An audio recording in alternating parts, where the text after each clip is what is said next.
per request, I'll mute everyone except for the pledge giver at the beginning of the pledge. We are live on Facebook and ready to record. And live.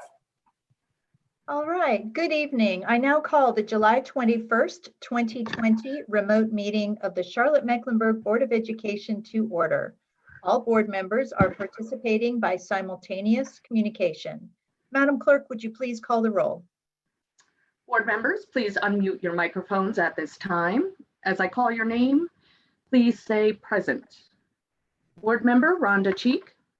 Present without the use of video for this evening. Thank you. Board member Ruby Jones. Board member Carol Sawyer.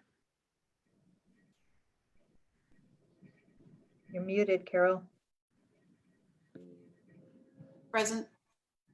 Thank you. Board member Margaret Marshall. Present. Board member Sean Strain. Present. Board member Lenora Shipp. Present. Board member Jennifer De La Hara. Present. Board Vice Chair Thelma Byers Bailey. Present. Board Chair Elise Dashew. Present. Madam Chair, we have a quorum with 8 members present. All right. And before we adopt the agenda, I know we have a lot of, it seems like each board meeting, each Zoom meeting, we have new viewers, and I'm going to give a real quick overview of what to expect tonight. So we'll begin with an adoption of the agenda. Then we are having a public hearing. Then requests from the public. We have a very long list of speakers, lots of public comment tonight. When we have the public speakers, we don't respond. We're not set up to do that. But we listen and take notes. Then we have our consent agenda items. We have an action item on a student assignment item.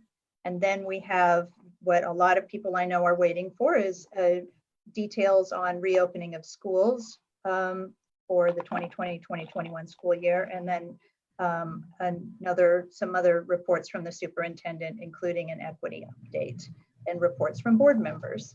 So I don't typically go through that, but I just felt like with new people watching us tonight and a lot of interest in the meeting, I wanted to give you that overview of what happens when. I will now entertain a motion to adopt the agenda. So moved. Second. Motion from Ms. Byers Bailey, a second from Ms. Shipp. All those in favor of the motion, please raise your hands and say yes. Yes. Yes. Yes. Yes. Any opposed? All right, the motion passes by a vote of 8-0.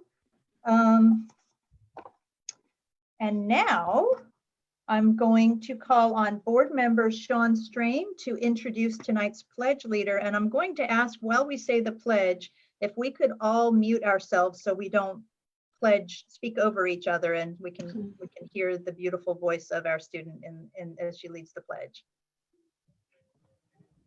Thank you, Madam Chair. I'd like to introduce to you Clark Henry. Clark is a rising 8th grade student at E.E. Waddell Language Academy. Her target language is Chinese, and she also studies German.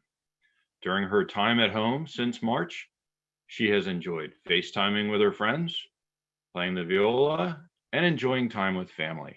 Clark, I'd like you to lead us through the pledge, please. Thank you, Mr. Strain. I pledge allegiance to the flag of the United States of America and to the republic for which it stands, one nation, under God, indivisible, with liberty and justice for all. Thank you.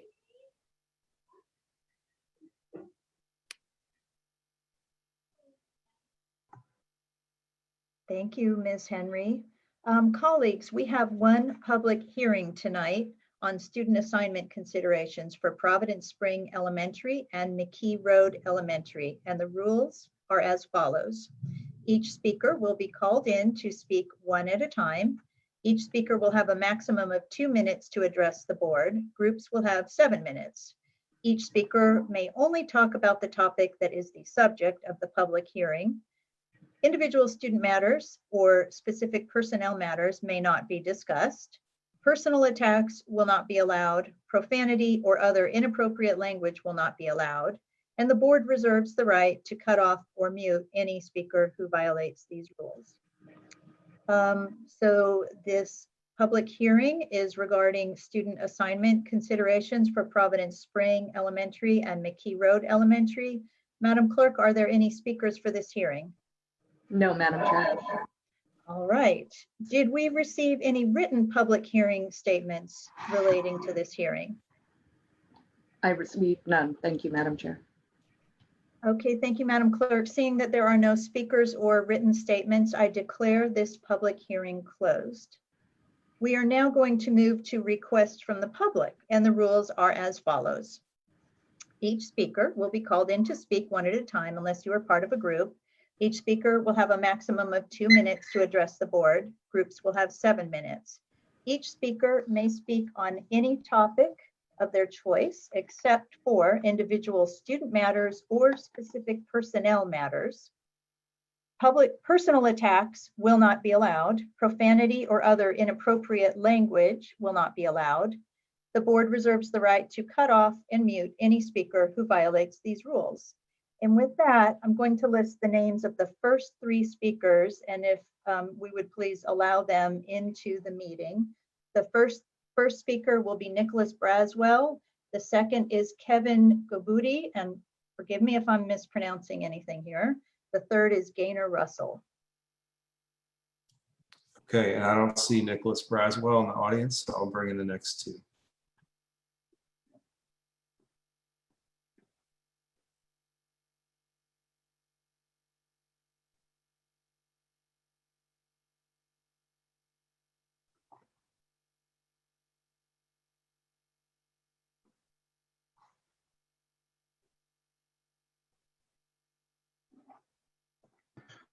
So that would mean that I'm up. Yes, sir, you're up. Okay. Good evening, everybody. My name is Kevin Gobudi. I'm a history teacher at Hawthorne High School here in Charlotte-Mecklenburg Schools. I want to take this opportunity to thank the board for your bold leadership and willingness to make tough decisions in an uncertain historical moment. Last week, the board heard from many medical professionals and district-level administrators, but I was sincerely disappointed that you did not hear from any on-site administrators or classroom teachers. It's distressing to have such important decisions made without feedback from the people who will be carrying out these procedures on the ground. While I find the B+ plan envisioned by the district to be a bold compromise and understand the benefits of it, I still have some reservations about the 2 weeks in the classroom. I worry about the availability and quality of PPE. I worry about students, parents, and possibly staff who are not willing to follow PPE instructions. And I worry about how difficult it will be to build relationships with students while wearing PPE and constantly reminding them to socially distance and follow these challenging new guidelines. Teaching is a profession that has inherent risks and challenges, even under the best circumstances. I make sacrifices of my own time by working during off hours. I buy classroom supplies out of my own pocket. And sometimes I worry about my safety and the safety of my students in the classroom in an uncertain world. Adding a global pandemic to this list, especially while cases continue to rise in Mecklenburg County, is one more huge challenge that I feel might be too much. It's going too far to ask us to risk our health and safety in the classroom, as well as the health and safety of our loved ones at home. Many of us and our loved ones have pre-existing conditions that put us at high risk during this pandemic. Moving forward, I ask the board to keep a close eye on COVID cases countywide and be willing to continue to make bold decisions, possibly even transitioning fully to Plan C, depending on COVID caseload in the coming weeks. I may be a history teacher, but I recognize that in this crucial moment, we need to let the science lead. Thank you very much. Thank you. Next, we have Gaynor Russell, followed by Latoya Owens.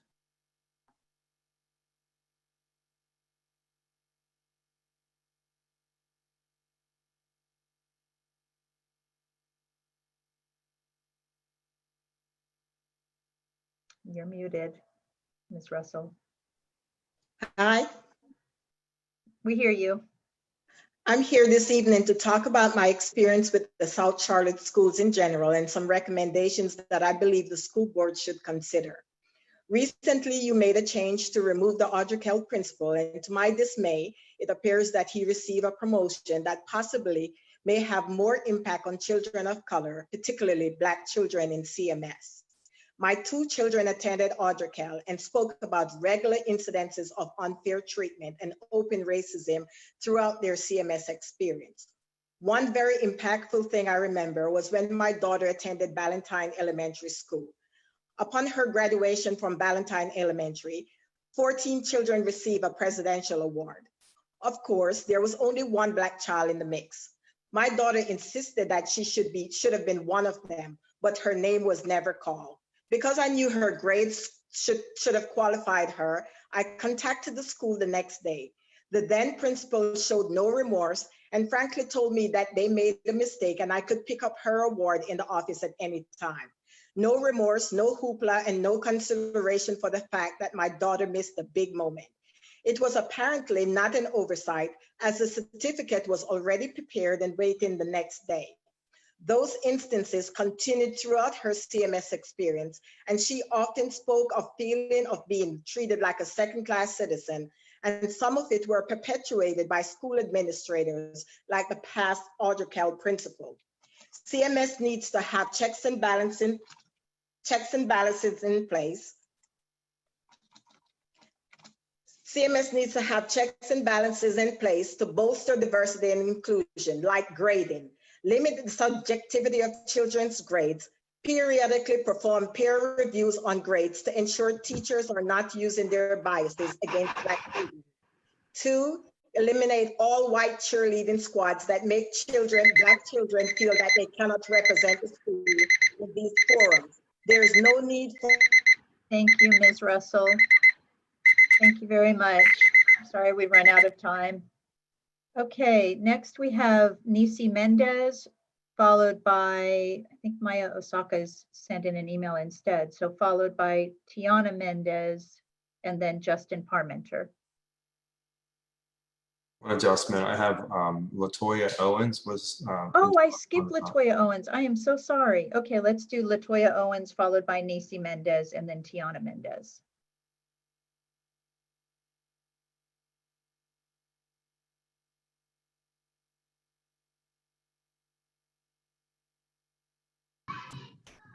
Hi, can everyone hear me? Yes, we can hear you. And I'm so sorry about almost skipping you. But Oh, please no, go that's right ahead. fine. Thank you. Thank you for this time to speak and your attention to the issues I brought up during the last meeting that I spoke. I am attempting to stay abreast and continually engage in the work of the Equity Committee that was noted would really be responsible for investigating systemic racial bias in CMS. I've done some additional reading and spoke with a few members of the committee about their current work, and as a result, just have some follow-up. I do have some additional questions to offer in terms of I've learned that the Equity Committee has 6 areas that they are addressing.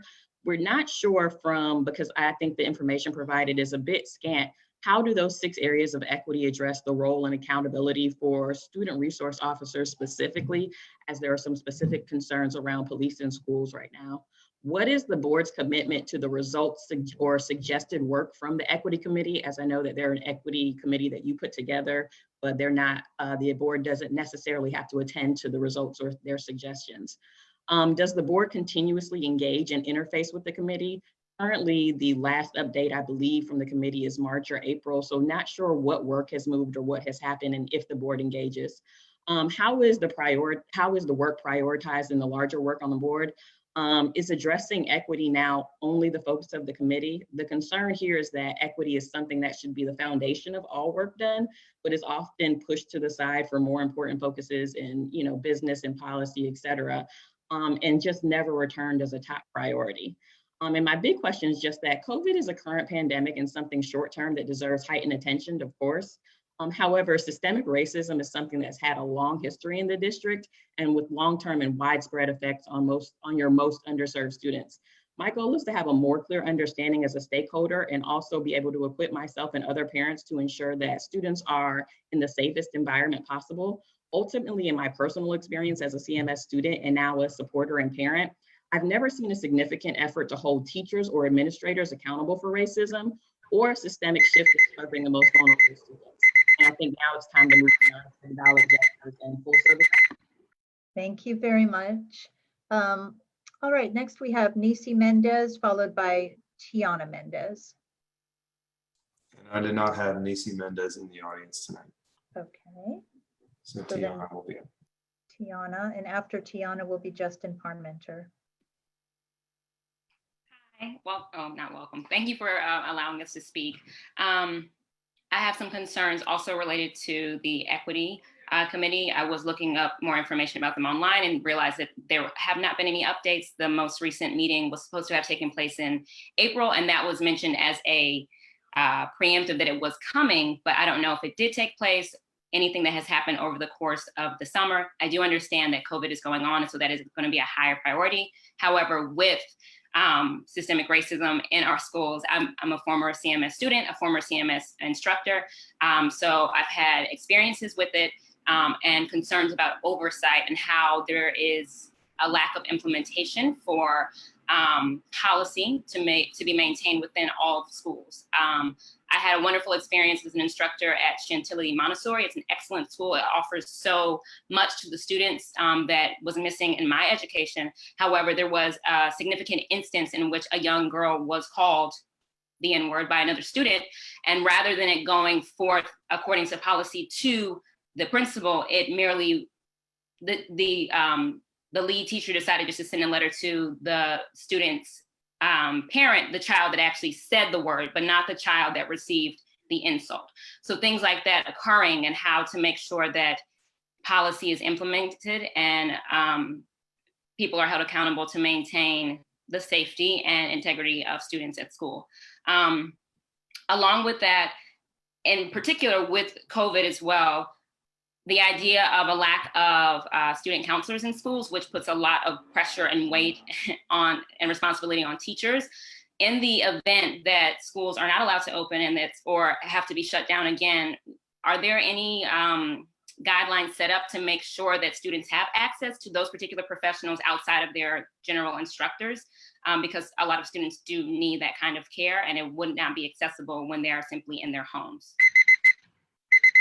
All right, thank you very much. So next we have Justin Parmenter, followed by Marjorie Redding, and then Amanda Thompson. Thank you. Good evening, board members and Superintendent Winston. I appreciate the opportunity to speak with you tonight. My name is Justin Parmenter, and I've been teaching for 25 years, since 2002 here in Charlotte-Mecklenburg. This pandemic is by far the biggest challenge of those 25 years, and it's raised some really unsettling internal conflicts in me. I know, just like I think every educator knows, that the schoolhouse is where our students need to be. I know that when schools are closed, that my students and all students have many needs that are going unmet. As a career teacher who believes deeply in education as a human right, that fact is heartbreaking to me. At the same time, we have to acknowledge the seriousness of this virus and the risks that are involved with in-person instruction at a time when our COVID numbers are trending in the wrong direction. And new research is revealing that children transmit the virus just as much, if not more, than adults. Last month, an 8-year-old died of COVID in Durham, North Carolina. Her name was Aurea Soto Morales.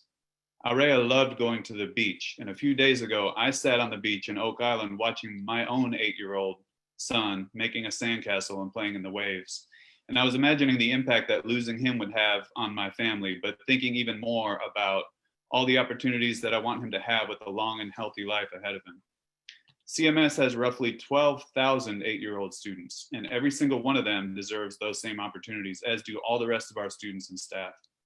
I really appreciate the caution that our board has shown in decision-making about opening schools next month. Although I do want to say that many CMS employees have lingering concerns about mandatory work duties that bring them face-to-face with large numbers of people.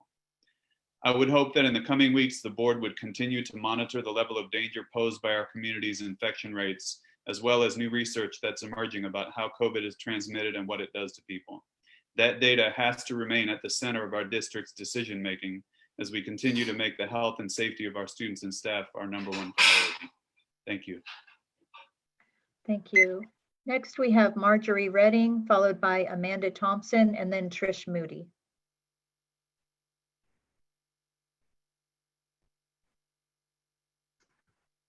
Madam Chair, I don't believe that Marjorie is here, so we can go ahead with Amanda. She is here. She's muted, but I see her name. Okay, sorry, can you hear me? Yes, we can hear you. Okay, thank you.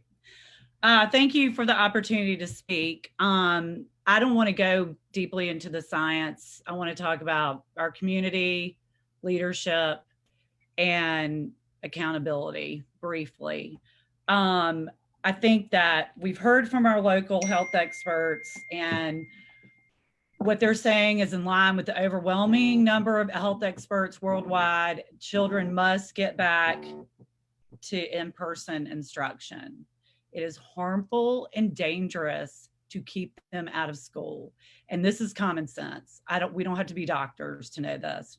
Parents, friends, anybody knows this is very dangerous to kids, especially at-risk kids. The board does not need to continue to search for studies or opinions from just one more expert or one more state or one more country that contradicts the recommendations that are being made in our own community. Mecklenburg County is an incredible, diverse group of people that are extremely capable and caring. And we're the ones that should be setting an example for other school districts here in North Carolina and beyond. You board members are in positions of leadership. You campaign to be, and your primary constituents are the kids of Mecklenburg County, 147,000 of them. And quite frankly, when you went to remote learning versus Plan B, you abandoned those constituents completely and stunned the majority of parents in this community. I understand that leadership is tough, but you need to make hard decisions that will benefit the majority of people you're serving. Kids are at risk and suffering. You have to be strong enough to withstand the criticism of a small vocal minority. Thank you, Ms. Redding. So next we have Amanda Thompson, followed by Trish Moody. Good evening. I'm a Title I educator and I'm a parent. And I came tonight with a heavy heart because I believe we should onboard all children. I know that you all made the best decision with the data you had at the time. But since that vote, new data has been released with children getting and transmitting the virus, increased hotspots with limited testing and tracing, and even Dr. Cohen is concerned about our county. There's an overwhelming and looming fear and anxiety that can no longer be ignored, coming from conversations and data from parents, educators, and students about just those 10 days. It takes a second to catch this deadly virus. Sitting in the classroom for 6 hours increases the chances, the risk, and the spread. We want our kids in school, but we have to put them there in the safest conditions possible. And right now, we're not there. Please, let's revisit remote Plan C. I think there's a need for onboarding, but we have to be creative in how we do it. During remote learning, there's a place for everyone. We need to use those 21 employees and build partnerships with nonprofits, faith-based groups, create small learning pods in those areas of our high-risk neighborhoods. Remote C is necessary because there's no way we have the funding and the time to retrofit buildings throughout CMS with plexiglass or update our HVAC systems in order to make them safer for even a minute, let alone for hours. This situation is not us against them. We are our brother's keepers, and we cannot send anyone, high risk or not, to a place that could cost them long-term health problems, their lives, or their families. Please go to Plan C. Thank you. Thank you. Next, we have Trish Moody, followed by Sophia Lewin, and then Michelle Vale. Ms. Moody? I would like to speak to the need we have for us to have some version of in-person school available for our children. We found out this spring that schooling outside of a traditional building was a huge failure for a large number of CMS students, as thousands of students were not able to participate in learning from their homes. We owe it to our families, especially those with our low-income population, to offer in-person teaching, as this is the only option for many families. Children who are already behind academically will continue to get further behind without in-person teaching. Parent assistance and supervision is not an option for a large number of CMS families, no matter their socioeconomic status. Many families had older children supervising younger children, and that older child cannot participate in school and assist their younger child. This is the reality of what home learning looks like for many. A principal that I have great respect for, Eric Turner, recognized and acknowledged the baggage that low-income children bring into the school day and how the school has to peel that away so they can actually educate the child. Without a school, that baggage will remain and that child is unable to learn. We talk about opportunity often when we discuss school choice. We want to offer parents the opportunity for their child to be in a learning environment that is positive. We offer magnets and school choice options to give opportunity. Taking away an in-person experience is depriving our most needy families of choice. Many families have a strong desire for an at-home learning plan, and they have that choice. But what about the families that choice is not an option? They do not have a positive home environment in which to learn. Children deserve the opportunity for a needed structure of a classroom. Safety is all of our number one concern. No one is arguing that there is no risk in any of this. The risk of exposure and illness is real anywhere. I've spent 27 years in pediatric healthcare taking care of children, including every day since March. Risk is real, but we cannot use our fear to abandon the very people that we have pledged to take care of. The risk to the child from lack of education and hunger is real, and we need to be working towards a safe plan that gets the kids who need to be in a classroom back there. The medical information regarding safety, especially for our elementary age students, is out there, and we should consider stopping this one-size-fits-all approach. Thank you, Ms. Moody. Next, we have Sophia Lewin, I hope I pronounced that right, followed by Michelle Vale, and then Kim Korpening. Tonight, I address you as both a teacher at Albemarle Road Elementary School and a single parent. My daughter Olivia is nearly 4 years old, and she's what motivates me in everything I do in the classroom. As someone who is high risk, so many things come to mind when I think about returning to school. How do I keep the kids safe as well as myself and make sure every parent gets a healthy child returned to them? How do I manage the variables that are beyond my control? One of those variables is that this virus is most likely airborne, which recently I read was supported by the World Health Organization. In a recent New York Times article, a consultant on the epidemic task force explained that large systems like ours that serve multiple rooms often only circulate air rather than bring in fresh air. The CDC lists ways to improve these HVAC systems and to keep occupants safe. But this all begs the question, are the buildings in CMS safe for people to be in them every day, even for just 2 weeks? We all know that this is a difficult question to answer, but even last week, a health expert stood before you and said the ventilation is a key factor. Many CMS facilities are not safe environments for this very reason. Many rooms have windows that don't open or require dehumidifiers, showing that the air system not only doesn't work properly, but it's not filtering the air. It's concerning to think that I could sit in my classroom after having done all the right things, and if someone in the building is carrying the virus, I could still get it through the air system and even bring it home to my daughter or to my elderly mother. I'm asking for you to keep us safe from the uncertainty that lies ahead. While much data has said that transmission among children has been limited, we're seeing emerging statistics from other states that should make us pause and think about that notion. Elementary age students have largely been sheltered at home during this time, so we can't possibly know the full effects. We have seen an uptick in cases of MIS-C, and in Florida, 31% of children under 18 are testing positive. We're also seeing daycare clusters rising across Charlotte. I urge you to continue with our collective best interest in mind and move forward with plans to keep us only learning virtually until such time that the metrics improve and facilities are updated to keep us safe. Thank you for your time and attention this evening. Thank you. All right, Ms. Vale, and then after Ms. Vale, we have Kim Korpening and then Leslie Ann Nelson. Good evening. I just want to thank you for allowing me to speak this evening.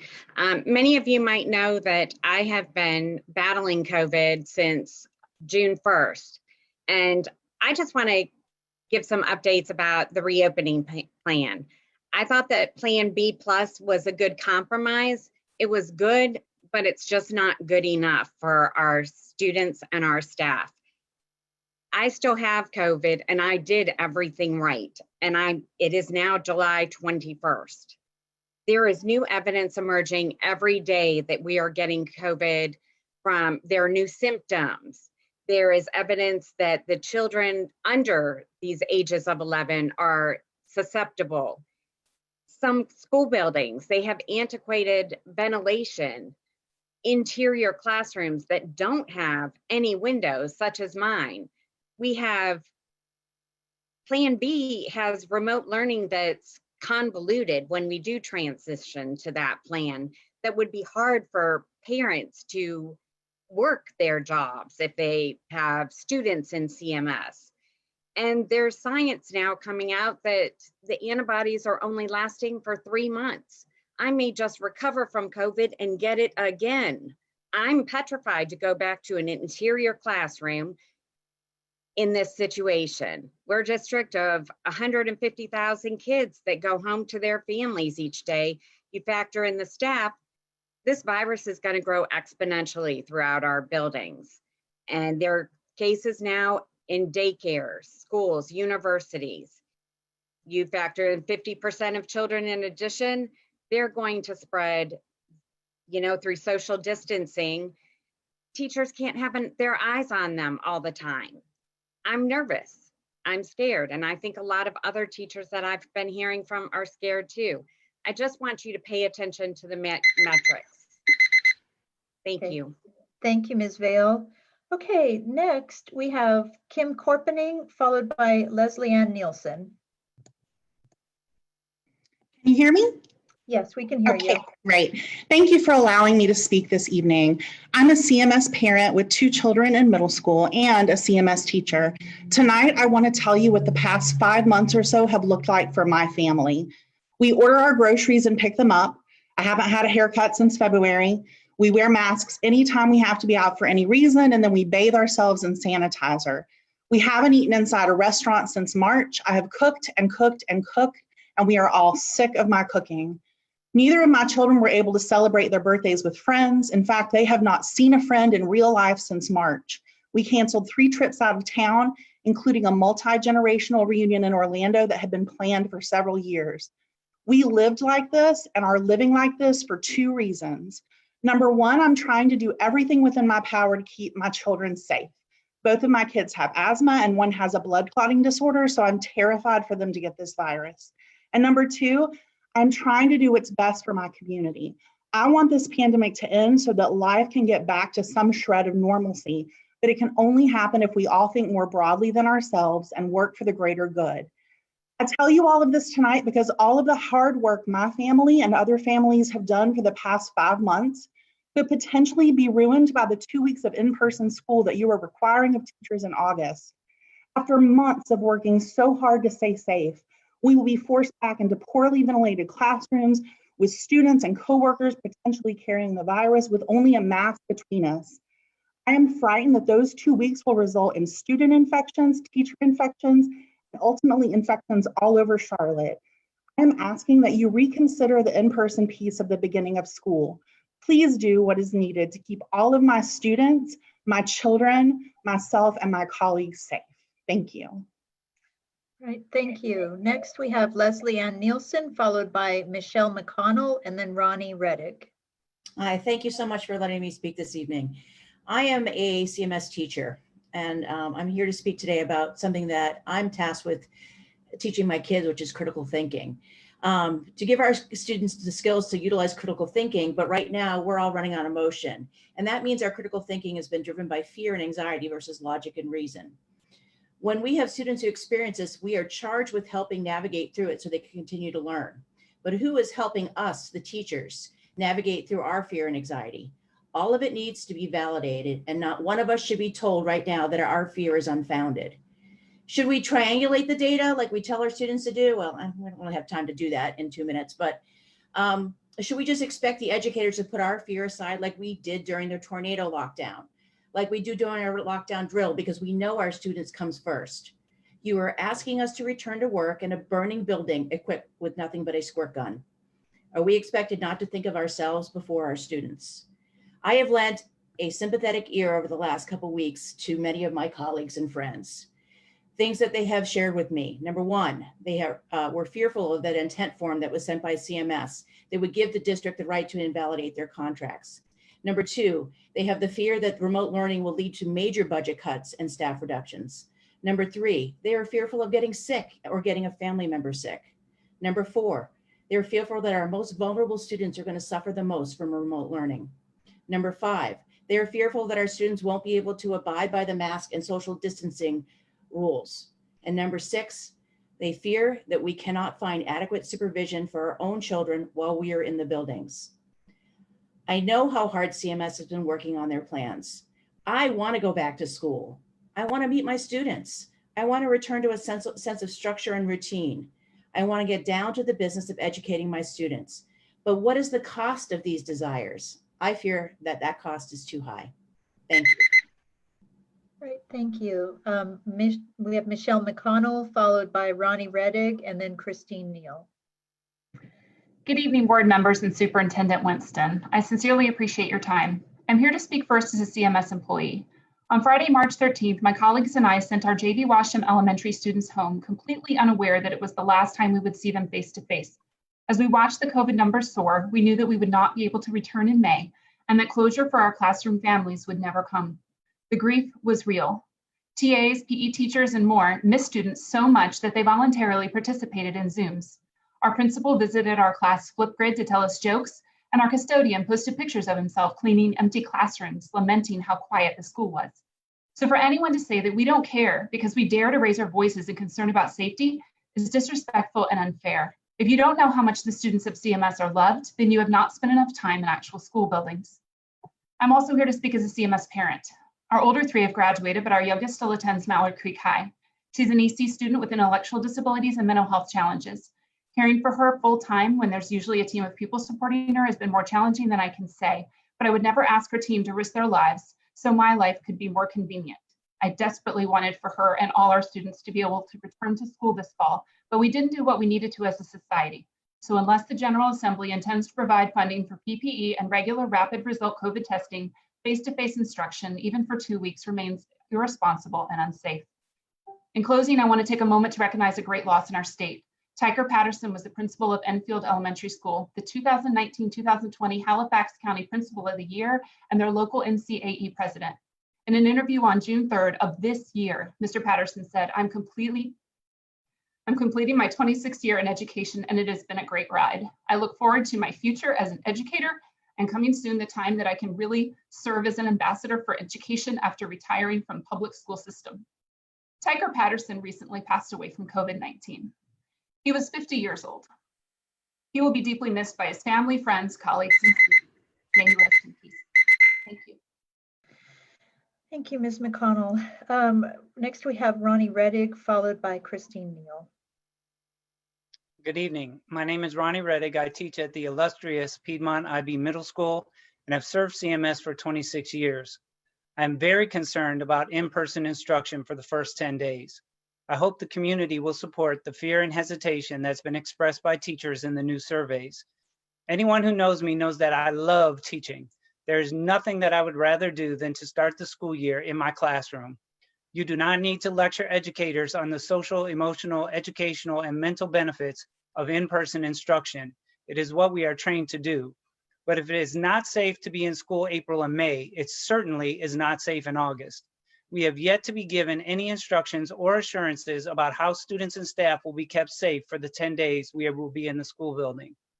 I'm blessed to teach in a school that has an amazing, thoughtful, and action-oriented principal, support staff, and PTSA, but we know our system is not designed to be equitable.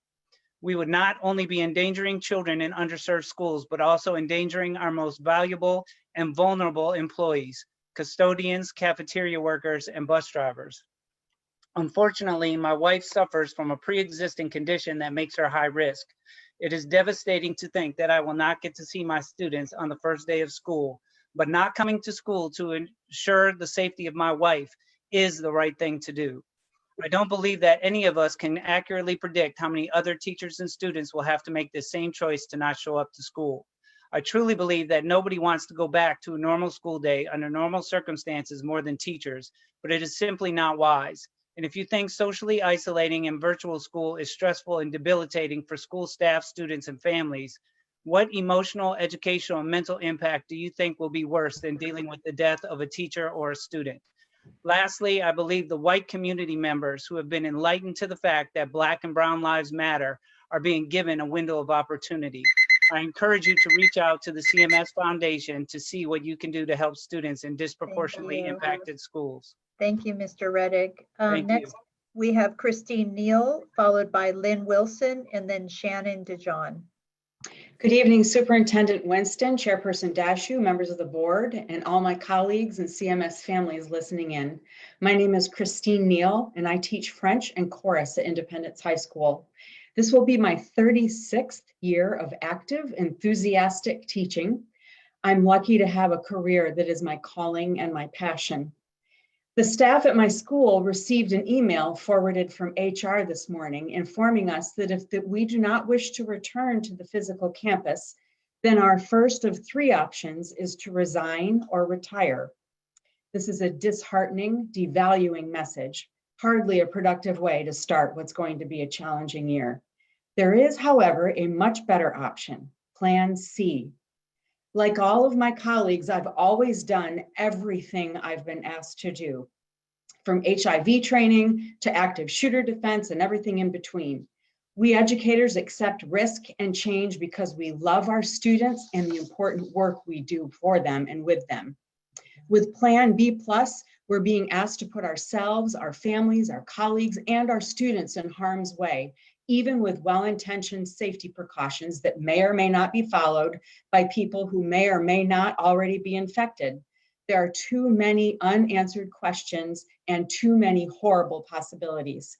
Let us start the year with Plan C. If we accomplish what we did in the spring with no warning, imagine what we can do with intentional planning.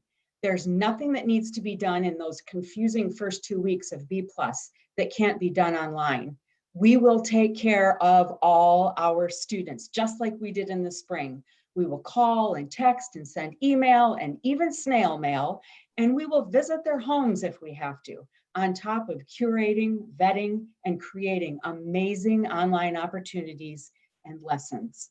Let us move to safest Plan C and then watch us work our magic. We've got you covered, and I hope you'll say the same to us. Thank you, Ms. Neal. Okay, next we have Lynn Wilson, followed by Shannon DeJohn.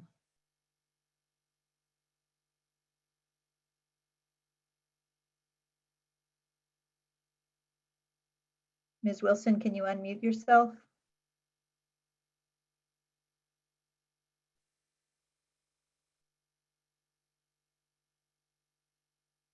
Ms. Wilson? All right, let's do Shannon DeJohn. Oh, okay, there you are. Okay, wonderful. I just couldn't get to tap. Can you hear me? Yes, we can hear you. Go right ahead. Well, thank you, Madam Chair and Mr. Superintendent and members of the board. I've come here tonight to ask you all to release to the public the latest per student per school expenditure report. And my understanding is that you made this available to the state last December, I believe, and the state published it in January. But nowhere on your website can I find any information pertaining to it. I found it quite by accident on a school report card for Audrey Kell recently. I'd like it to be in the format that was done in 2011, the last year that that data was published. It gave demographic data, performance data, and the expenditure per student per school. I want this to happen for several reasons, but for mainly, there's been a lot of talk in the community about how CMS disproportionately spends money in the richer areas, in the suburbs and in the South Charlotte area in particular. And that's exactly the opposite of what is in reality happening. For example, Audrey Kell in 2019 received $7,300 per student. West Charlotte got $12,300 per student. That's a 67% more for West Charlotte than for Audrey Kell. In Bailey, at Bailey Road in Cornelius, there was a $7,400 per student expenditure. At Sedgefield Middle School, there was a $12,650 expenditure. That's 71%. Thank you, Ms. Wilson. All right, next we have Shannon DeJohn, followed by Nora Saxon, and then Shaquana Stevens. Thank you for the opportunity to share some of my many concerns. I hope you will revise your original Plan B+ remote decision and opt for the safer, more educationally conducive Plan C. These concerns are not unique to me, but provide a more accurate teacher perspective than our intent forms. To say that I am terrified to return for in-person instruction is an understatement. I've never been more scared in my entire life. This is not only our lives on the line, but the lives of our family members as well. I can't help but worry about the risks to my 2 young children. This is the lives of our students and their family members. The risk to human life is simply immeasurable. To ask staff to return to the classroom without choice and to criticize or trivialize their angst is extremely troubling. I appreciate that many of you have acknowledged and validated our concerns. I have had the privilege of teaching at 2 amazing CMS schools. I have had 5 different classrooms within CMS. In the classes that did have windows, the windows did not open enough to allow for any ventilation. The HVAC systems are completely insufficient and are constantly being serviced. The air is so humid, papers flop and warp. You can wipe the condensation off of hard surfaces. These conditions make a prime environment for spreading germs. I've caught lice from my students, pneumonia, the flu, strep throat, dozens of colds. I've cleaned human feces off of the wall, my carpet, the floor. I've been vomited on more times than I can count. I've been spit on. Students coughing and sneezing in your face is a regular occurrence. I console my students as they cry and hand me their soiled tissues. The list goes on, and under normal circumstances, this is simply part of the job that I love. But now these conditions are dangerous. And as the research clearly indicates, and as local childcare facilities have experienced, we will catch this from and pass this on to our students. After breathing the same recycled air for more than 7.5 hours in our small contained spaces, it is inevitable. Never in my wildest dreams would I have expected to be forced to sacrifice my life and the life of my family and students and their families. Thank you, Ms. John. I'm so sorry. We're having to cut everybody off at 2 minutes. Nora Gomez Saxon and then Shaquana Stevens.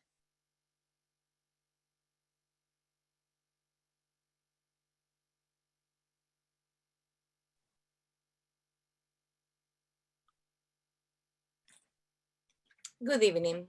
I am Nora Gomez Saxon, and I have been teaching at South Meck High School for 22 years.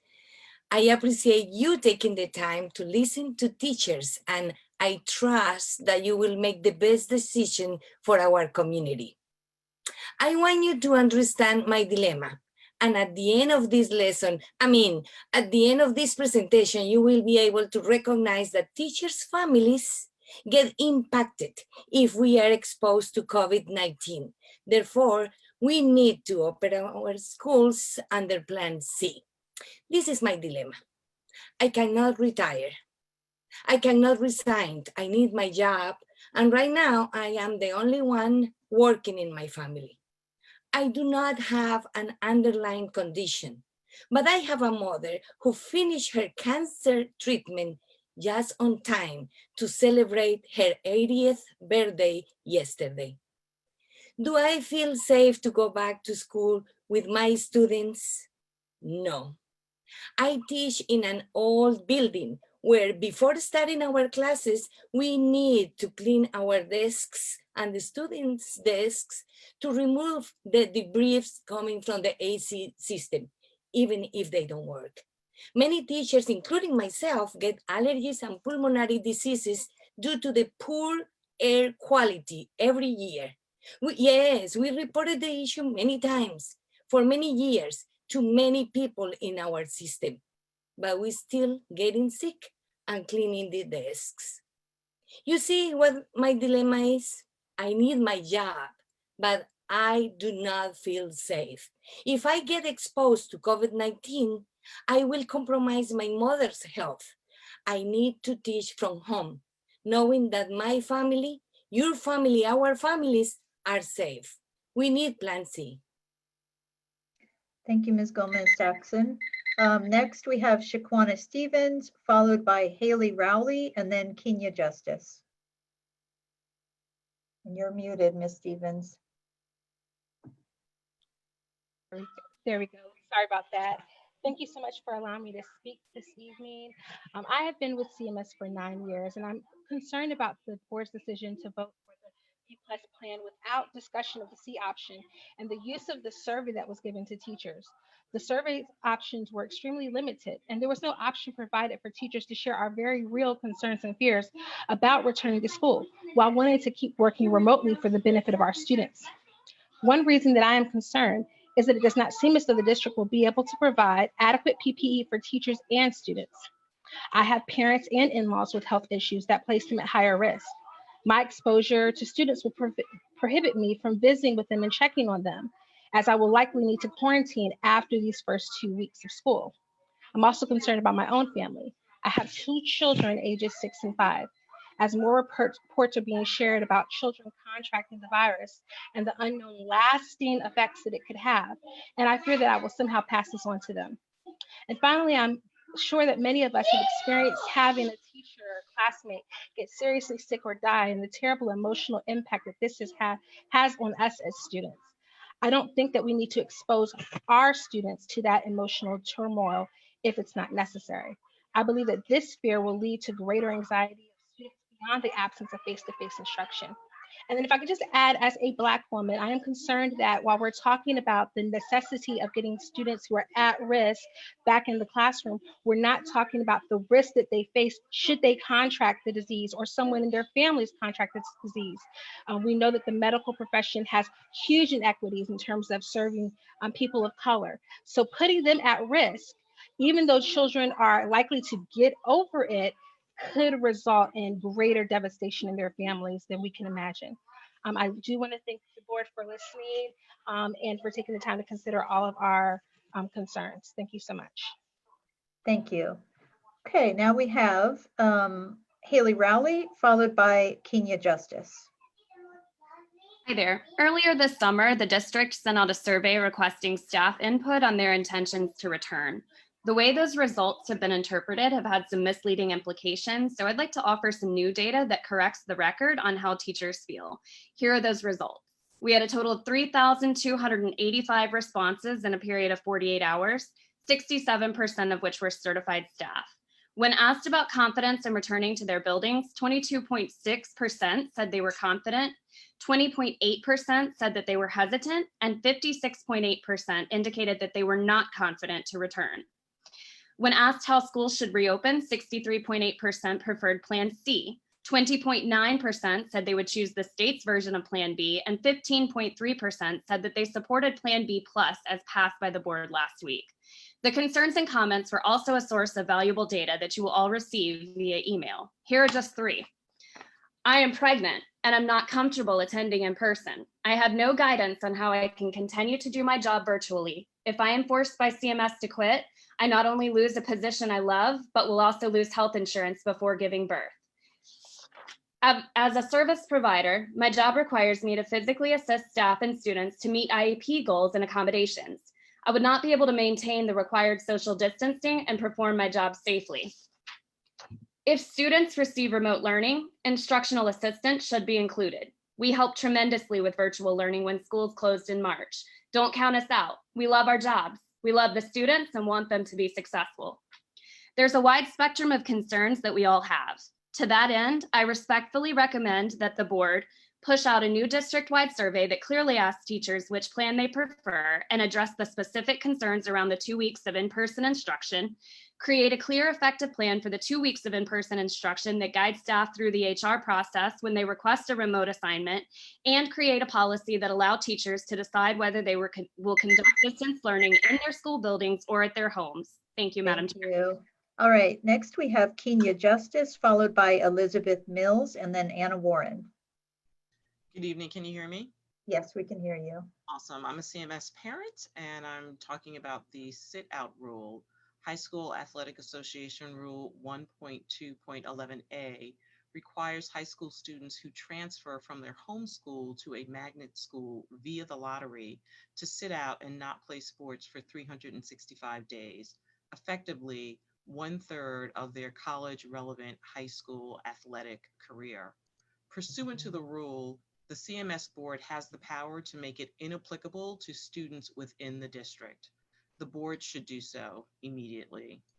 This rule prevents students who find a better academic fit or who win a lottery spot in a better performing school from being scholar athletes at their new school for 365 days.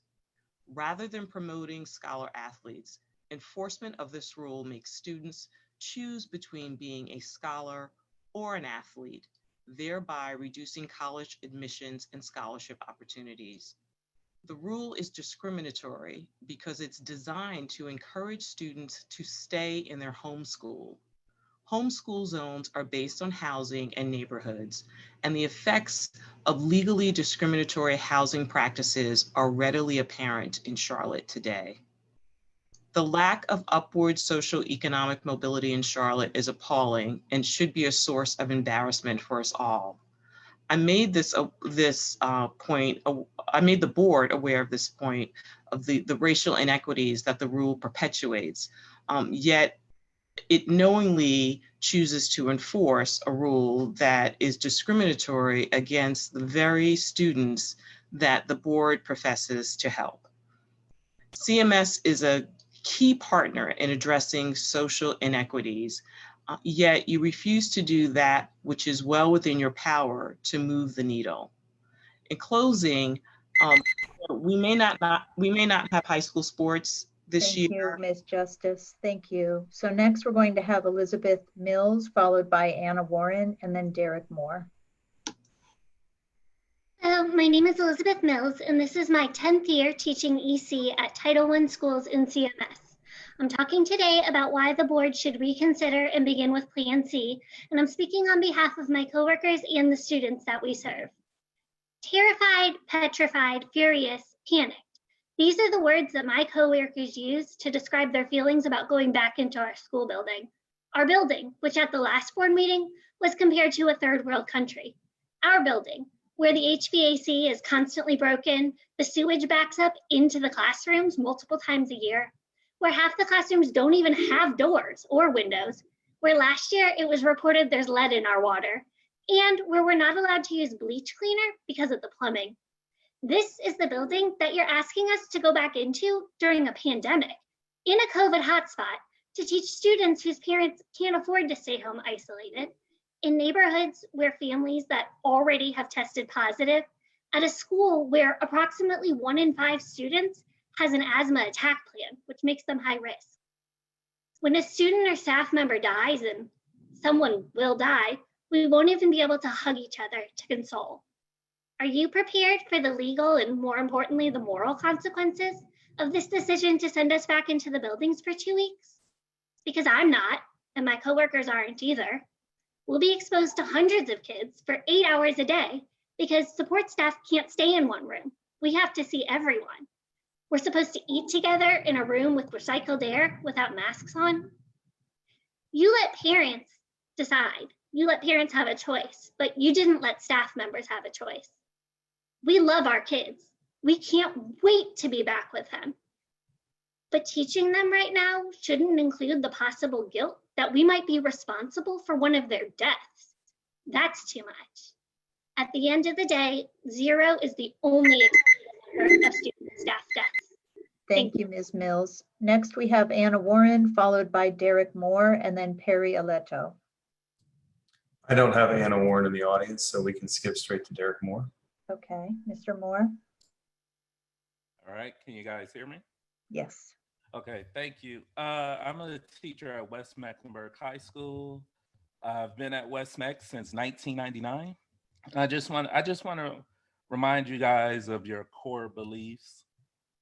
You state you want to create safe and orderly working and learning environments at schools. It's not safe. Teachers, we sacrifice so many things. We love our children. We want to be back at school. It's just not safe.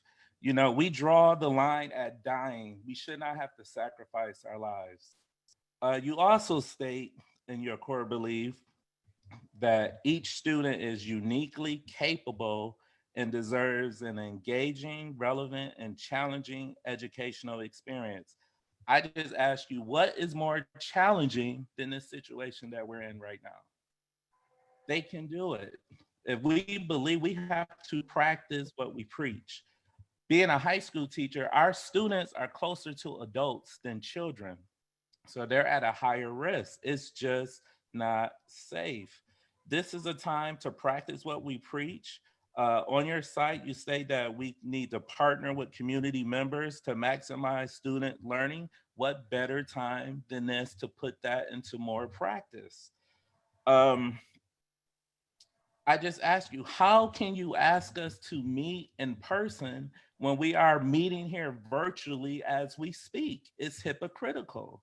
It is not, if it's not safe for you, it's not safe for us. How can you ask us that?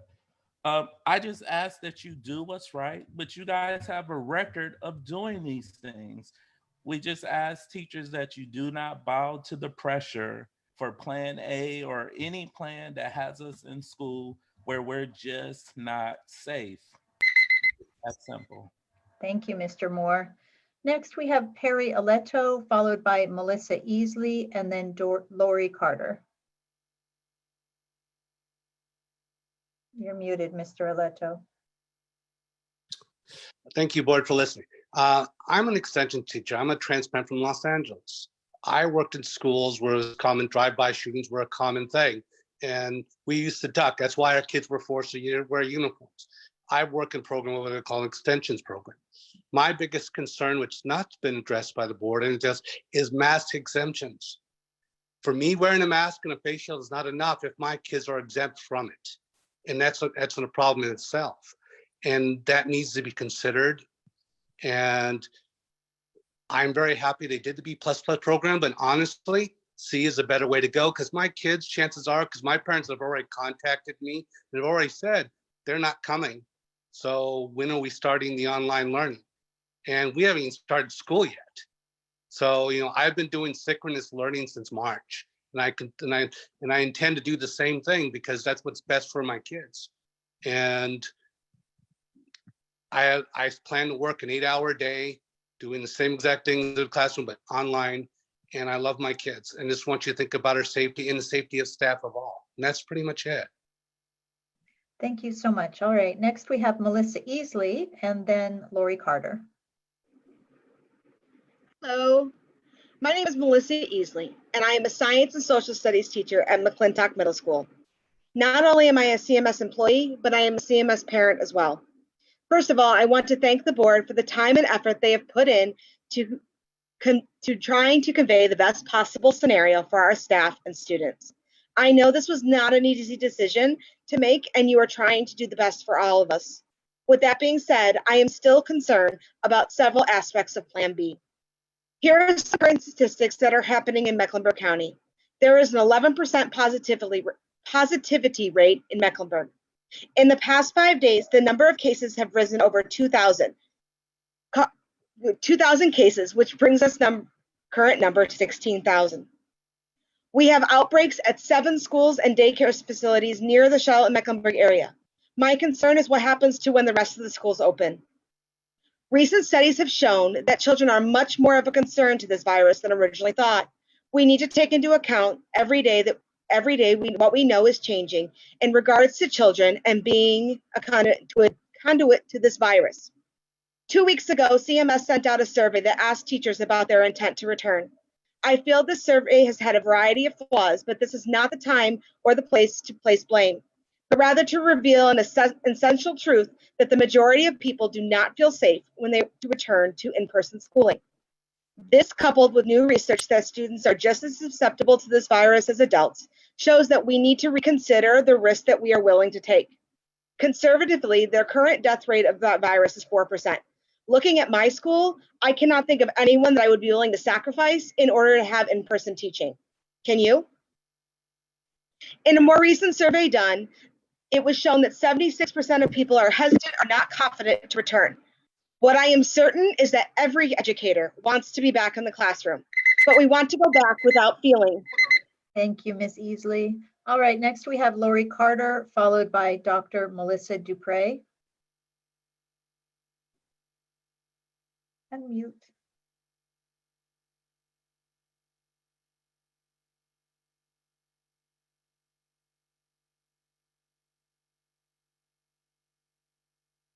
Got to find that mute button. Got it. Thank you. Go. You're good to go. Good evening, and thank you for the opportunity to speak. My name's Lori Carter, and I've spent the past decade of my life with Charlotte-Mecklenburg schools, teaching in moderate or high poverty high schools. I've always served as an advocate for my students, the majority of who are Black and brown, many who live in poverty. I was heartbroken to learn that, given the current spike in COVID cases, the board voted for students and staff to return, even if only for 10 days. As an older teacher, am I concerned about getting the virus? Indeed, I am. Am I concerned about bringing it home to my children? Yes. But I am much more concerned about my students. On behalf of them and their families, I did some research, and here are my findings. As of the most recent census, 48% of Charlotte residents are Black or Brown. As of July 19, Black and Brown citizens make up over 46% of positive COVID cases and nearly 44% of the deaths from the virus. Recent reports find that less than 1 in 5 Black workers and roughly 1 in 6 Hispanic workers are able to work from home. This likely accounts for the high number of cases in this part of our community. In the report, Breaking the Link, issued in 2018, approximately 46% of our students live in poverty. The majority of these students are served by 58 schools designated as moderate poverty and 55 high poverty schools. Given this data, our students in the Black and Brown community will likely be the unwitting conduit of disease transmission to both home and school. This raises some questions. Shouldn't the multi-million-dollar corporations and sports franchises in our city help to support the most fragile in our community? How can the faith and nonprofit community help fill the void for these families? I ask the board and all of those listening to demand that these organizations commit to helping support the district's most fragile students. And specifically, I ask the board to consider calling for another vote, instituting Plan C. Thank you. Thank you, Ms. Carter. All right, next we have Dr. Melissa Dupree, and then Jamie Worth, and then Brian Hitt. You're muted. There you Hey, go. board. Thank you for the opportunity to let me talk today. So I am a medical professional for Novant. I attended work in person during the height of the pandemic, serving 8 to 14 different patients a day. And I knew there was a risk. Every time I left my house, I left my 3 children. However, I knew that the risk of me working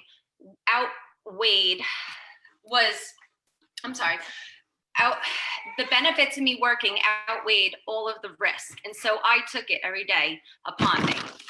I'm sorry, but the reason why teachers are not fighting you on your decision is because they are receiving a full-time salary for doing less work per day.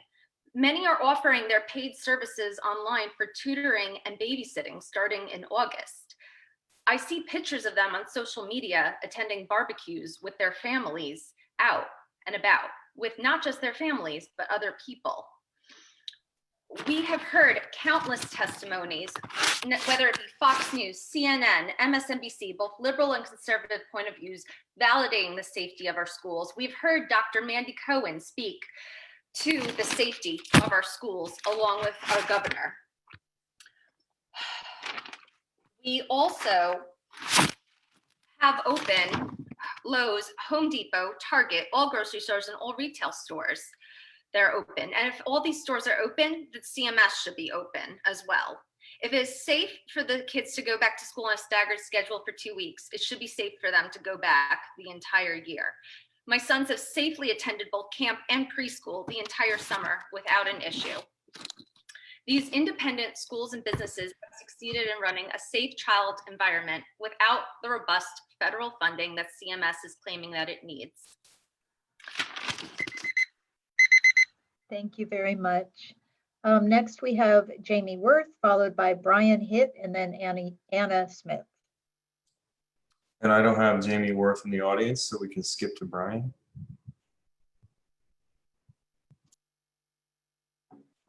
Good evening. Hello, Mr. Hitt. Madam Chairperson, members of the school board, Superintendent Winston. Thank you for giving me the opportunity to speak this evening. Difficult decisions during challenging times impact the lives of so many in our community.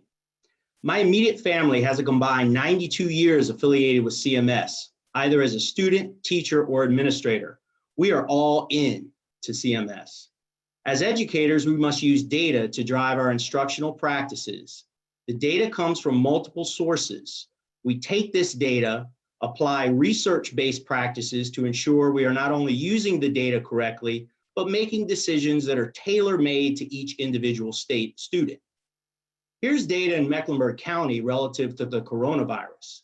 Numbers used for the percentages were taken from the Mecklenburg County governmental website.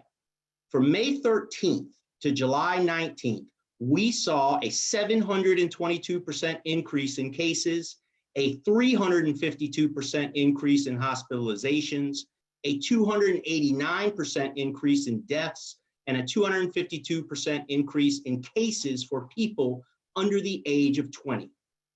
South Korean medical researchers have released a comprehensive study on 65,000 people, finding that children ages 0 to 10 are about half as likely to transmit the disease to themselves and adults, whereas children between 10 and 19 are at least as likely to transmit the disease to themselves and adults.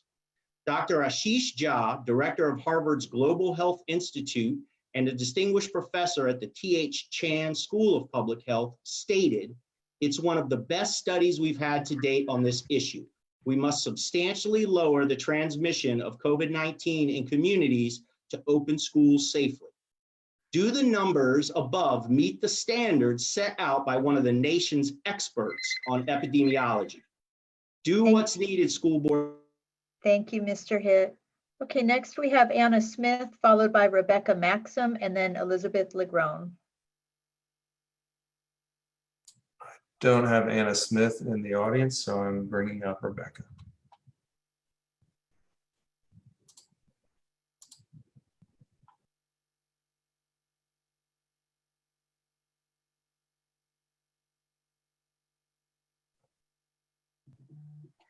Hi, my name is Rebecca Maxim and I teach at Carmel Middle School. I wanted to voice my concerns over the opening of schools for 2 weeks for in-person instruction on August 17th. I'm concerned about sending teachers, staff, and students into schools when positive tests and hospitalizations are both on the rise and there is not adequate testing in Charlotte. My dad, who is 71 and has multiple pre-existing conditions, started experiencing COVID symptoms on Saturday. By Sunday the 19th, he was running a fever over 100 and had a cough and a stomach pain. My mom called the triage nurse at Atrium and was told the first available testing appointment would be on Saturday the 25th, a 6-day wait. She was able to get him tested on Monday through CVS testing, but the person who tested him said that they were backlogged with tests and he would not get the results for 10 days. Again, the wait is ridiculous for a high-risk symptomatic person. From inquiries on social media, it appears that this has been the trend in Charlotte for the past week. They've taken down testing sites on the web because they've been overwhelmed by people waiting to get tested. The availability of test sites and the time it takes to get results is seriously problematic and calls into question the validity and the matrix being used to reopen schools. Secondly, I'd like to say my husband was born with 2 congenital heart conditions and had open heart surgery 2 years ago. One of his heart conditions, hypertrophic cardiomyopathy, puts him in the high-risk category according to the CDC website. If I'm exposed to COVID at school, I will be exposing him and my newborn daughter. Coming into schools the first 2 weeks could put his life in danger, and I want to know what CMS is going to do to mitigate that risk. So my question for the board is, if a teacher has applied for alternative work environments due to having a family member who is high risk, are they going to be considered? If a teacher who is high risk or who has a family member who is high risk isn't chosen for the virtual academy and do not feel comfortable coming into schools for the first 2 weeks, how will CMS accommodate them so they do not put their families at risk? Thank you for your time. Thank you. Next, we have Elizabeth Legrone, followed by Justin Perry, and then Courtney Riley. Ms. Legrone. I urge the school board to vote on and make public the metrics you will use to move back into the buildings in both a limited Plan B scenario and full face-to-face.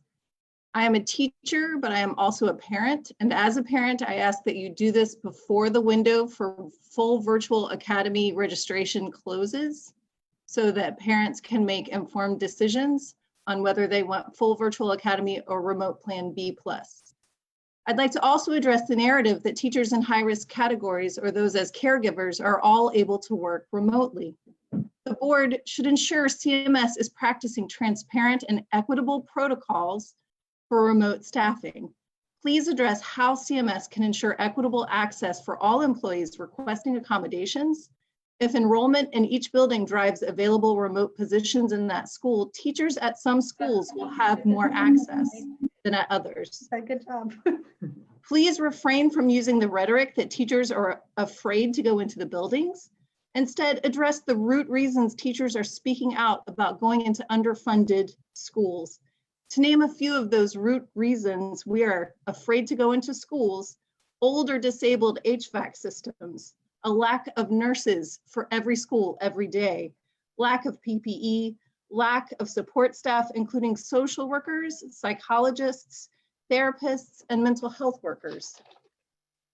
North Carolina and Mecklenburg County are not only in a pandemic, but we do not have widely available rapid testing. Do not open school buildings until CMS staff and students have access to testing and results within 48 hours. If a teacher has symptoms, we are looking at a class without that teacher for close to 2 weeks, just while they wait for a test and results. If teachers are being responsible and reporting symptoms, schools will be crippled with a lack of staff until rapid testing is in place. And lastly, schools, thank you. Thank you. I hate cutting everybody off tonight. Oh, I just hate that. All right, next we have Justin Perry, followed by Courtney Riley, and then Todd Fuller. And we didn't have Justin Perry in the audience, so we can skip to Courtney. Okay, Ms. Riley. Hi, good evening, board. My name is Courtney Riley, and I have been teaching in CMS for about a decade now at different schools. I would first like to thank you all for your hard work deciding how and when our schools will reopen. There is no easy decision to make, but I am hoping to bring attention today to a topic I haven't heard many stakeholders speaking publicly about. We've all heard extensive concerns about the emotional wellness of children during distance learning, but I also want our community to begin seriously considering the mental health of these same students once we return to in-person instruction. Not only am I a longtime teacher of young children, but I also have my own child who's really excited to start kindergarten in CMS this year. When I first heard the modifications that returning to in-person school would entail, I was immediately concerned. He's a little boy. I tried to imagine his frustration sitting still at a solitary desk for 7 hours with possibly limited or no recess to tamper his boundless energy. The constant and rigid reminders to keep his mask on, to keep his distance, to not touch anyone, spending his day with an adult who has to stay 6 feet away from him, who would have to risk their own safety to comfort him or help him. While I have total faith that his school will work hard to make the best of the situation, I do worry about all of our children district-wide. Unfortunately, our new normal just isn't easily compatible with what is most developmentally essential to young children: physical activity, creative freedom, authentic social interaction, and nurturing support. We know that the learning environment will be stressful for teachers once we return to classrooms, but I think we are severely underestimating the frustration that our youngest learners will encounter. Our children will need our support to navigate this. I don't have all the answers. Much of this will have to be sorted out on the school. I'm sorry, Ms. Riley. It seems like we lost you at the end there.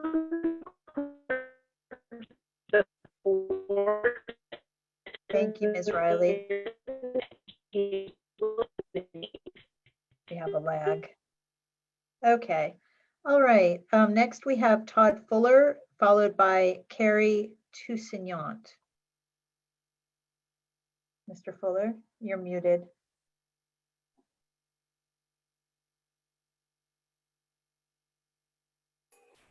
Here we go. Thank you to the board and Superintendent Winston for this couple of minutes of time. My name is Todd Fuller. I'm a level 2 operations research analyst at one of the world's largest banks. Father of 3 CMS children and fortunate to be a graduate of one of the nation's first Master of Science programs in analytics. And in my previous career, a licensed grades 9 through 12 math teacher. I wanted to chat with you in the next 90 seconds about concerns to possible forthcoming cuts to CMS teaching positions due to 20th day enrollment due to no availability in in-person instruction. 28-day enrollment for 2019 stood at 146,887 CMS students and has remained stable the last few years. Snapshot sampling reveals that 1% to as high as 3% of students have already withdrawn for homeschool, in-person cohorts, or private schools that have in-person instruction, particularly for students who likely live in one of 29 populated Mecklenburg County zip codes, most of which, where the current disease prevalence is exceptionally low. Withdrawals are projected to continue to rise into the month of August. By September 14th, 7% to as high as 15% total students could be withdrawn at $5,665 in state funding per. That could be a loss of $58 million, but potentially as high as $124 million. CMS, we know that typically hits teaching positions the hardest, so that could potentially translate to a loss of up to 1,350 teaching positions in the near future, not that far beyond September 14th. Thank you again for your time. Thank you, Mr. Fuller. Next, we have Carrie Toussaint, followed by Maya Wells. Good evening. Thank you for having me tonight. The creation of Plan B Plus reflected concerns about the social and emotional effects of Plan C. However, Plan B Plus will have its own effects, and I would like to address those now from the perspective of a middle school counselor and a Title I school. Across the country, adults are asking, how do we help our kids feel normal? I recognize the desire to preserve the traditions that come with a fresh school year. However, our students have not felt normal for a long time, and unfortunately, they will not get to feel anything close to normal for a long while still. We can and we should grieve that, but we must also accept and act upon it. Part of my job since March has been acknowledging the many feelings and questions of my students. This time is confusing and scary, and they want to know if it's safe to return. I'm not sure how to explain to them that by Plan B Plus, it's safe to come back for 2 weeks, but then we'll all be at home again. Is Plan B Plus going to create the best social environment when it doesn't preserve any sense of predictability? Many of our students come from homes without predictability or routine. Do we want their schools, their safe places, as many have said, to mirror that? The unwieldy decision to pursue Plan B Plus will not save students from distress, but add to it. Your board policy encourages periodic worksite inspections to identify potential or actual safety hazards. Recognizing that many of you spent your careers in education, I invite you to return to school with us by choosing a school and spending that time welcoming buses, taking temperatures, and isolating symptomatic students, while keeping healthy students at a safe distance when their natural inclination is to cluster together. And if volunteers were allowed right now, I would also encourage parents and commenters to also join us. In recognition of our motto that we are CMS, we hope that all of you will join us when the school doors reopen. Thank you. Thank you. All right. And our final live speaker is Maya Wells. And I do not have Maya Wells in the audience tonight. Okay. Oh, and that's for individual speakers. And then we have a group. Can we bring the group in? That would be Lawrence Brinson, Lakeisha Mills, Phyllis Washington, Mamie Davey, Winifred Muhammad, and Margarita Brown.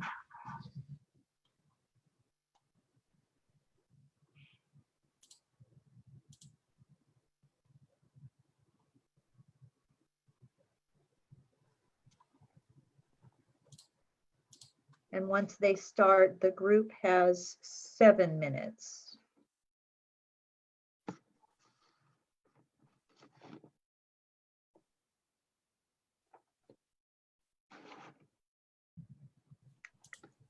All right, well.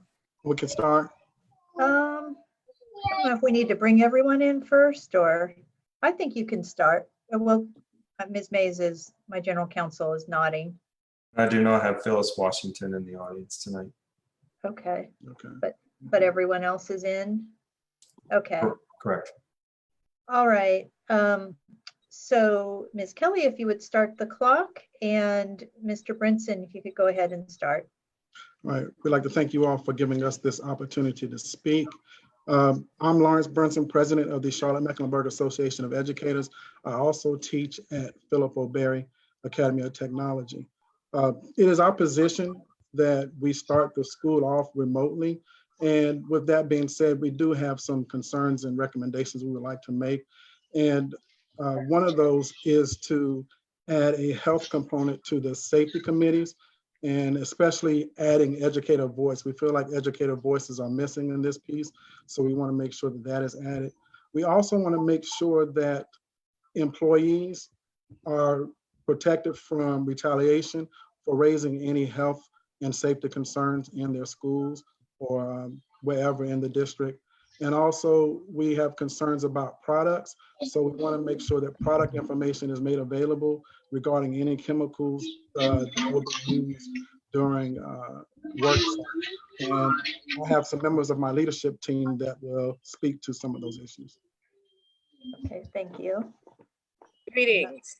My name is Winifred Muhammad, and I'm a school counselor. I also serve on the executive board of CMAE as the chair of the Government Relations Committee.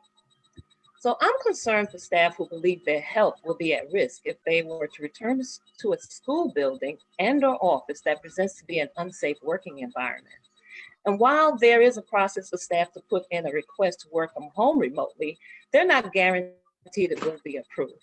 Also, it doesn't take into account staff such as education supports personnel whose job responsibilities don't always incorporate their ability to work from home remotely.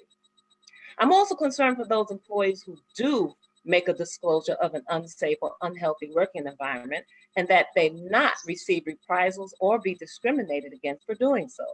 Many CMS employees are working in home and office buildings that have very old and outdated HVAC systems, and many are still dealing with the problem of mold. In my school, upon returning from summer break, teachers have to use dehumidifiers to get extra moisture out of the classrooms that's accumulated over the summer.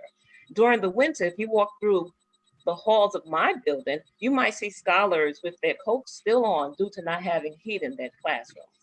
During one of the school board meetings, it was suggested that schools utilize their HVAC systems to filter in fresh air. What a good idea. However, when Ms. Shipp brought up the fact that older schools have outdated HVAC systems that don't have that capability, it was recommended that teachers open up windows and/or doors to get fresh air. This would present yet another safety concern and would not be feasible. I'm requesting that CMS employees be heard and believed when they share their fear for health or their family health and choose not to put their lives and/or loved ones in jeopardy by returning to an unsafe working environment, and that they have the right to decline work in an unsafe working conditions and be protected. Good evening. I am Lakeisha Mills, Secretary of CMAE, and I am a kindergarten teacher. CMS employees shall have the right to request a modified or alternative job assignment in unsafe working conditions. In the matter of safety and respecting others' health, as public education employees, we are faced with barriers that place us in a seemingly uncompromisable situation with Plan B plus remote learning. During those first 2 weeks, could a careful consideration of making other arrangements be available that allows employees to alter their working responsibilities? Modifications or alternative assignments will need to be made based upon employee strengths, weaknesses, and health restrictions that may be a good professional fit for their current position.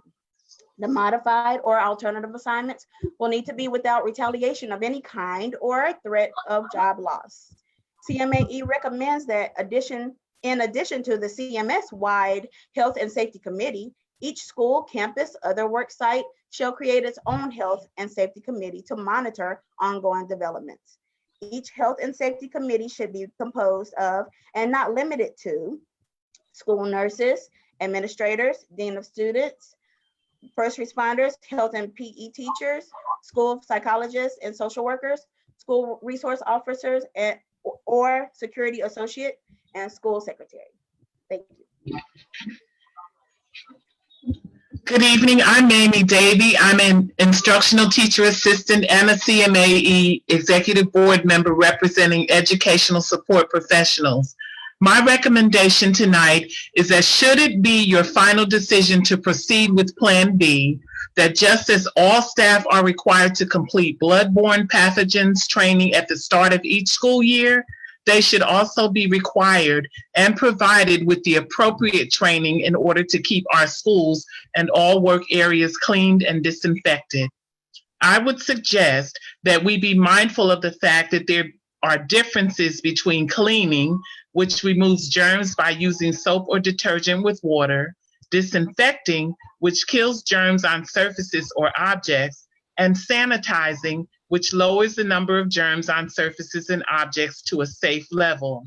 I propose that you would consider appropriate training for staff, as well as strongly encouraging them to model for students, as cleaning and disinfecting are part of a broad approach to preventing the spread of the coronavirus, as well as other infectious diseases in schools. Thank you for your time and attention. Good evening, Margarita Brown, Vice President of CMAE, 33-year veteran teacher of CMS. Social emotional well-being is highly important during remote teaching. Thank you for the wellness programs you have in place for our employees. But if added stresses were alleviated, we will not see an increase or development of underlying health conditions of employees having to use the programs provided. The added stresses expressed by teachers and school workers during remote learning this year were too many micromanaging from principals, being scrutinized or warned if the teacher's child or children came onto the Zoom instructional meeting at the time, afraid of bad evaluations, having to deliver instruction more than once a day when they have families of their own to take care of, too many meetings, feeling intimidated when glitches in technology occurred, being reprimanded through emails if a few minutes late to a Zoom meeting. Thank you. All right, thank you, CMAE. So that is all of the speakers joining us via Zoom tonight. Madam Clerk, if there are any public comments that were sent via email, would you please read them into the record at this time? And I will let the public know that Madam Clerk has had a power outage due to the storm, and therefore, just to preserve power, she's keeping her screen off. Thank you, Madam Chair. We've received 2 public comments via email. I'm going to start with the first one, is from Dr. Becca Tate. To the members of the CMS Board of Education, I am Becca Tate, MD, pediatrician, a member of the American Academy of Pediatrics and a proud parent of 2 CMS graduates. A friend asked me that if I had school-age children, would I send them into school right now? I said probably yes, but followed up with another question. Would I send my teacher and staff friends to school, especially if they were older or on immunosuppressant meds, or pregnant or living with senior parents? The answer to the questions are no, right now.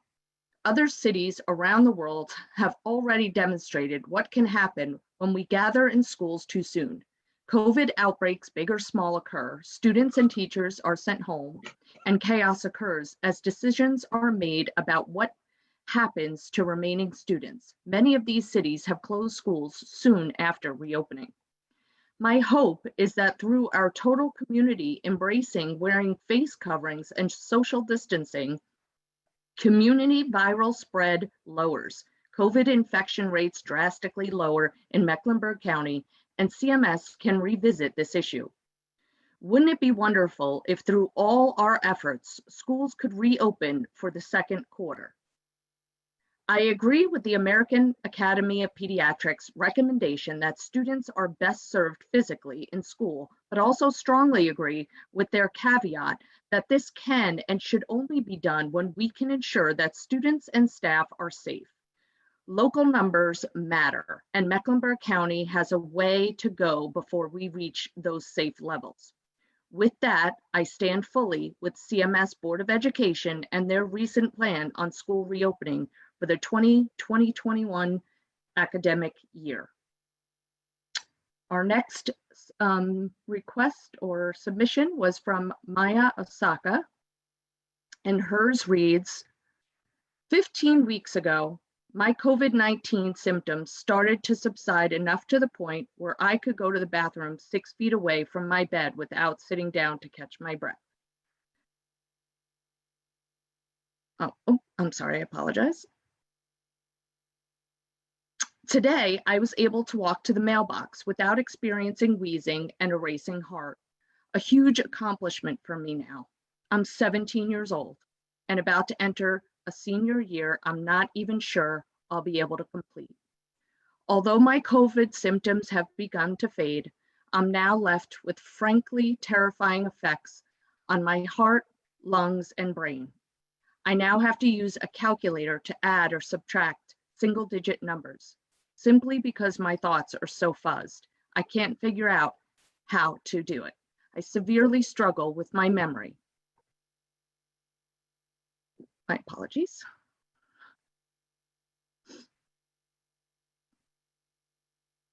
Oh, it just went down here. Surviving the intense symptoms of COVID isn't always synonymous with recovery. And for students like myself, its lasting effects could hugely impact academic progress and performance. I'm excited to start my senior year and cannot wait to start preparing for college. But I'm also riddled with anxieties surrounding my ability to write papers, understand material, and perform well on exams when I've been struggling for months to regain both my physical strength and cognitive ability. Survival doesn't guarantee recovery, and I don't want any more students to find that out the hard way. That concludes our statements.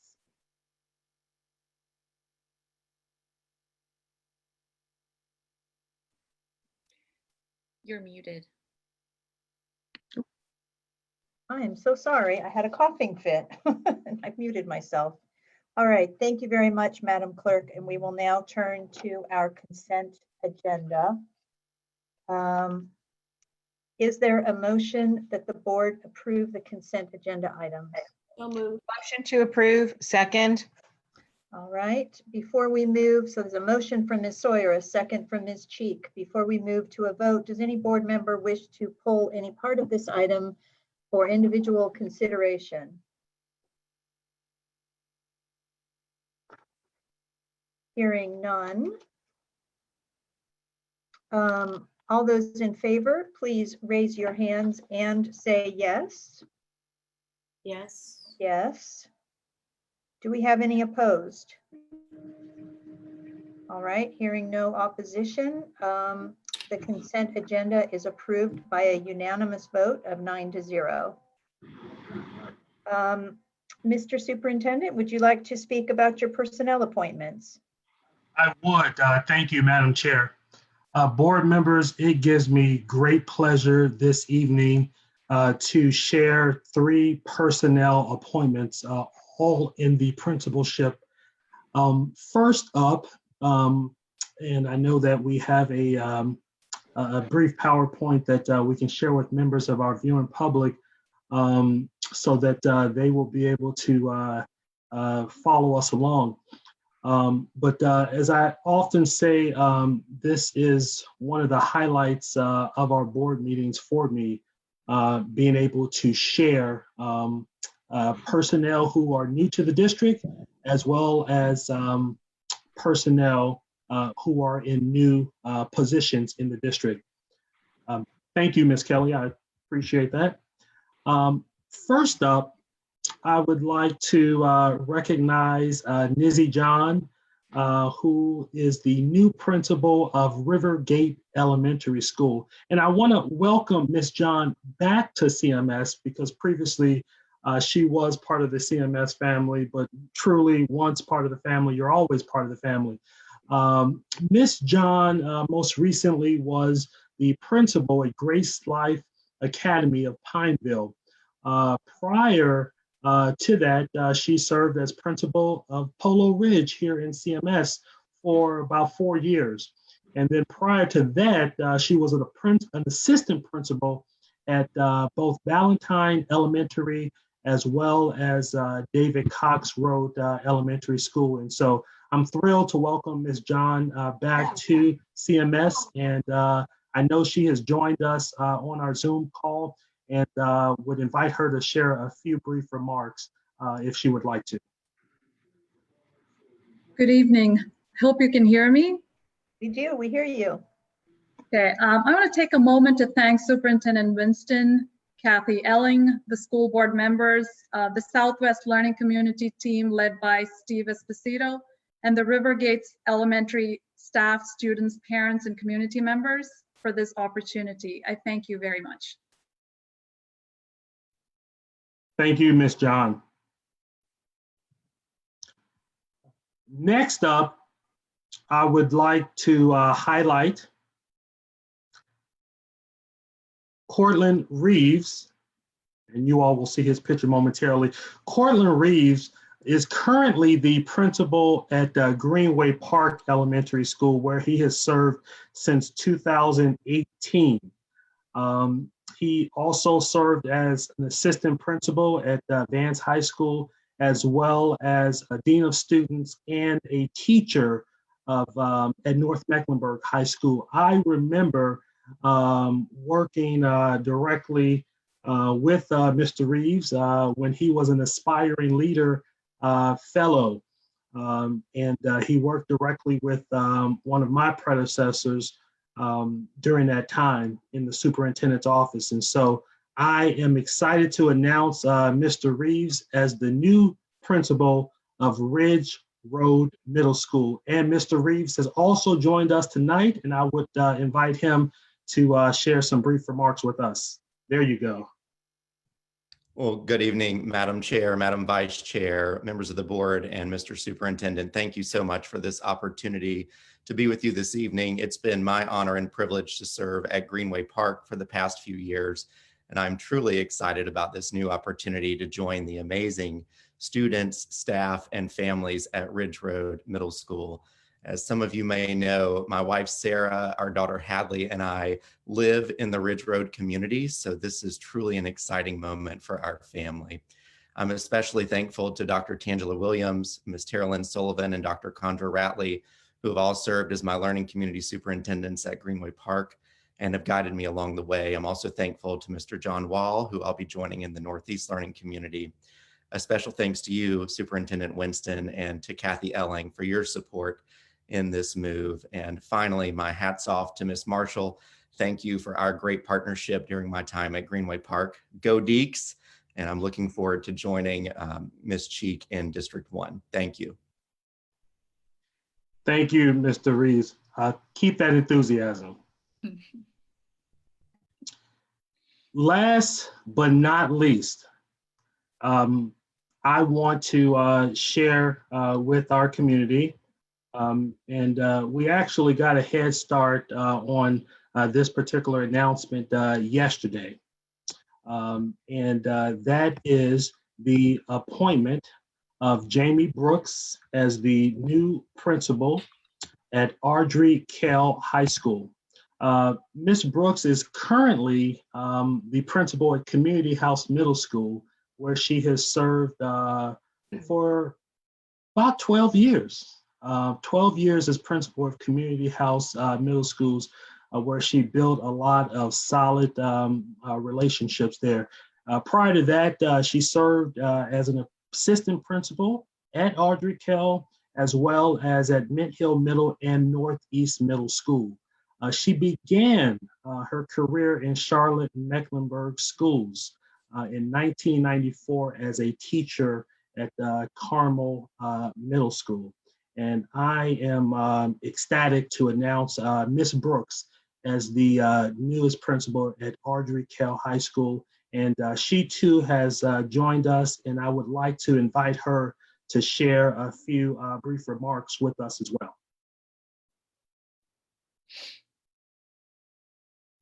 Good evening, everybody. I just wanted to thank you, Superintendent Winston, Steve Esposito, Kim Schroeder, the board members, all of you for trusting me with this new opportunity. As a member of the AK community, a parent in the AK community, and a leader within this community, the last several months have been extremely heavy on my heart for so many reasons. And it is because of that heaviness and my commitment to equity that I sought out this position. I am fully dedicated to working together with all of you to help bring this amazing community back together as one.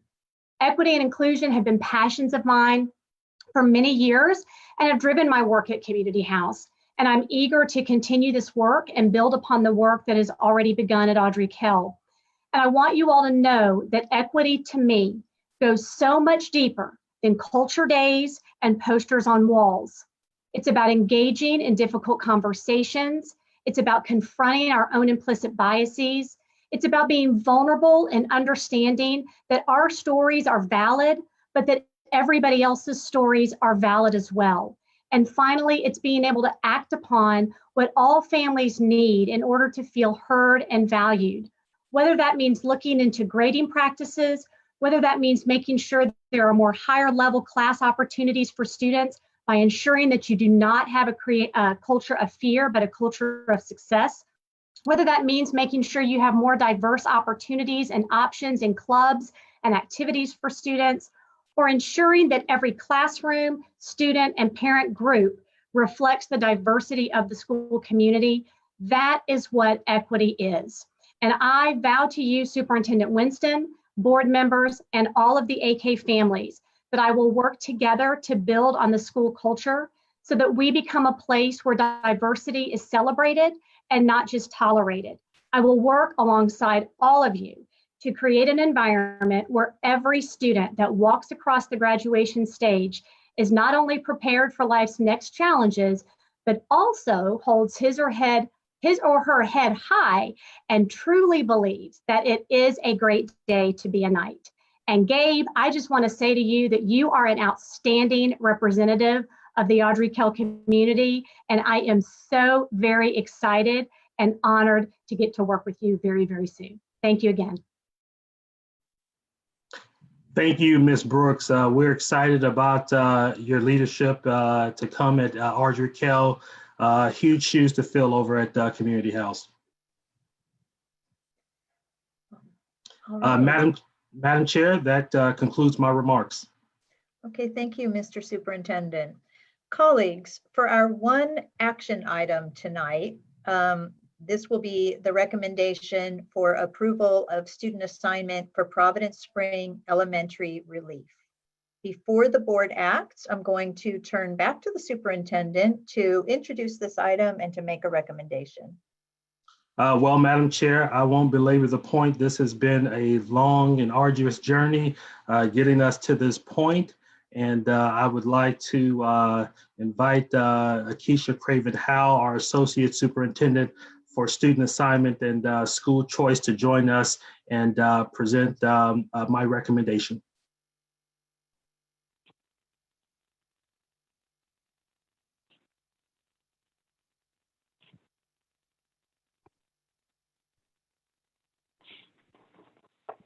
Thank you, Superintendent Winston. Good evening, board members. It is my pleasure to share with you this evening an update in advance of the superintendent's recommendation for Providence Spring relief.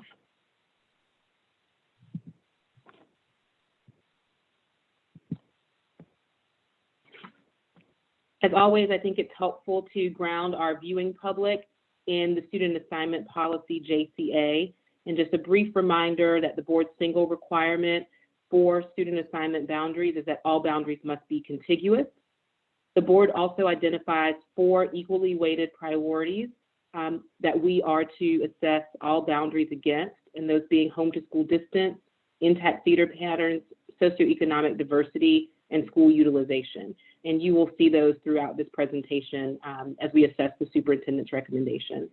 There are additional factors that my team and I also consider anytime we are discussing boundaries with the community. Just as a reminder for context, we are having this discussion because Providence Spring Elementary has exceeded the capacity of its core facility, as well as has exceeded the capacity of its campus to house mobile units. It currently has 8 mobile units, and there is not space for additional units. McKee Road Elementary, just a couple of miles away, is fully utilizing the capacity in its core facility. However, it does not have mobile units, and there does exist space on the campus to accommodate up to 6 mobile units, as well as a 10 classroom modular unit. The planning services team began engaging this community back in January. We were able to have that session in person. Subsequent sessions have been remote engagement sessions. There have been 2 of those, as well as 2 community surveys and 2 public hearings, including the one this evening. A little bit more detail about the utilization of McKee Road and Providence Spring. You can see that McKee Road is right at 102%. So that's very close to a 1-to-1 ratio between teachers and classrooms. In comparison, Providence Spring is at a 133%. So far more teachers than there are classrooms in the facility. I also share Crestdale Middle and J.M. Robinson and their current utilization as well, as there is a slight change to middle school boundaries that is included in the superintendent's recommendation. This is an aerial view of McKee Road Elementary. You can see here the school's campus and where the proposed modular unit would go, and as well as where we could place up to 6 mobile units. We have, throughout this process, wanted to make sure that we contained the additional students or the additional enrollment in just the modular site, which is 10 classrooms, and not to have to make use of the 6 mobile units. And you will see that we've done that in this recommendation. There had been some questions from board members and the community about the difference between modular units and mobile units. You can see here a picture of a 10 classroom modular unit. It is a self-contained unit with a central hallway. It has 10 classrooms and 2 restrooms. Classrooms in the unit fall within the range of what is typical in an elementary school. Just to remind the viewing public again of the part of the community that we're talking about, here you can see Providence Spring and the McKee Road elementary attendance areas, Providence Spring outlined in yellow and McKee Road outlined in purple. The superintendent's recommendation is Violet Scenario 2.0. It differs slightly from our last public conversations about the Violet Scenario in 2 somewhat minor ways. The initial Violet Scenario included McKee Road. What we discovered is that that road is split such that the odd side is assigned to McKee Road Elementary and the even side is currently assigned to Providence Spring Elementary. Violet Scenario 2.0 brings the entire McKee Road, both the even and the odd side, into the attendance area for McKee Road Elementary. It also takes the portion of Cookendale Road south of Brushy Lane, which is this area right here where my cursor is. The net effect of this small change is it increases the number of students that would be assigned from Providence Spring to McKee Road Elementary by 5, and increases the number of students that would be assigned to J.M. Robinson from Crestdale Middle by 2 over the original version of the Violet Scenario. When we think about the board's priorities, this scenario assigns 5 intact neighborhoods, as well as some homes that are not contained in a neighborhood along McKee Road and Cookendall Road. In terms of an intact feeder pattern, there is no change. All the McKee Road students will continue to feed to J.M. Robinson, and Providence Spring will continue to have a split feed to both Crestdale Middle School and J.M. Robinson. Overall, proximity is a positive. There's a slight decrease in home to school distance for some of the students that will change, and little to no change for the remaining students. There is virtually no change with SES diversity. You can see the 2019-20 SES distribution for both Providence Spring and McKee Road Elementary Schools. And then in terms of utilization, I've noted that it's both a plus and a minus. We certainly achieve our goal of relieving Providence Spring Elementary, but we are mindful of some of the concerns related to core spaces at McKee Road Elementary. I do think it's important to point out that the Violet Scenario, of all the scenarios that we have considered throughout this process, moves the fewest number of students from Providence Spring to McKee Road Elementary. When we look at the projected utilization for both McKee Road and Providence Spring based on this updated Violet scenario, in 2024, we project McKee Road Elementary to be just over 750 students. The utilization increases to 121% from 102% today, and that is without mobile. When we include the 10 mobile classrooms in that utilization calculation, you can see that the utilization drops to 92%. At Providence Spring, 2024 projected enrollment is 813 students, and you can see that their utilization decreases to 113%. That's just counting the classrooms in the core facility. If we count the 8 mobile units currently on campus, you see that that utilization is 92%, comparable to the McKee Road Elementary utilization, also including mobiles. Finally, in terms of middle school, a very small number of students in the Violet scenario are currently in the Crestdale Middle School attendance area. So you can see that there are a total of 57 middle school students in the portion that will move from the Providence Spring attendance area to the McKee Road attendance area. Of those 57 students, 44 are already assigned to J.M. Robinson, and the remaining 13 are assigned to Crestdale. That is an incredibly small number of students to continue to a middle school from an elementary school. And so for that reason, this portion of the Crestdale Middle School attendance area will be assigned to J.M. Robinson, so that all students who attend McKee Road Elementary will continue to feed J.M. Robinson Middle School. Again, the map associated with the superintendent's recommendation. And this concludes the presentation.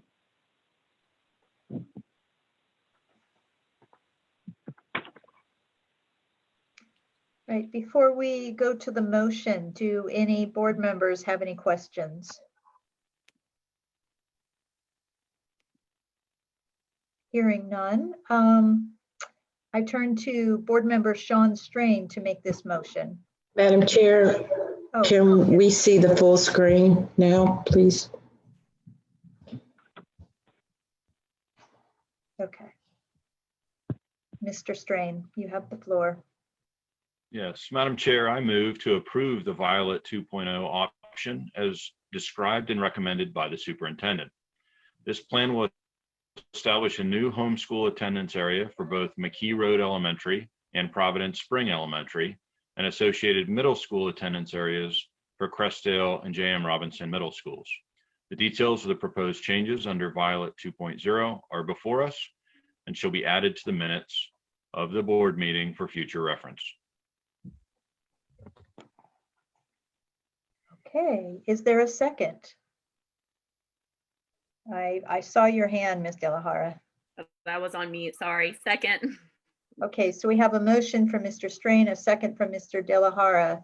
Mr. Strain, would you like to speak to your motion? I'd like to. Thank you very much. And I don't want to belabor the point here. This has been a journey in the community in which I live. And we don't get the opportunity very often to do these necessary boundary changes when there is very broad support across the community for those changes. And what stands before us has tremendous support in the community. It's recognized that as a Providence Spring and McKee Road Elementary School community, there were changes that needed to be had, and we found the right balance for the families. And that's what, again, is before us tonight. So I appreciate the work and collaboration with the community, between staff and the community, to come up with this, which is a great answer. That being said, it's not a permanent answer, because we know that we continue to see enrollment increases, and we'll need to continue to watch this. But it certainly buys us time to move forward and continue to serve our families well in this community. All right. Do you have any further discussion or debate?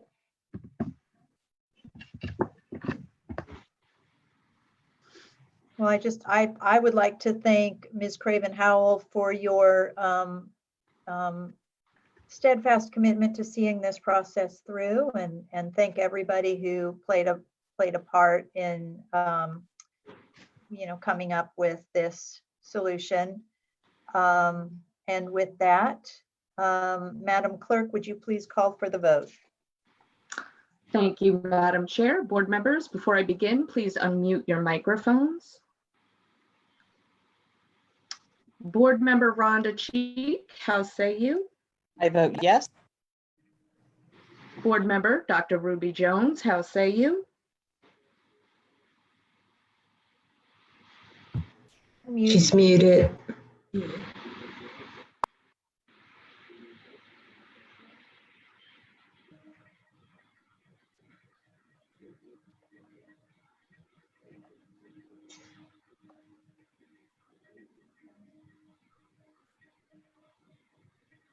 Yes. Thank you. Board Member Carol Sawyer, how say you? Yes. Board Member Margaret Marshall, how say you? Yes. Board Member Sean Strain, how say you? Aye.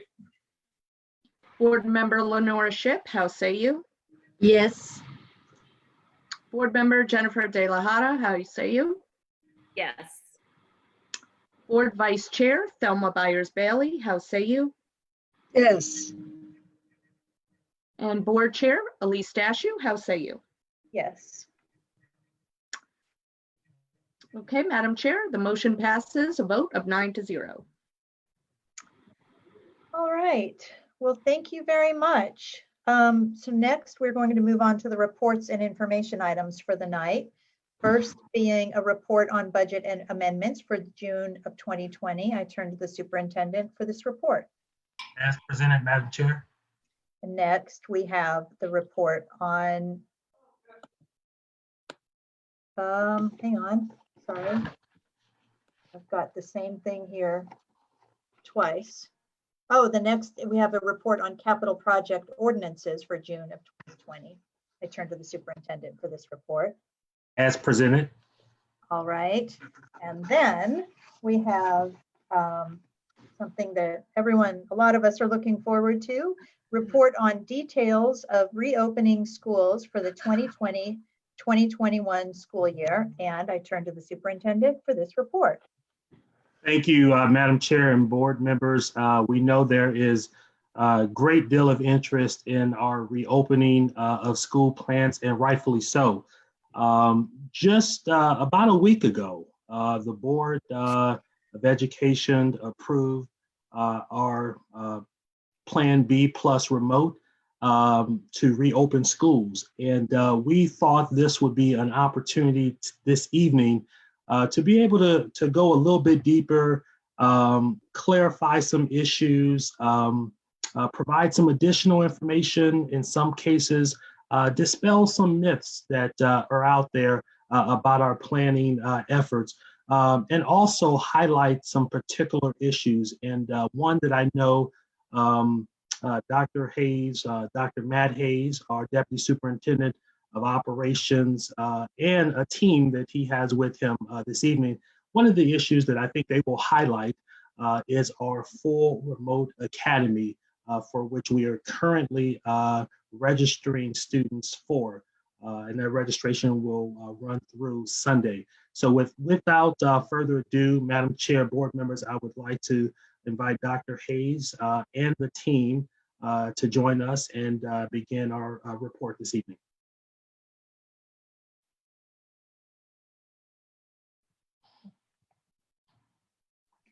You're muted, Dr. Hayes. Hey, There you yes, go. ma'am. I appreciate that. Thank you, Superintendent Winston and board. We have 3 individuals that are joining us this evening from the academics team. We have Beth Thompson, who is our Assistant Superintendent for Academics. We also have Brian Kingsley, who is our Chief Academic Officer, and we also have Dr. Frank Barnes, who is our Chief Equity Officer. All of these individuals will be a part of this presentation this evening. So we welcome them. Let me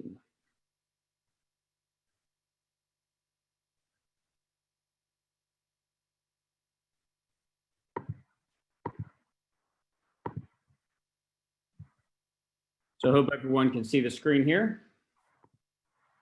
So this evening, what we are here is to share with all of you and also everyone that's joining us this evening remotely our Plan B Plus remote updates that we have at this point in time. Three things that we want to know as we begin this process. One, the focus through July 26th is to assist our families in selecting between two options, which is our Plan B Plus remote and also our full remote academy, which we launched last Friday. This presentation will compare and contrast components of the two options for the learning in 2021. Additional resources will continue to be provided to our families. We just appreciate them and everyone else that's been a part of this. We just want to make sure everyone understands that this isn't the final presentations that we'll be making on this. We have a lot more information to come. We do also just want to draw everyone's attention down here to this little asterisk that just states to everyone that information in the presentation is subject to minor changes as further guidance is provided to us by federal, state, and local agencies. As we know that as we have over the last couple of months, things are changing rapidly across not only our state and also across our nation. At this point in time, I'd like to also share with you the three scenarios that began this work back in on May the 11th, with many of our work groups, which is scenario A, where the virus is contained, scenario B, virus is slowed, and then scenario C, where there is another or potential expansion of the COVID-19 virus. From each of these, there were three plans that were established in the Lighting Our Way Forward by our governor. And that guidance was given last week by our governor. And then last week, the board also voted to move to a hybrid of a B plus remote scenario moving forward. So at this point in time, I'm going to turn this over to Ms. Beth Thompson, who is going to lead us through the next couple of slides. Good evening. All credit for this slide goes to Dean of Students Kiera Bushing of McClintock Middle School, who after last week's board meeting investigated both plans and came up with a really great format for how to present it to families in a way that can be very easily understandable. So we have borrowed from her and present this to you this evening. This slide shares the two different options that are before families at this time. Option 1, Plan B plus remote, and option 2, the full remote academy. Additionally, you'll note that within each box, there's a guiding question to guide our families as they're seeking to make the very best decision for their children. In option 1, an essential consideration would be that I want my child to attend school in person as soon as is allowed by the Board of Education and obviously deemed safe. If that's the case, no action is needed. After the in-person 2-week orientation period, all instruction will be remote until a decision is made to return in person. And further information regarding those orientation days will be coming in early August. If a family deems or parents deem that they want their child or children to stay at home full-time to continue remote learning throughout the first semester, then the full remote academy is an option.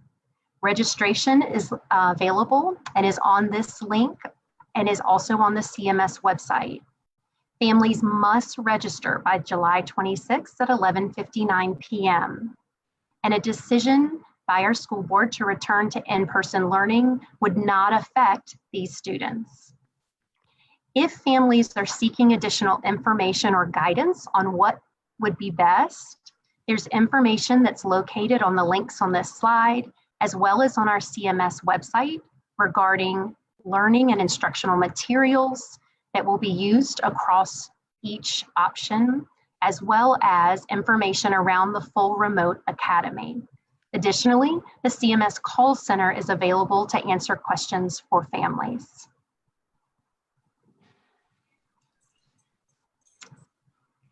We have an urgent plea for all of our families and community members. We encourage parents to contact their assigned school that their child or children will be attending to ensure that the school has appropriate contact information. That includes phone numbers and emails. We want to make sure that as we're getting ready for the school year, we know how to contact you and you're receiving all information from your school. Additionally, I want to give a moment for folks to also be able to review this information in Spanish.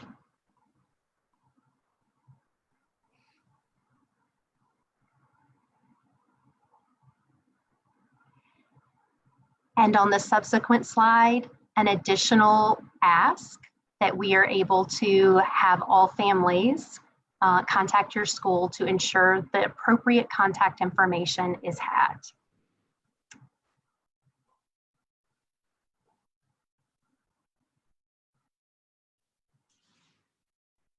And at this point in time, we will turn the presentation over to Dr. Frank Barnes, our Chief Equity Officer, to discuss how families may sign up for the Fully Remote Academy. Thank you, Dr. Hayes. As Ms. Thompson and Mr. Winston already indicated, our registration window is open. It is open from July 17th through July 26th at 11:59 p.m. We encourage families to register if they so choose. As of 5 p.m. this evening, we had approximately 15,000 registrants and a number still in progress. We monitor those numbers daily and will continue to update staff daily on those. As families take advantage of that opportunity, what they're saying is I'm enrolled in my home school or magnet school, and that enrollment doesn't change. However, they say, I would like to register for the option to have my children educated remotely. This is an issue of preference and in some instances precaution based on the preferences of that family. So although we are opening with the B+ plan, if we to revert back to Plan B, where students would be coming on a regular rotation, either in Group A, Group B, or Group C, by participating in the Full Remote Academy, there wouldn't be the inconvenience of an interruption in their education, and students wouldn't have to return with their like classmates. Additionally, if we were to return at any time, their students would not have to return even for the beginning of school during that orientation. That orientation would be provided in a remote fashion. So really what we're trying to offer our families is that opportunity to stay at their home school or their magnet school without rendering and releasing their seat, but maintaining their seat and having the option to be able to have their children educated in a safe environment. What you'll see is, as there's been much of the discussion this evening, that first orientation will be anywhere from 3 to 4 days for 3 groups of students. The groups of students were created so that we could be able to maintain social distancing in classrooms during passing periods and as students exit the building onto buses or in cars, as well as give us the appropriate time to adequately screen every student upon entry into the school, upon leaving their bus or leaving their car that brought them, or coming on foot. As we do this, students in the Full Remote Academy would be having a comparable experience as their students, as their classmates, I should say, who would be remote. In the top row where you see August 17th through August 19th, you have during that week, or excuse me, those days, that the students in Group A would be there in person. However, the students in Group B and Group C would be having a remote experience under what we're outlining. Similarly, students in the Full Remote Academy would have that same experience. And likewise, it would continue during the days of August 20th through the 25th, the days of August 26th through the 28th, and from August 31st on until the point of the board's determination and public health metrics allow us, we all would continue remotely. We created this opportunity in a full recognition there would be some families, regardless of the public health conditions, that would want to keep their students home, and that would be their decision. What these orientation days look like, we're still working to define with our principals, and we'll be engaging other stakeholders. One principal said it quite clearly and articulately, that he, like many of the teachers who spoke today, said, I want to see my students. I wish I could hug my students, and I'm eager to educate my students.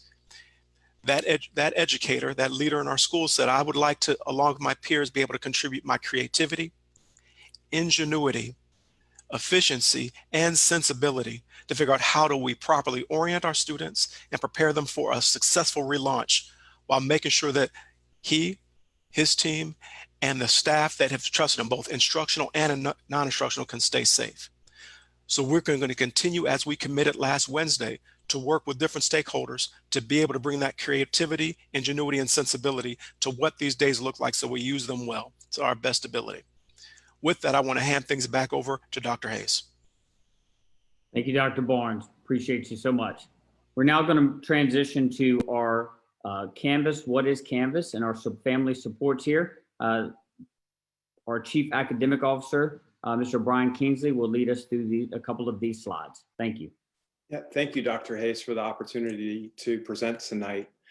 In order to operationalize the plans that Dr. Hayes, Dr. Barnes, and Ms. Thompson have outlined so far, it's going to require us to have a commitment, whether we are in an in-person experience or in a remote environment or even our remote academy, to have an online learning management system that can be accessible to our students, to all of our teachers, and all of our families, so we can continue to get plugged in to ensure we know how to support our students both at home and in our school buildings. This is a special call out to our community right now to know that if you are the parent or guardian of one of our students, we'd like for you now to begin downloading the application on one of your various devices, whether it's Android or possibly an Apple device. It is a free resource to download. And you have the opportunity to identify by accessing the link here in step 2, finding your children's information through our student portal by identifying them by school within our school districts. We are continuing to publish and provision incredible resources and guidance to support families in multiple languages. I'm asking you to please continue to revisit our school district website for more information on this platform, but we want to ensure our entire community is equipped with the information to best lean in and support all of our students in the year ahead. If you can go to the next slide, please. So in the year ahead, we've learned a lot since what took place in the spring after March 13th, where we abruptly closed our schools. And the realities of all of our experiences supporting learning and supporting instruction varied across the system. We had many of our teachers, thousands of them, already using Canvas with their students, our students, every single day. But we also heard from many of our teachers that was a big lift for them to kind of move into that environment overnight, to know best how to communicate that, not just with their students, but with their families. And we also heard that it was really incredibly difficult in many instances around building lessons and activities in a new space, not knowing where everything lived. On the flip side of that, we had an experience across many of our families while they were continuing to work in their homes as we're all dealing with this pandemic in new and different ways. They were also being asked to support their children's learning during this course of the school day at the very same time. And not necessarily knowing how to do that strategically, not knowing how best to partner with our teachers.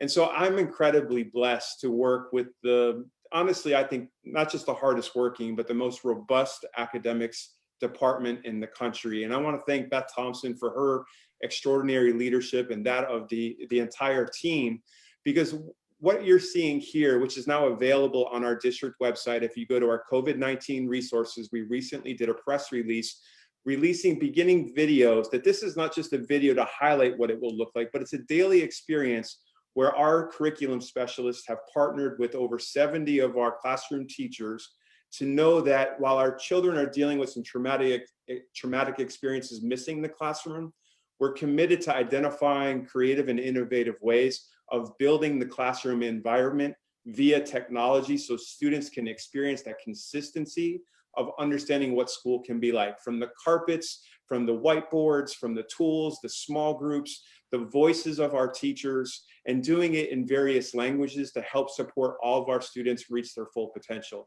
So I'm not going to show the video here tonight, but I'd love to lift up where we have an opportunity to access that. And later on this week, this Thursday, we will be pre-releasing more resources to all of our teachers in service of the year ahead. But I'm just incredibly grateful. And these are resources that were not available on March 13th. And there's some of the most extraordinary, high quality instructional resources that are available in the country. And all of our students will have access to that in the year ahead.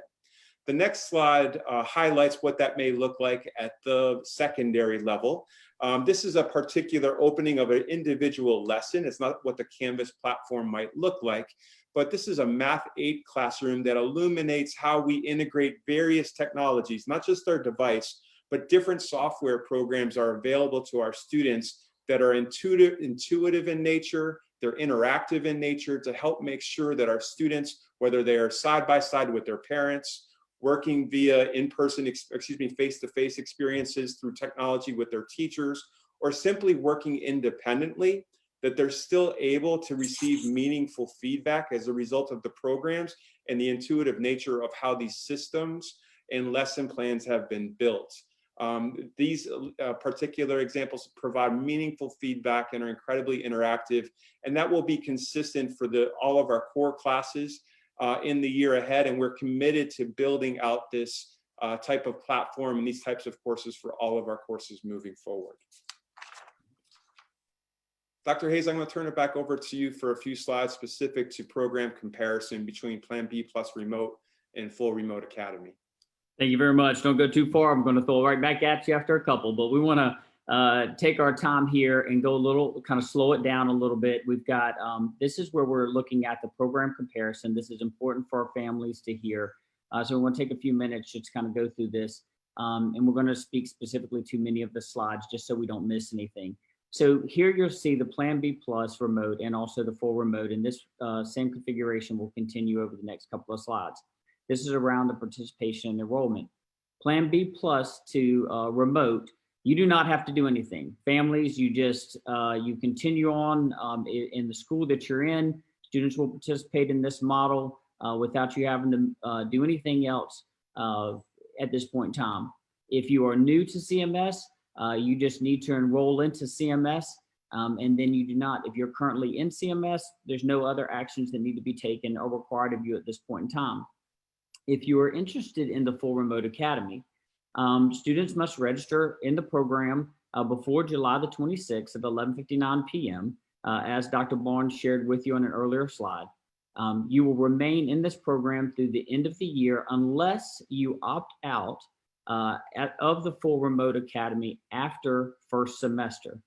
So committing to this is committing to at least the first semester, where at that point in time, there will be a transition opportunity either for people out of the fully remote academy or inside the full remote academy. We need to be clear, and the reason for this is because around scheduling issues and making sure that all of our students have the continuity that they deserve, and also that our teachers have that same continuity on a day-to-day operations. If you are new to CMS, you will enroll in your CMS school, and then you will register for the full remote academy at your current school. If you're current CMS students, register for the full remote academy. Just make sure that that's completed by Sunday, July the 26th at 11:59 p.m. So let's talk about the comparison in the teachers. With the Plan B plus remote, all students will be taught by certified teachers at that child's assigned school. In the full remote academy, the expectation is for that to occur again. Only when it is necessary will we be cross-enrolling students in order to fulfill a student's requirements for courses that they may request. Once again, what drives a lot of the decisions on the courses that will potentially be offered as you move into the high school ranks, that would be the selection of those courses. And so what we want to make sure that we do is all of our families, that is why we have a deadline. We want to make sure that all of our families have the opportunity to enroll. You do not have to do anything with your selection card, because we will still use the selection cards that you filled out in middle and high school at the secondary level that were completed in the spring of last year.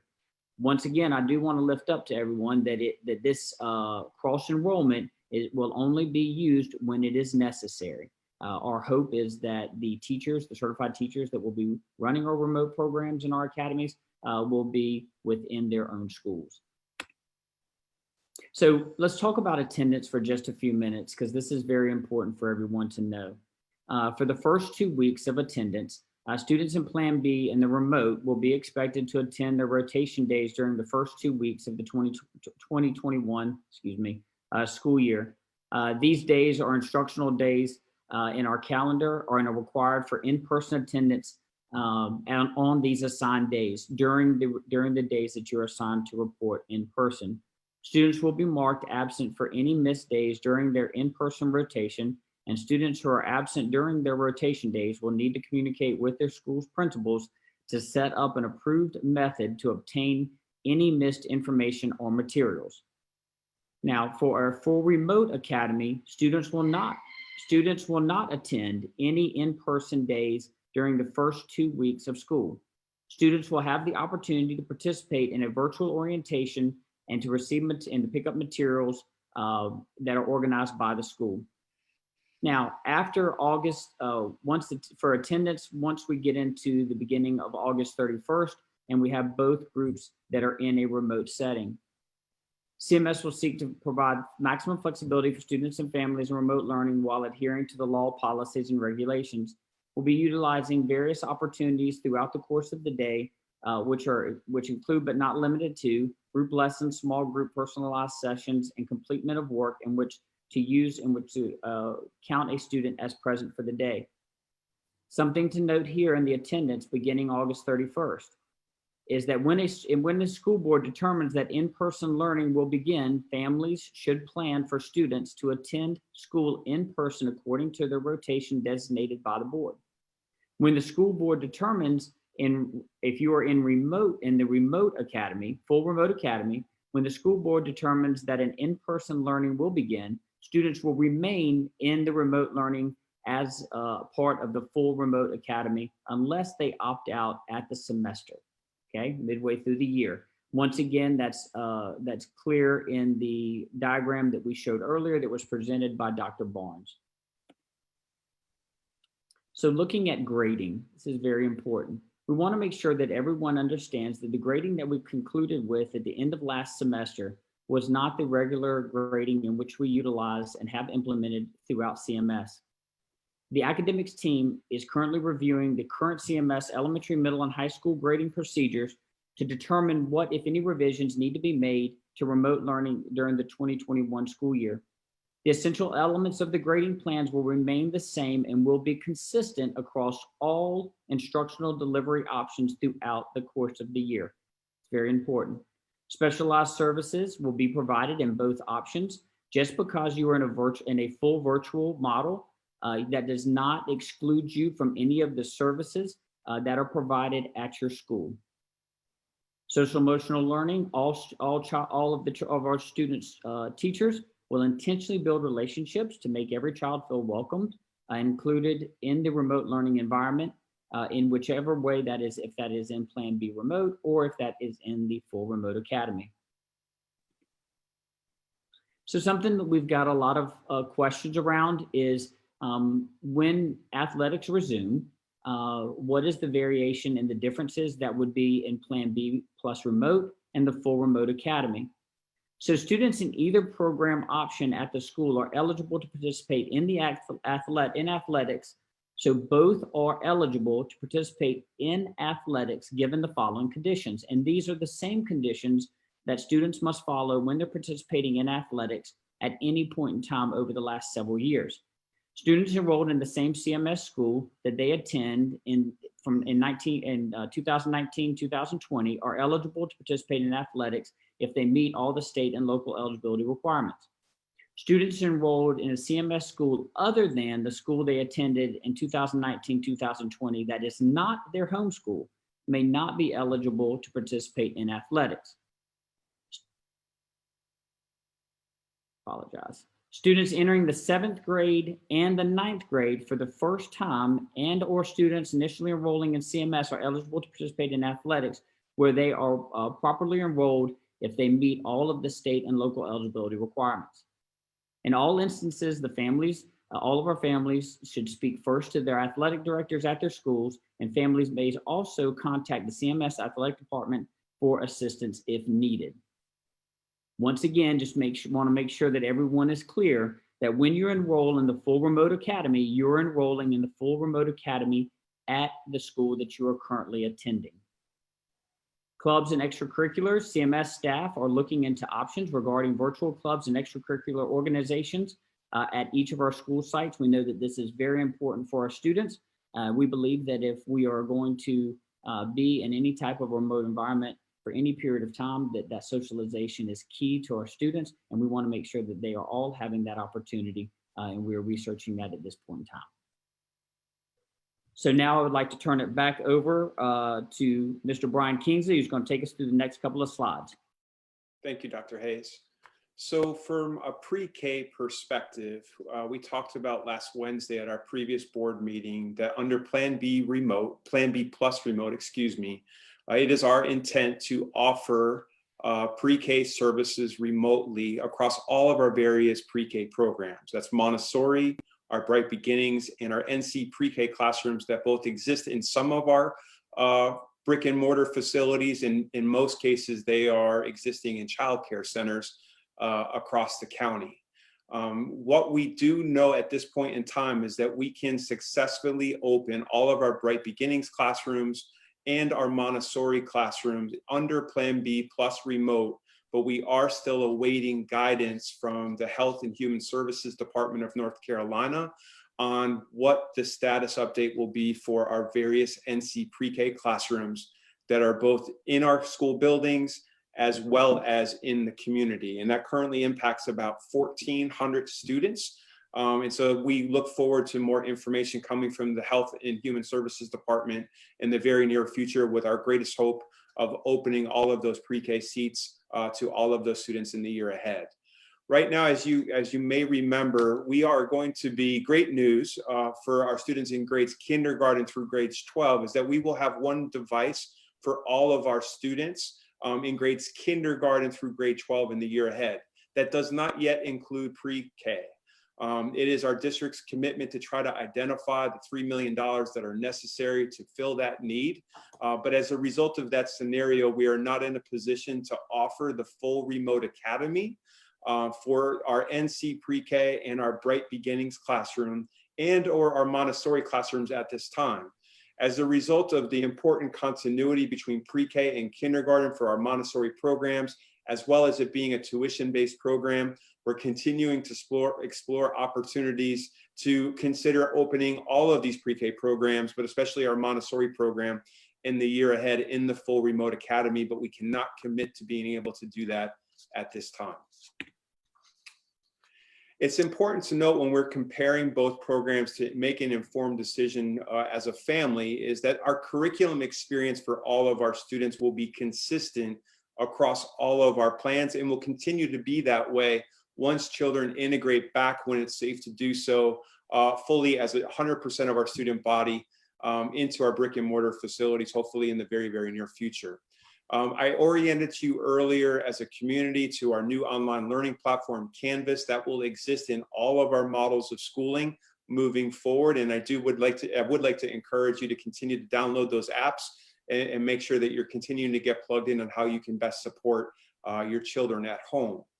There are many families that are curious and sometimes a little bit nervous around, if I choose the full remote academy, will that mean that I have to give up the seat that I so desired at a specific magnet program that my child is currently assigned to? That is not the case. All of our students under both programs will have the opportunity to remain in the desired magnet program.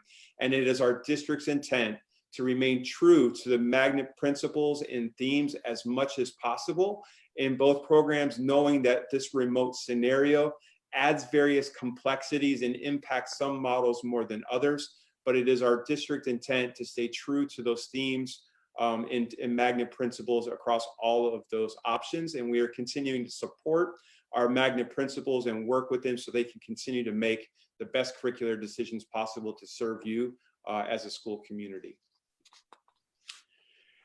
As you may remember, when we abruptly transitioned to supplemental remote learning in March and then full-time remote learning a few weeks later, we created some criteria that created maximum numbers of hours for our students to participate in learning per day. And based upon the feedback, both from the community as well as our teachers, we recognize in order to be in compliance with state law moving forward, we have greater flexibility in the spring, but we truly have to commit to a school calendar with a specific number of instructional hours. And so the expectation across both plans, our full remote academy and Plan B plus remote, will be more robust than what our children and our teachers experienced post March 13th. And I think it's really important to name that. It's also one of the reasons why those resources that we are building in partnership with our teachers are incredibly important to make sure children can access that when it's convenient for them. You should expect as a family that your child will be immersed with live synchronous instruction with their teachers at the elementary school level for 120 minutes each day as a minimum. That will include whole group instruction that encompasses social emotional learning, reading and mathematics whole group, as well as small group learning that is specific to live interaction with your respective teachers that is specific to fluency and phonics, as well as math small group. We know both in our brick and mortar facilities as well as when we're working remotely, students will be required to have independent learning time to be able to do their assignments, to do their work, and continue to seek counsel with their teachers in an asynchronous way. And this learning in this space is really at the pleasure of the family in terms of what works best for them. You should be able to expect up to, at the elementary level, 225 minutes each day. And you should expect all of our elective offerings, which I believe is the soul of the school experience, will continue to be a priority in this system, and that we ensure that we offer our art, our music, technology, and physical education each and every day. What's different about this experience, and is important to note, is that we are no longer, while we are in a stance of remote learning, constrained by time. The bells do not necessarily reflect of our school day, reflect our ability to continue to immerse ourselves in learning. Learning is now the constraint, actually. And so when we see this independent time, asynchronous time, up to 225 minutes, please note all of our students will be operating at their own pace. And there may be many instances where their work and their workload as a result of how fast they're progressing through their respective assignments may actually be finished sooner than that particular experience, and that's okay. I'd like to share a little bit about what the middle school experience is going to look like. Traditionally, across our middle schools, there are core classes that we will continue to offer under both of our plans, Plan B plus remote and the full remote academy. All of our schools will be adopting a social emotional learning block to make sure that we're collaborating, that we're checking in on with each other, making sure that we're building the healthy relationships, that we can continue to connect with our families and our children in new and specific ways, to just know how they are doing during this environment, to connect them with the resources that they need to be successful. That while the SEL block will be 45 minutes in length, our traditional other blocks that are core classes will vary between 60 minutes to 55 minutes daily, or in some instances, 75 minutes every other day. There will continue to be a healthy, active child, physical education offerings and nutrition offerings that are resources and guidance for specific activities that all of our students can participate at home, and those will also be 30 minutes. You can see that all of those times are basically almost divided in half in terms of what you can expect from a synchronous live instruction or video instruction versus the independent time for learning for each of our children over the course of the day. Again, just similarly to the elementary school scope of how the school day will play out, the independent learning time at the middle school and at the high school level will continue to prioritize students operating at their own pace. And so some of those times may vary as a result of how fast or that they begin to accelerate through their assignments, or if they need additional instructional time or need to work with teachers in new and meaningful ways, that opportunity and space is there to be able to exist as well. In the event when we return to our brick and mortar models for full instruction, please note that our school day will reflect a 7-hour day across our school district when that happens. Our high schools are a little bit different as a result of the block schedule, but we will continue to prioritize in the year ahead an opportunity for all of our students across the system, whatever grade you're in, to ensure that we're continuing to be very explicit, intentional about addressing social emotional learning opportunities to connect students with teachers in new and meaningful ways that are not necessarily academic related, but are related to what children need in order to be successful. So we're connecting them with those resources. We will have a minimum of 75 minutes for each of the courses our high school students participate in, where we are setting as a standard 40 minutes of those 75 minutes for each course will be synchronous or video instruction per class per day, which should reflect a 35-minute opportunity for students to extend their learning independently for each of their courses. In some instances, across those programs, we may need to connect students based upon the uniqueness of their course to other course offerings that are available either through North Carolina Virtual Public School or Edgenuity, which is a partner of our district that offers courses that are standards aligned and district driven to have other opportunities that are available at the fingertips of each of our students across the districts. And we will continue to provide guidance on credit by demonstrated mastery for all of our families as well in this space, knowing that is a particular topic of interest for many of our school communities.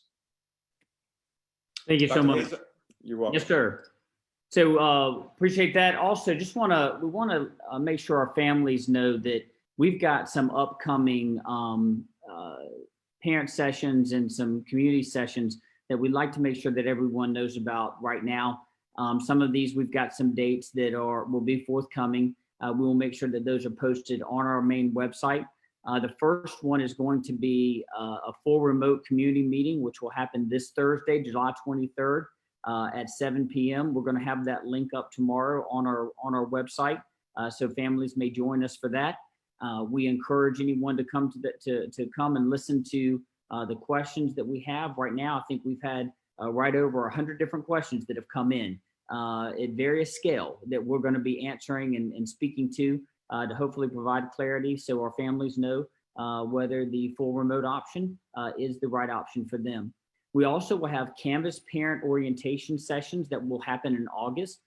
Those specific dates will be forthcoming. Now, one thing that I'd like to make sure that all of our families listening tonight know is that in order for you to be able to access the Canvas specific to your child and student, your child must be assigned to a teacher.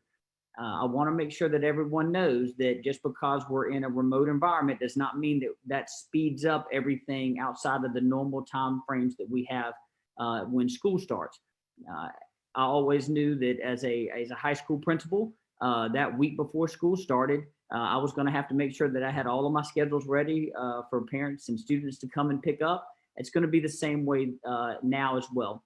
We've got to make sure that we, one, have all of our students that elect into the full remote, that we have them assigned to teachers. We have to make sure that our teachers are assigned to students.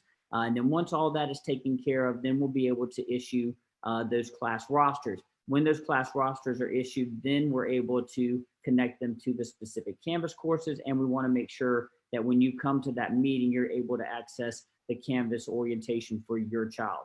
We also will have an Exceptional Children Department presentation that will happen in August as well. We know there's also been several questions around that. What does that look like in the Plan B plus remote? What does that look like if my child is in the full remote option as well? We will be able to answer those questions.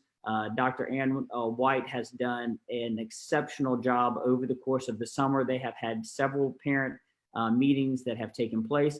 I want to say thank you to all of our Exceptional Children's parents that are out there listening this evening.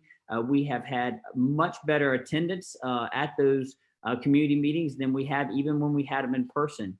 And we appreciate everybody being able to access the resources here at the school district in which to have questions answered. So these are just a couple of meetings. As others will come about, we'll post all of this and also this presentation to our website so families may access this information that you see here tonight with the links in this presentation, and also will know of anything that's coming up in the near future.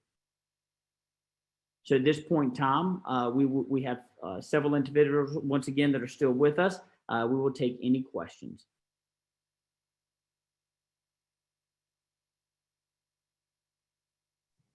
I do have some questions, Ms. Dashu. Okay, took me a second to unmute. Ms. Cheek, please go right ahead.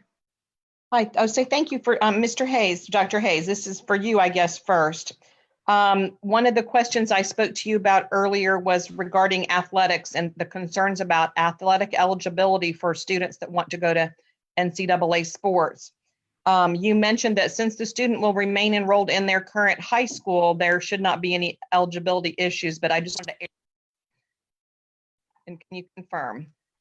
Yes, ma'am, you are correct. Because the student is remaining at their current school, there are no issues with the clearinghouse and students being eligible for those courses because they will be taught by certified teachers at their current school, or when cross-enrolled, they still will be taught by a certified teacher for that content if necessary. Yes, ma'am. That has been raised and lifted to me several times, and some of the other districts that are starting a completely separate online academy are maybe facing that challenge of not being cleared by the NCAA clearinghouse. So I'm glad we don't have that issue, among other things. Do you know how many have enrolled so far in the full remote option? Dr. Barnes? Yes, ma'am. So far, we have approximately 15,000 students who have been registered, and we're continuing to monitor those on a daily basis. Thank you so much. And we all know that our families in our county tend to be late bloomers and usually like to do things more at the last minute. So I would think that we might see some numbers in the range of where Wake County is, which is, I believe, 41% of their student body, 60+ thousand students have enrolled in their remote. Another one I had, this actually came to me as a question while the meeting was ongoing from a parent. How do the students in groups B and C have anything to do in those early days before they have their rotation? What would they be doing? Yes, ma'am. So the rotation, the way it was first set up, it was set up in that rotation due to not being able or being eligible in which to actually provide remote learning at that point in time.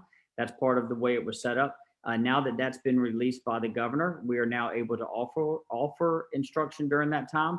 We are communicating right now with our principals. They're communicating with their teachers, as well as our learning community superintendents. So those students will have a learning opportunity during that time. And we're working all of that out, and we'll be bringing that forward to our communities in the next few weeks. And then the final thing I wanted to bring up, and this has been brought to me by numerous people, and it also is something that I kind of deal with my job as a workers' comp case manager. So one thing that a lot of parents have asked is, when they were doing the remote instruction in the spring, they said that the teachers would have a lot of distractions. They didn't have good spaces where they were doing their work.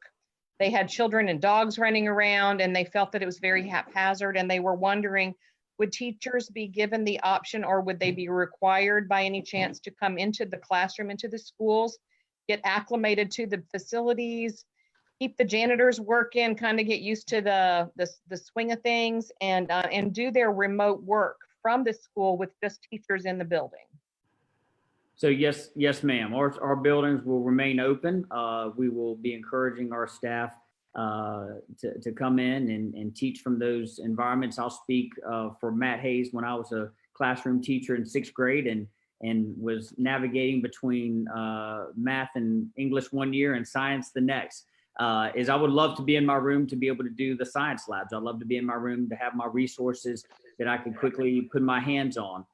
So we're hoping that as we transition forward and as we continue to move with this process, that our teachers will become more comfortable in returning into the classrooms and returning into our buildings and see all the great things that our custodial service team has done in preparation to receive students and teachers, and all the things that our operation teams have done in which to prepare to receive students and faculty and staff back into the building. So, for me, as I sat in that role as a teacher, I would definitely respect and honor the opportunity to be back in an environment that I was so used to. Yes.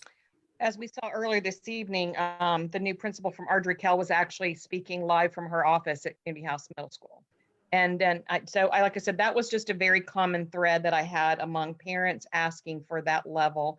And also some of the teachers that said if they were able to be in the building, they could have some collaboration with their PLCs and with their leadership, just to make sure that they were, didn't have any issues. It's a lot easier to fix things when there's somebody next door versus trying to get somebody online while you're trying to actually run the Zoom classroom. So I would like to make sure that we're encouraging our teachers to visit their buildings so that they can reacclimate to that environment. So thank you. That's all I have for now. All right, who's next? Mr. Schewel.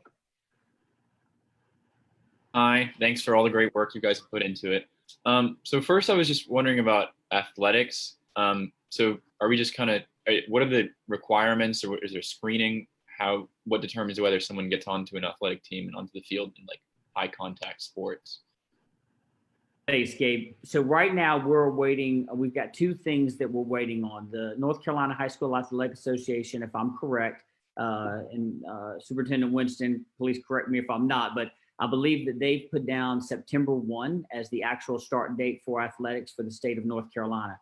So what we're hoping is between our governor making, I think he's supposed to make another announcement somewhere around the 1st of August. From that, our North Carolina High School Athletic Association may also make another announcement and update where we are. We are seeing in other states, not counties here in North Carolina, but other states where they are doing a variety of different things, all the way to postponing football and some at fall athletics into the winter and some into the springs. So once we have clear guidance on that, we'll be able to operationalize that. I will also share with you, though, that the North Carolina High School Athletic Association has distributed very clear and strict guidelines around all of our athletic teams if and when we become operationalized, which goes all the way down to use of equipment, how they're able to train together, that they have to have masks getting out of the cars and then coming into the facilities. Even down to where students might have to have their own individual water bottles and cannot share those things. One of the key pieces to remember in all of this is that at this point in time, student athletes are not able to actually share equipment. So that's key to this. So what that means is that they wouldn't necessarily be able to do some of the activities that they would have to do by that certain sport that they would be participating in. So once again, we're hoping we can get a little bit more clear guidance on that, but we are touching base with not only the state, but also our local ADs across the district by Ms. Sue Duran.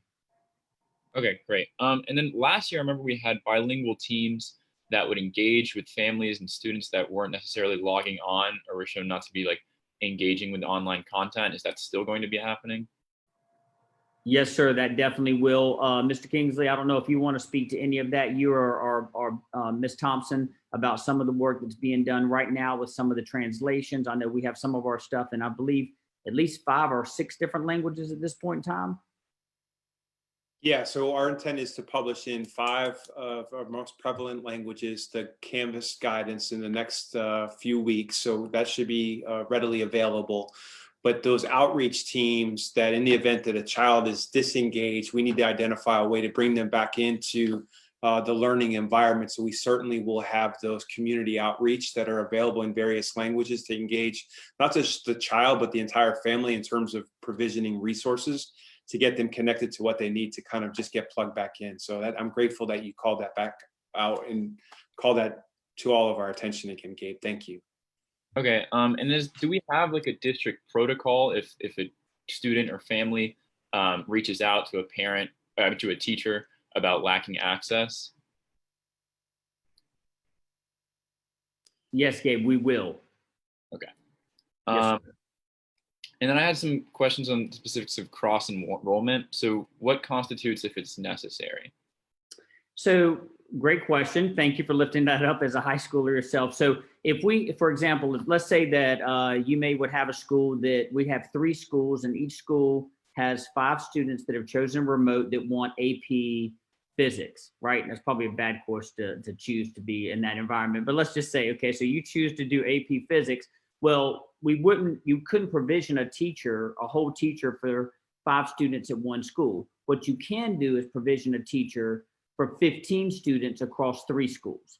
So for example, you're at Audrey Kell, what we would do is we would potentially, if you have a strong AP physics teacher, that would be the teacher that we would cross enroll students from the other 2 schools into, and then they would actually receive the instruction virtually from that instructor as well.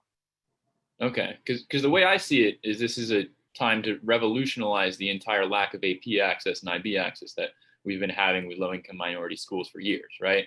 So how clear is this process? If I'm a student looking to sign up for an AP that isn't offered at my school, how do I go about it?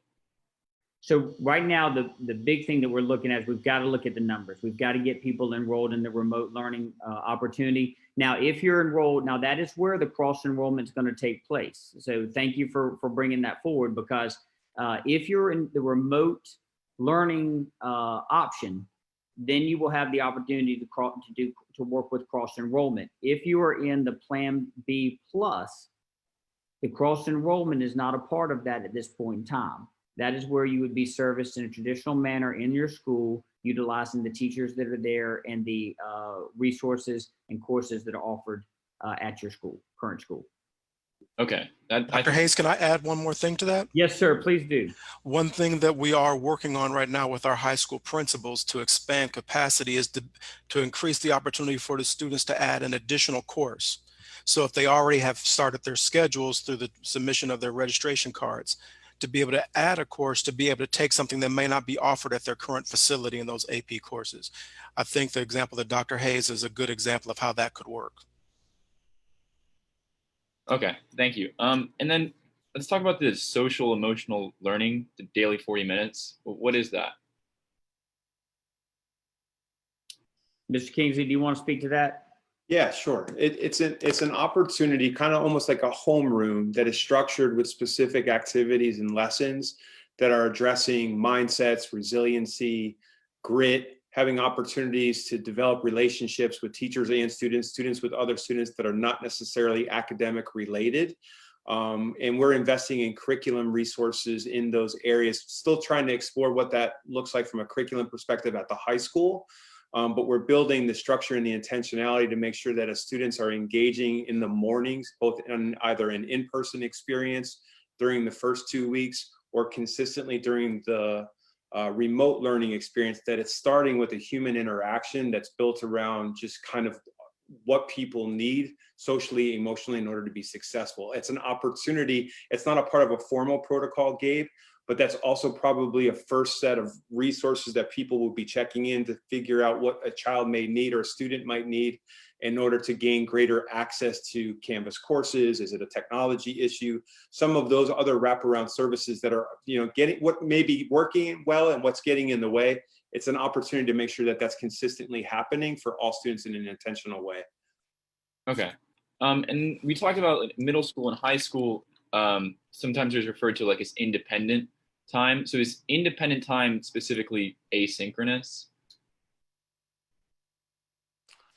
It doesn't have to be, right? So it certainly can be, but it certainly doesn't have to be. That is an opportunity for teachers to work one-on-one with students. It's an opportunity to work in further small group opportunities. So that there could be extended opportunities to work synchronously with teachers during that space.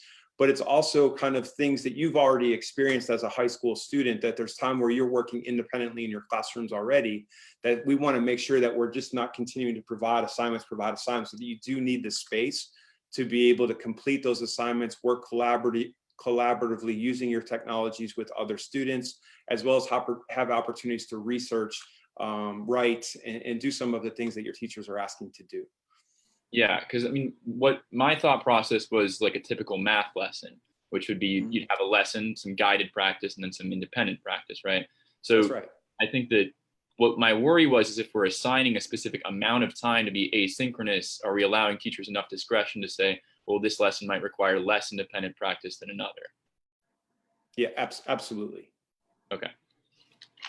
Yeah, that's it. Hey, Ms. Byers-Bailey. You're muted. Yeah. Thank you. I received a phone call yesterday, I believe, from a parent who was talking about they had signed up for remote and some of their friends had also signed up for remote, and they had created a pod. Now, at the time I was talking to her, I did not realize pods are something that other organizations like the Y is using to create groups of students who are going to be working together. But anyway, that was a question, but she was talking about creating a pod for her and some of her students, her child's friends. And she wanted to know if our remote academy could address those students as a group. I'm going to ask for Dr. Barnes to address that, because I think that those might be our classrooms, but Dr. Barnes, go right ahead. Thank you, Dr. Hayes. Ms. Byers-Bailey, that's a good question. Within the parameters of the school day, those students that you're talking about would still be members of their home school or magnet school. They wouldn't be exiting their school. They'd be part of a classroom. That classroom, if there were enough students, would be classmates at that particular school, say at Idlewild Elementary School. They may be cross-enrolled if there was a low number of students in that grade span, and for this case, an elementary school. We wouldn't be pulling those students out to create its own freestanding school. So although they might be able to create some kind of pod in their out of school time, they will still be part of a school with a homeroom, with teachers in their home school or magnet school, depending on their circumstance. Okay, and I think that was her concern, was none of these students go to the same school, but they're all friends and they wanted to be in the same pod. And she didn't know whether, she was wondering if CMS could accommodate them in the virtual academy. We'd be able to accommodate their registration and participation in the remote academy at their home school. We wouldn't pull them out and create an exclusive boutique pod for those particular self-identified students. However, we would not discourage them in out of school time to be able to work together and continue to learn in their out of school time and in their co-curricular activities. Okay. Dr. Hayes, may I add to that? Yes, sir. I think you're going to probably say the same thing I was, but go right ahead. Yep.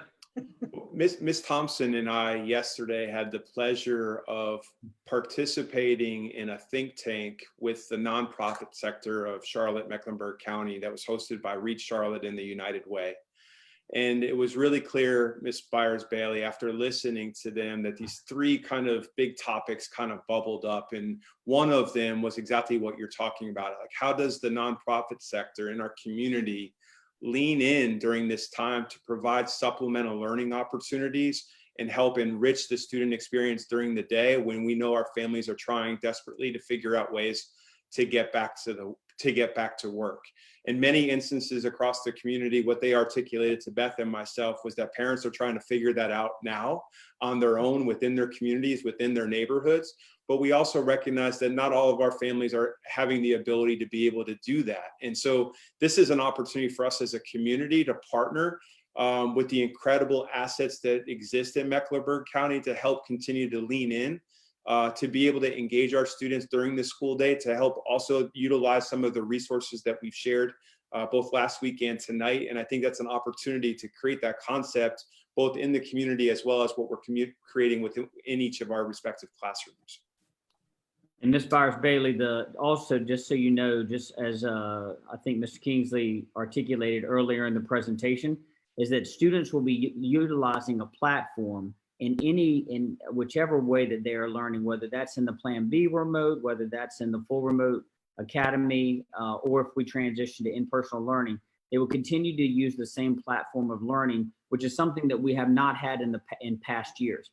So what that means is students from various schools will have the same rigorous content and curriculum across that grade span, which we think is critical to the success. So those young men and young ladies, as they may get together in their pod, will actually have and be learning the same material, which we think is that systemic change that has happened in our district over the last couple of months is going to be critical, especially under these circumstances, to the success of all of our students. And we just appreciate all the work that our academics team has done in which to build those out. So thank you.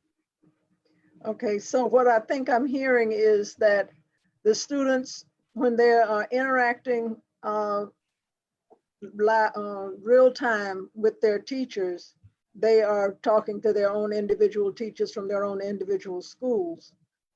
And then when they finish that, then they can get together as a pod and do some additional stuff. Is that kind of what you're saying? Yes, ma'am, but we do have to make sure that they are honoring their own work. So yes, yeah, that is as long as You're it's their saying work. that they're all going to be getting the same work. That's right. That's right. That's right. And they can turn it in. So it's good stuff. Okay. My other question is in high school, when then the old school kids could, after they finish their coursework in the afternoon, they could go to clubs and they could work on projects and competition things. Is that opportunity going to be available at all? So yes, ma'am.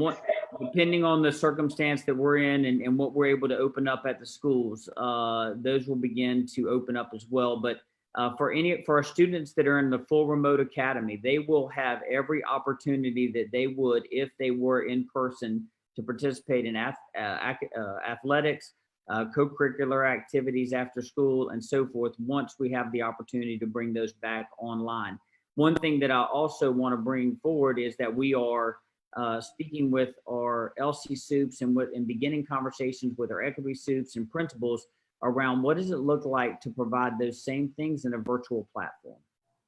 So we want to make sure that we're giving that opportunity to our students as well, because we don't know when we may transition, right? And so we think that that's key to go ahead and get that started as soon as possible. Okay. And my final thought is regarding our EC students and our children who have profound disabilities and are not really capable of dealing with online learning. I assume that you all are working on processes for that. I saw, that you will be issuing out or contacting families that have those situations, and I look forward to hearing the details of that. Yes, ma'am. Dr. Ann White and her team have done an exceptional job over the course of the summer and continue to not only working with our state, but local agencies to make sure that they are ready to receive those students. So thank you. All right, thank you. That's my questions. All right, Ms. Shipp. A couple of questions have been asked that Gabe and thank you, and Ms. Bailey.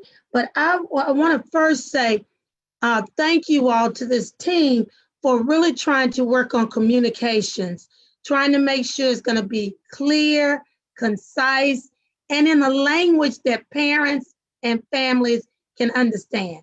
That's going to be very important. And you know that, I want to say to you, Ms. Thompson, being at that level where information to our parents is critical to get school started back. The first days of school are critical. So I want to thank you for that. But what I want to say is I know that you're going to continue to work on this, but getting information from parents, you listed on there, but I know that's the work, is getting addresses, getting phone numbers, getting emails. Nothing will happen if we don't have that kind of information, and how critical that's going to be going forward. So I know that's going to take a lot of work to do, but I'm hearing from parents and grandparents already, especially in some of our communities that, and I'm going to say more vulnerable, even on the West Side. I had a group of community people to say, and I'm an HOA person, to say, how can we help? So they wanted to offer ways to help. Are you identifying PTAs, HOAs, community programs that want to help? They're saying, let's be part of the solution to help you get this information out and address our parents. They want to help. One particular HOA was even in a community on the West Side that said to me, they want to know if they can get this information so that they can share it, put stuff in the parents' mailboxes if they needed to help them understand what's going on. Because we're having this meeting and there are many people, families, we're not even reaching, we're not even touching, that want to know, will need to know, will be enrolled back in school. I even had the Charlotte-Mecklenburg Retired Teachers Association to say to me, how can they help? They usually do supplies. So what should we be telling them to bring? Do they need to be helping with PPE instead of note papers and pencil and book bags? So I've had those questions asked. How can they help? And how can we do what it's going to take to get this communication clear, concise to all families? So I don't know what ideas you had about how to reach these areas, because they want to help. And I thought that was really good for them to reach out to me and say, what do we do? I'm an HOA person. I'm going to be putting stuff out and talking about it on our HOA board. So how do we do that? And I think that's going to be critical to what we're talking about now, getting information out in their hands. So do y'all have plans for some of that work? Or is that coming from the schools? Because I know it happens at the school level. Well, Ms. Schiff, I think what we've talked about and what we have in progress is a few things. One is we have to communicate frequently through different methods, whether it be through snail mail, things going home to families, whether it be through text messaging, whether it be through social media. Also, we've recognized that we can't communicate in one language, monolingually. Part of what we're doing is hosting this town hall or question and answer about Full Remote Academy this Thursday. There will be one in English and one in Spanish happening simultaneously. So we'll be able to offer that in 2 different languages, and they'll build real-time interaction with those watching on social media as those premieres are occurring in that native language. In our materials on our website is equipped with a menu at the top of our website that allows you to pick from over 50 different languages. I believe I don't know the exact number, but it was over 50 different languages, and it will immediately translate into the language that the reader chooses. The FAQs have been translated into 6 different languages. The registration forms have been translated into 6 different languages, English being one of those languages. So we recognize that we need to communicate in more than one language, more than just English. We need to communicate often. We need to communicate through different methods: snail mail, phone, text, email. And then, as you mentioned, we have to communicate through partners, and we have to communicate through schools, which are those trusted voices. I think we're just talking about the trusted voices that people will hear. So sometimes that trusted voice is a school, that principal or teacher, but in other instances, it's a community partner. They have a network in that neighborhood. I think we're already starting to tap some of the things, and we're going to continue to do that in the weeks to come to be able to get information out and continue to go and not just make it a one-time episode, but part of our continual process of being able to get information from and get information to. And I have one other question, which is a big one, sometimes a lot, is attendance. I know you brought that up, but how do you see attendance like these first days of school, when parents may be confused about even getting to school? So how is attendance gonna count? Parents need to know that. And if they're not coming and they have like we know a code 1, code 2, is it an absence code 1 or code 2? How are we gonna look at that? Excused or unexcused? Because that's gonna be critical, because I know attendance will start right from the beginning, right? Yes, ma'am, you are correct. And it is critical that we have those students that are assigned to that rotation of the days that they attend on those days. And we'll have more information just as we do every year. I don't want to I want to make sure everybody knows that, these are those things that we always provide to families as we prepare for school. But they are the things that usually come in a parent information packet the week right before school, right? And so we'll be providing that information and giving that guidance. We're in an environment now where people are a little nervous and they want it right now, but there's logistical pieces that we have to make sure that are in place. We definitely have to make sure that our principals, as well as I do, each school looks different. I mean, even if they are the same building and setup, they look different. They operate differently. And so we've got to make sure that we're working with our principals through the learning community soups, the equity soups, and that they are providing those environments and those opportunities. But we will be getting that out there to our families in that rotation. And yes, through that, there will be the same codes that we've used in the past for when students are absent, excused, unexcused, sick, and all those things. That will continue. That's what I was saying. At the end of last year, we ended last year in a completely different way. all of the things around grading and attendance and all that, although they may look a little different, those are things that we are obligated to do. And we will be bringing those things to the forefront with clarity over the next month. Yes, ma'am. That's it. I think that's it for me now. Thank you. All right, Ms. Delahara. Yes, thank you. Can you help describe for me if a student needs ESL, EC, or TD services, will those teachers, like within a classroom, if they have similar needs, be working with several students at a time during the synchronous part? Or will there be individualized instruction, let's say for special TD services or ESL? Like, can you help describe what that might look like? Are the teachers pushing in with the regular teacher, or is it more individualized or working with groups with similar needs? Ms. Thompson, you want to take that one? Because I know you've done a lot of work around that. Thank you. Yes. So one of the benefits of Canvas is that it allows for us to have more than one teacher as a teacher or as a co-teacher in a course. So what it allows us outline for all students, but then make modifications, accommodations, amplifications, or even enrich that.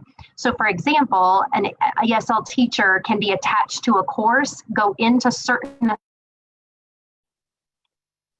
amplify those to support a student who maybe is still working on acquiring English. In some cases, folks will be pushing into those classrooms. In some cases, they may be during synchronous time, gathering a small group of students and then providing services that way. It really then starts to depend on what students' individual needs are and the way the schools have scheduled those students. So we have actually one of the elementary lesson that was highlighted earlier is a co-taught elementary lesson. You've got your gen ed teacher and your ESL teacher, and they're both speaking as a part of the recorded lesson that students would be seeing and using specific strategies around vocabulary acquisition for students acquiring English. So you'll see both happen, and Canvas as a learning management system allows for multiple teachers to have access to the course as is needed and appropriate without taking away from it being at grade level. That's great. Thank you so much. And then one last quick question. I've gotten a couple requests from high school parents wondering, while we're in remote instruction, can we do the synchronous classes later, the schedule a little bit later than 7:30 in the morning? Not trying to complicate your world. I know you've got big decisions to make, but just putting a plug out there.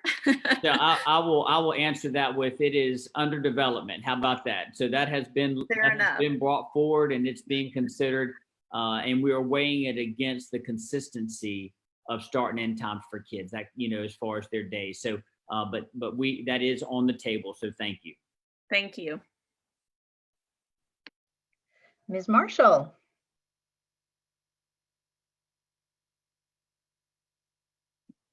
Okay, here we go. Thanks again. This is just incredible what has gone on. It is light years. It's so different from what happened in March. So whatever situation our students are in, we're going to have remote learning, whether that is in a Plan B remote, or this virtual academy. But I think this is the priority right now, is to help parents determine whether they want to enroll in the remote virtual academy, or what am I calling full remote academy? That's what we need to call it. Mm-hmm. So I've gotten a couple questions about, I think, middle school and in high school, electives in middle school. Let me just throw one out. So you want to enroll in the full remote academy and you want to play in the band. How's that work?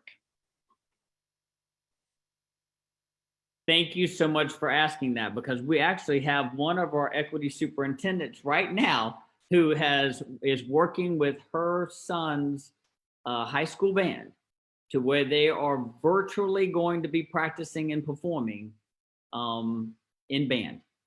So it's creative, it's thinking outside the box, but it can be done, and we've seen it be done. And I think over the time that we've been In COVID, we've seen all of these things across our nation of how people are just making those connections. That's really part of what's launched the co-curricular activities and those type of things to be in a virtual platform.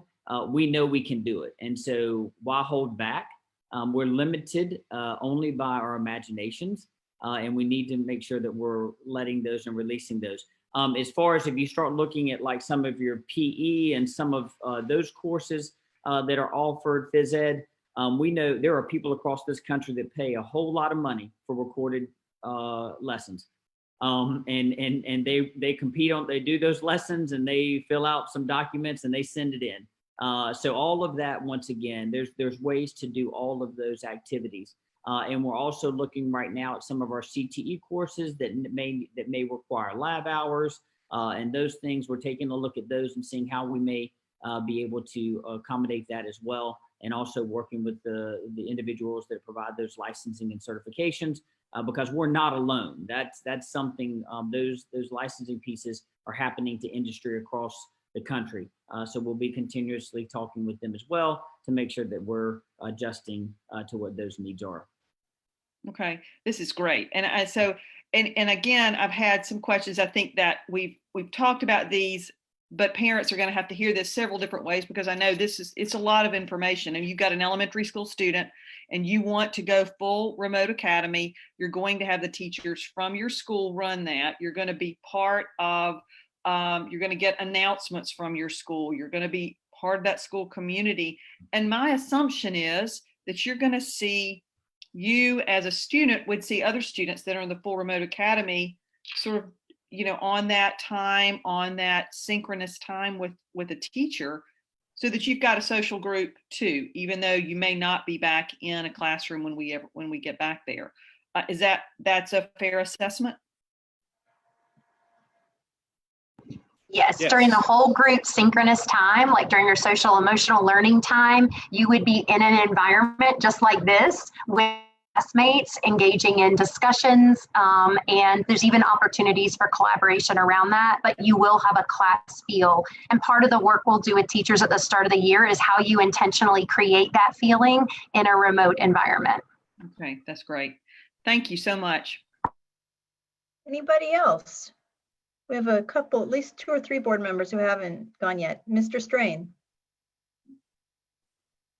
Thank you, Madam Chair. I'd like to sort of go back and revisit the Q4 experience. And, we started Q4 having just come off of the decision to close schools that the governor imposed. And we struggled to reach and communicate with our families. And so can you remind us the number of students that we weren't able to contact? And I know we've talked about it a fair bit here tonight in terms of the plans, but we've got to make sure that we're able to contact our students, not only to make sure that they understand the options available to them, et cetera. This is a very different environment that we're in, quite clearly, but also just to let them know when do we expect you to show up? So August 17th is pretty clear to everyone, but how do we communicate out to our students to make sure that they understand, are you in group 1, 2, or 3? Which of the days are you showing up? What do we expect you to do? We struggled to reach some of our students when we had just left them on the 13th of March. So help me understand our plans to ensure that we have full contact, not only with those students, but those that are coming into kindergarten for the first time. Obviously, those will have registered, but we've still got to reach them as well, obviously. So Matt, Dr. Hayes, do you mind if I take an initial shot at this? So I think it starts by what we're doing now in terms of communicating outwards to the community, providing access to this information, so everybody's clear, from our teachers, our students, and our families, of what is expected, knowing that we're going to all have to lean in together. I think it's going to be incredibly important that we provide opportunities before August 17th, and we're working aggressively to accomplish this, to distribute technology prior to the school year starting, especially for our younger grades in kindergarten, first and second grade, and any of our other students who might not have a hotspot or might not have a technology piece that's a device that's working, to ensure that instruction can start for all students day one. I think that's really, really important. We did, as a district level, are working to track the students into thirds to take that off of the burden or the backs of our principals. And so, Dr. Hayes, I don't have a specific timeline of when that information can be announced, but I know it was dependent upon some of our most recent announcements on what our plan was going to be in order to begin thinking about communicating that. But that should be coming out to our families in the very near future, so them as a family can begin to plan on what their child care services may need to look like, especially in those first 2 weeks of schools and beyond that. But I think it's going to require robust communications from here on out across various modalities, as Dr. Barnes kind of eloquently articulated earlier today, doing it in multiple languages and making sure that our principals are put in a position, and as we continue to give them more information, they know their school communities best. They know how best to engage their families, and really equipping them with the right information to give to their teachers, to give to our families, is going to need to be something that we do on a daily basis. And I think that the level of questions that we're getting from the community is really a signal of how engaged our community is in this conversation right now. And I think that's a really good thing. Wherever people are in terms of their beliefs about what we're planning on doing, I think the fact that we're all engaged, I think it's elevating the awareness of what people have available to them and what they should expect when school starts.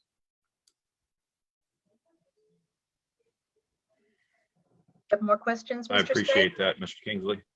Well, one follow-up question in terms of the information we're receiving. You know, all of us that are parents are having to make some decisions for each of our individual children, and then as a family as well.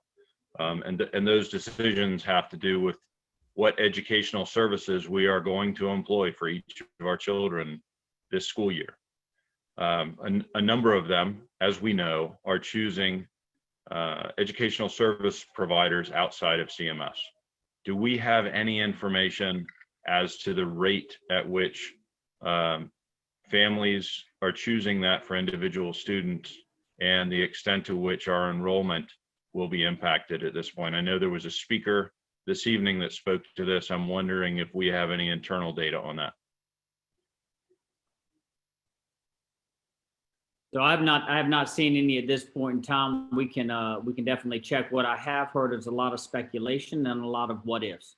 I have not seen we have not received requests, a large number of requests up to this time from that I have been aware of, and I'll speak for me, that I've been aware of that has come in. Normally when we have students that enroll in other schools, either private schools or charters across the state of North Carolina and other states, they do a records request for the students' information when they enroll those students, so we can unenroll them from our school. At this point in time, I have not seen or heard of anything that would bring caution to that, but we will definitely double check and through Ms. Craven Howe's team and see if any of that has come at the district level and also with some of our LC SUPs. Dr. Hayes, Dr. Hayes. The only thing I would add to build on what you said, and I think you hit the nail on the head, is that we don't have any concrete evidence. We've heard of anecdotal evidence regarding families who may be pursuing other options. But on the same token, we have also heard from other families who are in other educational settings inquire with the district about potentially enrolling. So nothing hard and fast, but we're hearing it from both ends. And what about homeschooling? Would we see something like that if our students were enrolling in homeschooling options? So, Mr. Strain, I would hope that if we have students that are enrolling in homeschool, that we could definitely have a conversation at the school level, or that they would contact us at our level to talk to us about doing the full remote option within their school, because I think you're going to get nothing against our parents out there. I think they're great. But I know that I have 2 daughters. I was a teacher. I know I may struggle if I was to do, homeschooling with them. And if I can enroll them, if that's the option we choose, if I can enroll them in a full remote option that's provided a robust opportunity for them to be taught in a classroom with other students from home, I would definitely take that choice over just being in a homeschool environment where I may be by myself. Yes, sir. It's certainly good to understand the process, the details of the process in terms of that exchange of information. I think that's going to be critical to understand over the next several weeks here. And as this information develops and the process takes place, again, I think it's going to be important to understand what's happening with our enrollment as we enter a very special year here. And we know, I will say it's not just anecdotal. There are a fair number of families who are making decisions, alternate plans, et cetera, and enrolling elsewhere, or homeschooling options, or maybe bringing folks to CMS. But it'll be good to watch that and make sure we understand the extent to which that our enrollment is being impacted by those decisions made by our families out there in Mecklenburg County. Well, and the only thing I'll add to that is this: I think we need to be good stewards of our district, and I would encourage all of our families out there. I would encourage the board members and staff and everyone to speak about the great opportunities that we have in CMS and the great educators and building leaders that we have in CMS, and encourage folks that when you hear that on a call, or if you hear that in a social distancing gathering environment or wherever you may be, encourage them to reach out to their principal and ask those questions. What will that look like for me? Call the office, call downtown, ask the questions. What will that look like for me? Get accurate information before making that final decision. We believe that we are the best option in the town, and we want our people to choose us. So give us that opportunity. I appreciate that, Dr. Hayes, and certainly reinforcing those messages. I do have one final item, and that is just to, again, reinforce a statement and a question that Ms. Cheek raised in terms of our staff getting back into the buildings. Obviously, August 6th is going to be a big day. We'll start to reacquaint with the buildings, ensure the safety in the buildings from August 6th moving forward. And then, of course, on the 17th, when we reintroduce students into the buildings, and even moving forward to make sure that our staff is comfortable in the buildings, that the risks are properly mitigated, and we take care of the actions necessary to ensure that it is a safe working environment for our staff, both during the student attendance and then following when we go remote after that first 2 weeks. Thank you very much. Ms. Marshall. I know Ms. I was just going to have a couple ending things. I know Ms. Sawyer had a couple things. She'd raised her hand. Didn't know if you saw her. Oh, I'm sorry. I didn't. Thank you. My bad, Carol. No worries. Good, Margaret. Well, just 2 things quickly. I just want to point this out. I homeschooled for a period of time with one of mine, and I had to create everything. I had to buy everything. It costs money.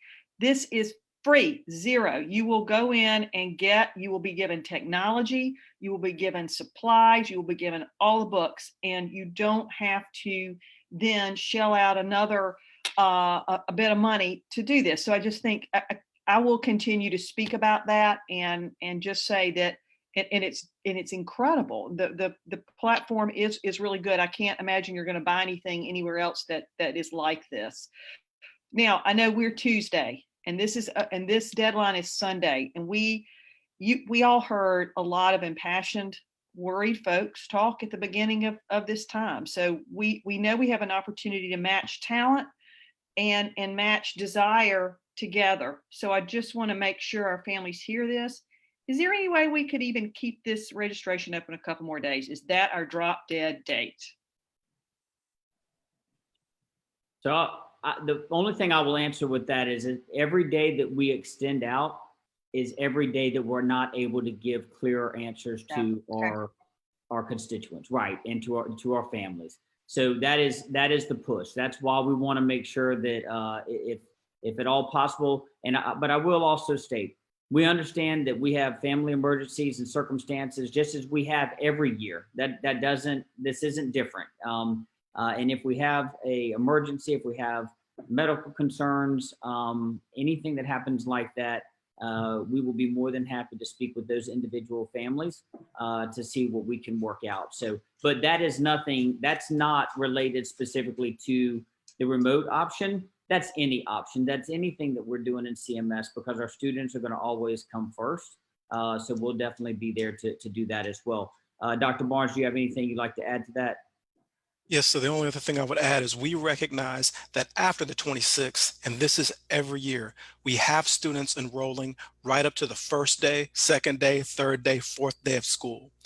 Those students will still be afforded this option in a rolling basis. They'd have to enroll first in CMS and then register for this option. So these time parameters that Dr. Hayes mentioned are for those who are currently enrolled. If you haven't come to us yet, if something happens, and I can imagine there might be some kindergarten parents who are still learning our system, trying to figure out their IDs. There's areas where we're going to be able to make some accommodations, but we want to make sure that we set some parameters so our principals can get set to doing the work that they need to do to set up their schools. Thanks. Ms. Sawyer. Related to what Ms. Marshall just raised, I know that folks are anxious about having to make this decision fairly quickly. But as I understand it, until we enroll folks in the virtual academy, we can't create the ABC cohorts. So is that true? You know, we need to have the groups separated before we can build out the class rosters. So we already, yes, so the two things to that. We already have, our technology department has already been able to divide the students into those three categories. But we also need to know now what we are calling our category potential D, or group D, which allows us to know who those students are, because what we will need to do is pivot pretty quickly to be able to get those routes done. So like I said, it would be great if we knew that all of those students were evenly going to come out of all of our schools and it would just be a smooth transition. It's not going to happen that way, and we understand that. So once we have those numbers set, once we get through Sunday and we're able to process that, get the numbers cleaned up, then we're going to have to do a quick run so we know which are the students that are in each of those four groups, the three being the remote or the Plan B plus option, and then which of our students are in the full remote academy at each of the schools. And then we'll be able to start issuing out placements of those students with teachers. Mm-hmm. And I just want to say, I've gotten lots of questions about, you know, how long we'll be in remote and all these things. And frankly, we don't know right now. It depends what the progress of the virus is. It depends on lots of community factors and public health factors that frankly are not in our control right now. So we don't have working crystal balls. No. Okay, Dr. Jones, I saw your hand. Unmute.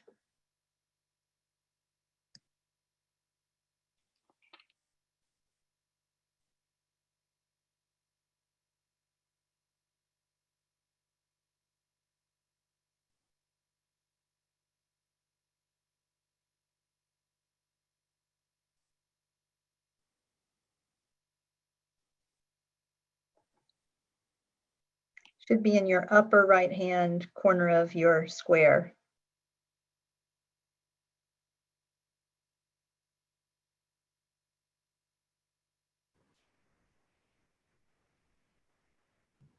Can you Here you hear go. me now? Yes. This has been quite a night of hearing what is called the best laid plans, from that saying, best laid plans of mice and men. Of course, for us, hearing it again, it makes quite a bit of sense. But this is the revolutionary educational paradigm. My question is, are zone offices geared up, learning communities, I think they're called, geared up to answer problems in this revolutionary education paradigm? Because I see your faces at the board meeting and answering the questions, but how much are the learning communities gathering in terms of being an answering center for the multitude, the onrush of questions that you're going to get? So Dr. Jones, I will share with you sort of a weekly layout of what everyone's doing at this point in time. So we just finished today. All our equity superintendents and our learning community superintendents attended the equity superintendents meetings that they had today, in which they are working and orientating our principals to a lot of this information. Our academics team was in on that meeting as well and participated with that.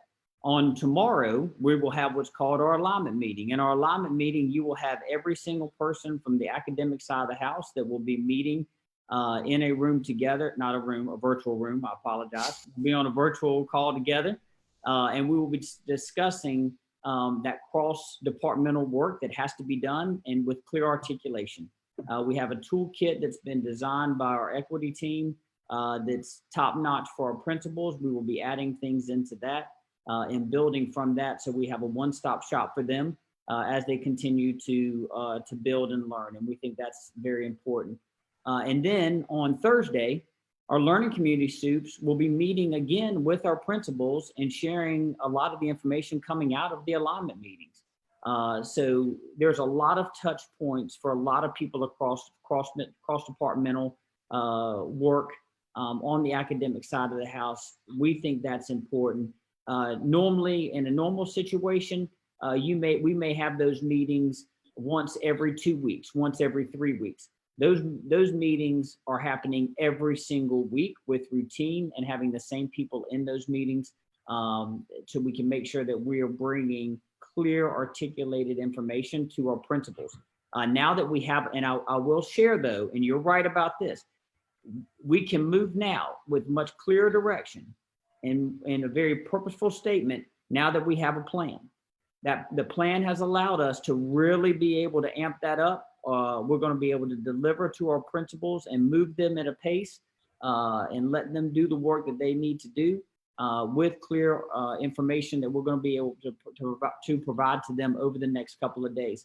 So that is the next layer. And they will do the phenomenal work that they do every single year in getting their schools ready to receive our students.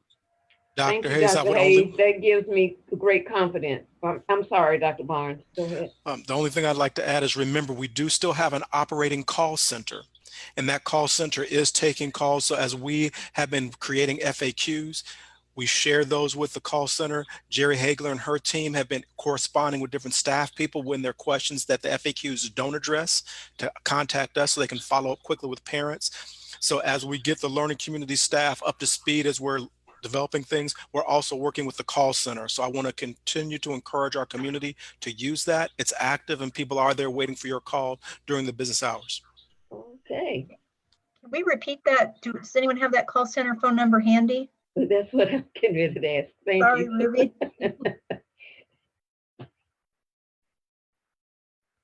Do you mean the hotline? I know the hotline number. It's 980-343-3001. I saw that one. 980-343-3001. Thank you, Ms. De La Hara. Anything else, Dr. Jones? No, that's it. I see Ms. Shipp. I just wanted to add, and I was thinking about what you were saying, Dr. Jones. You talked about the learning community soups, but we're principals. We heard so much from staff, teachers and staff tonight. Will principals have that flexibility? I know what it's like to be in the buildings they're talking about. I was in those buildings. And to really begin to look at what are you going to do? That's at the principal level, I know. So how much support will they get? Because we're talking about bringing them back in for remote learning, keeping them in the building. They need to know that those buildings are safe. We call our teachers, I've heard this at our A team. The building level people are the A team. We don't want the A team to go down because then we can't do what's important for children. So I think we really need to talk about how we support the A team to come back. It starts August 6th, really, feeling comfortable. And so what are some of the things that principals are going to have some creativity? Somebody mentioned, I heard one principal mention being outside, putting up tents. Somebody mentioned, could you go in the bus lot and teach except for rain? So I think it would help if teachers knew, and I'm sure this is coming, what the creativity will be at the school level for those who got inside classrooms. I know what that's like in there. Those who are talking about ventilation, and then those who are saying, you know, just this sense of having an opportunity to come back and not knowing what that's going to look like and feel like.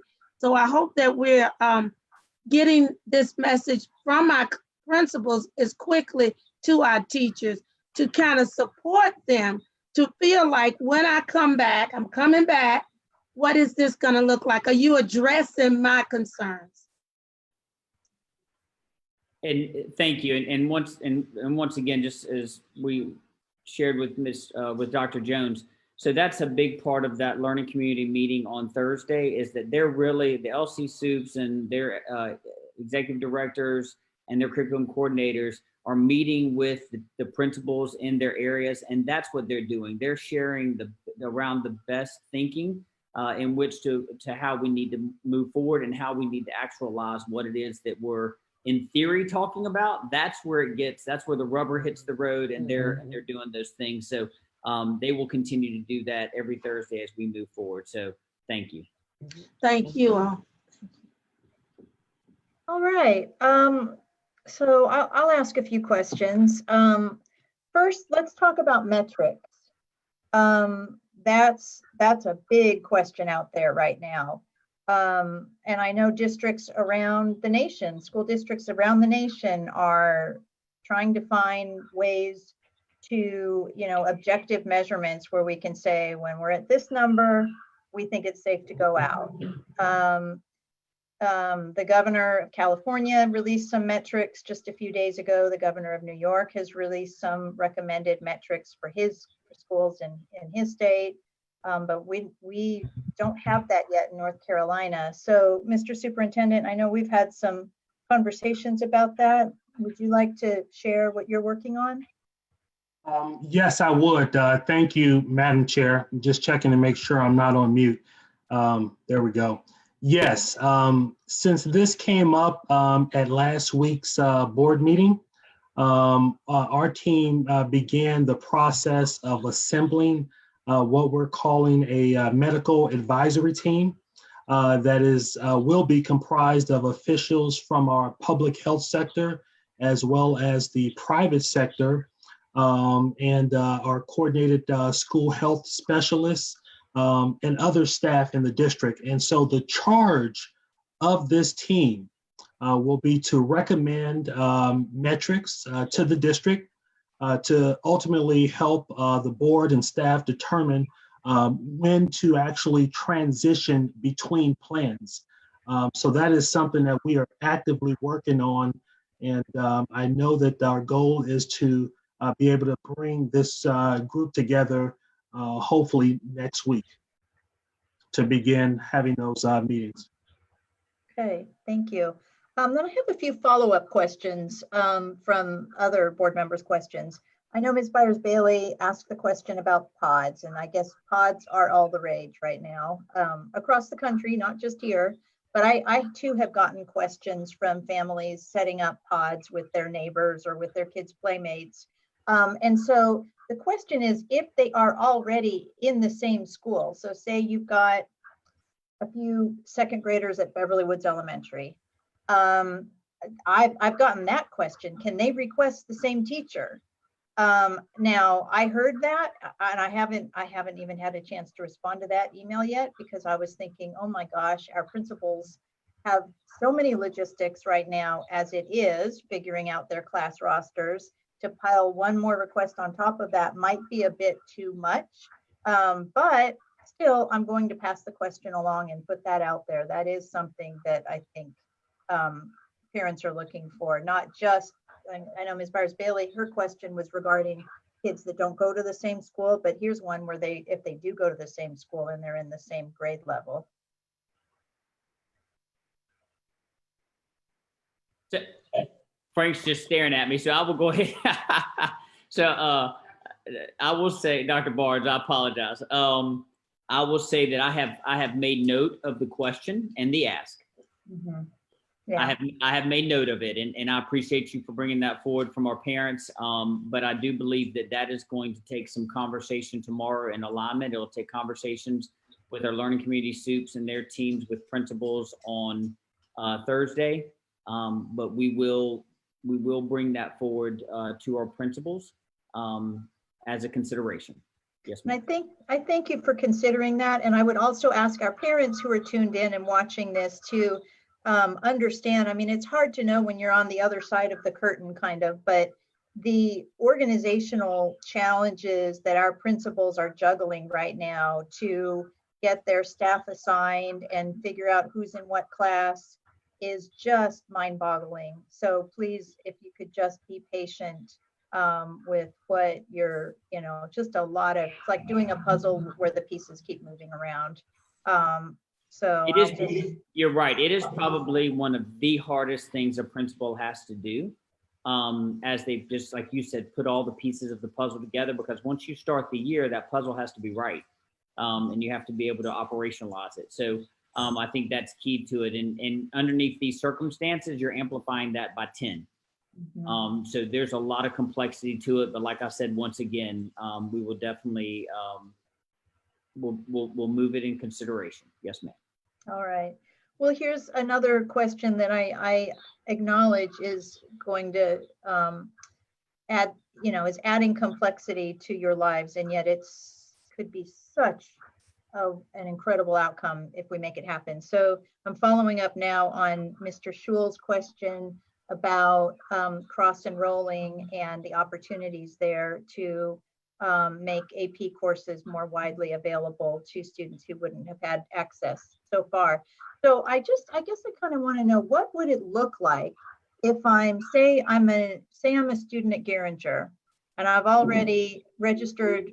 Last spring, I registered for my courses for the coming year, but I'm going to do full remote academy and I've always dreamed of taking AP Physics. How do I connect those dots? Is it a conversation with my counselor or? Ms. Dashu, on any given year, even if we were face to face, there's a process exactly what you're saying where they can communicate in that first week, either leading up to school or once you're in school, to say, I'd like a calendar change or a schedule change. They'd work with their counselor. They'd look to see where could they cross enroll, and that would have to be some quick work on our behalf across schools, perhaps in a learning community or across the entire district. But I think just as if we were face to face, that first step is for that student or for that parent or guardian or caregiver on behalf of that student to reach out to the school and to say, this is a change I would like. I'll give you a practical example. Myself, a parent of 2 CMS graduates, I had a child who was a sophomore, said she wanted to be a photographer. She's now a photography major at UNCG, trying to get that class of something she didn't know she wanted in the fall, but when she came back said, hey, I want to do this. It was working with the counselor, with the appropriate administrator to make that happen. And although we're remote, it would be that same type of process to get that taken care of. So a few years ago, when we were sort of in a different time, different era, I remember conversations about, we were talking about why, for example, West Charlotte had so many fewer AP options than another school, I'll say East Meck. And the answer was sometimes, well, because not enough students have enrolled in order to create the class and, to make it worth putting that class on the course catalog. And yet, if you don't see it as a class at your school, then you don't know to enroll at it. Sort of a chicken and an egg situation. So if I'm a Garinger student and I'm I want to take AP Physics, but I actually don't even know it's a possibility. Is that something we can solve for? Is there some way that we can pilot to counselors? Here are some AP classes that we want to be able to cross enroll. Do you have any kids who you could connect to this opportunity? I think first and foremost, one thing we want to acknowledge is some of the work that Mr. Kingsley did to make sure that we have at least 10 baseline AP courses in every comprehensive high school in the district. So we want to make sure we maximize that investment. As there are additional courses that may fall outside of that core 10 that are offered in every comprehensive high school, I think we manage that on a case-by-case basis. I think given where we are, I can't speak to if we can guarantee that being an option, but I think as Dr. Hayes has mentioned, we can work with our principals and see how we can make people aware of those options as we're crafting schedules and finalizing them for the start of school. Okay, and that is a big change that we have. So we do have 10 AP classes at each high school. Okay, Yeah. that is a big change. That is one of those things we needed the reminder of, because I remember we called for it, and I'm glad to know that This is the first year. This past school year was the first year that that's been implemented. Great. Good. That's a big improvement. And that's one of those equity initiatives, Ms. Dash, you mentioned, to make sure there's a core baseline, to make sure that we're seeing African-American studies, Latino studies offered in all of our comprehensive high schools, to be able to expand access to early colleges and middle colleges. So those are things that we're working, and we're at the beginning parts of our strategic plan 2024. Even in light of a pandemic, those are still things we're working as part of our plan. Good. And I know we have much more to come in board meetings that are coming up very soon. More of a deep dive on that. So I'll bring up Dr. Kingsley, what you spoke about, you and at this time when it gets late, I don't know if I should say Dr. or Mr. or Ms. Thompson. I haven't earned the right for doctor yet, so please call me Mr. Okay, well, future doctor, honorary doctor, Kingsley and Thompson, you're meeting with the nonprofit. So please, I am just so concerned about the students whose parents are not able to set up the pods for them.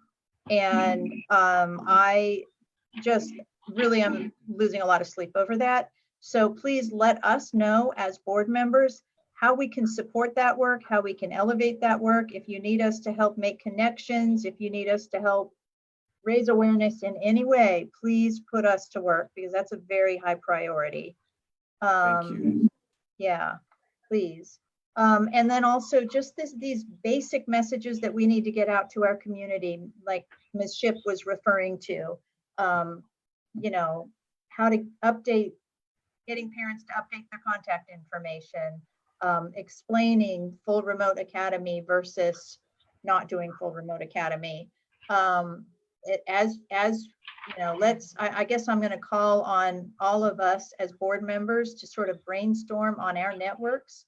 Who do we know? Almost as if we were running for office again. We've all run for office. We've all built those networks.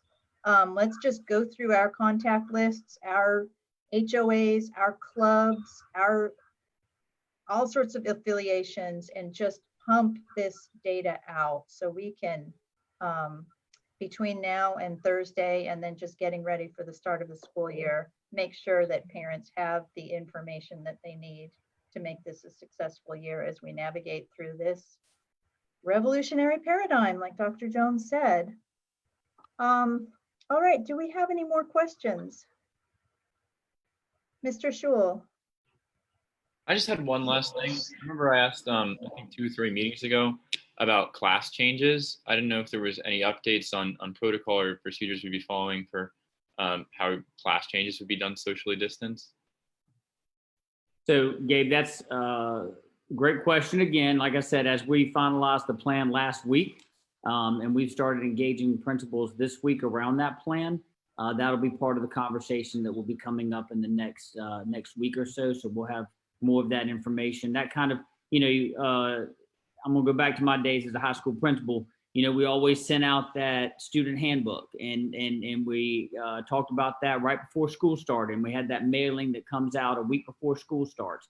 All of that information is going to be detailed inside that back to school packet, inside that information that's shared in a back to school manner. Whether I say packet, I'm actually stating my age a little bit. I don't think anything's a packet more. I think everything now is virtual Google Docs or whatever. So it'll get out there. But we got to make sure that we do something very critical, and that is that we take the time to get it done right.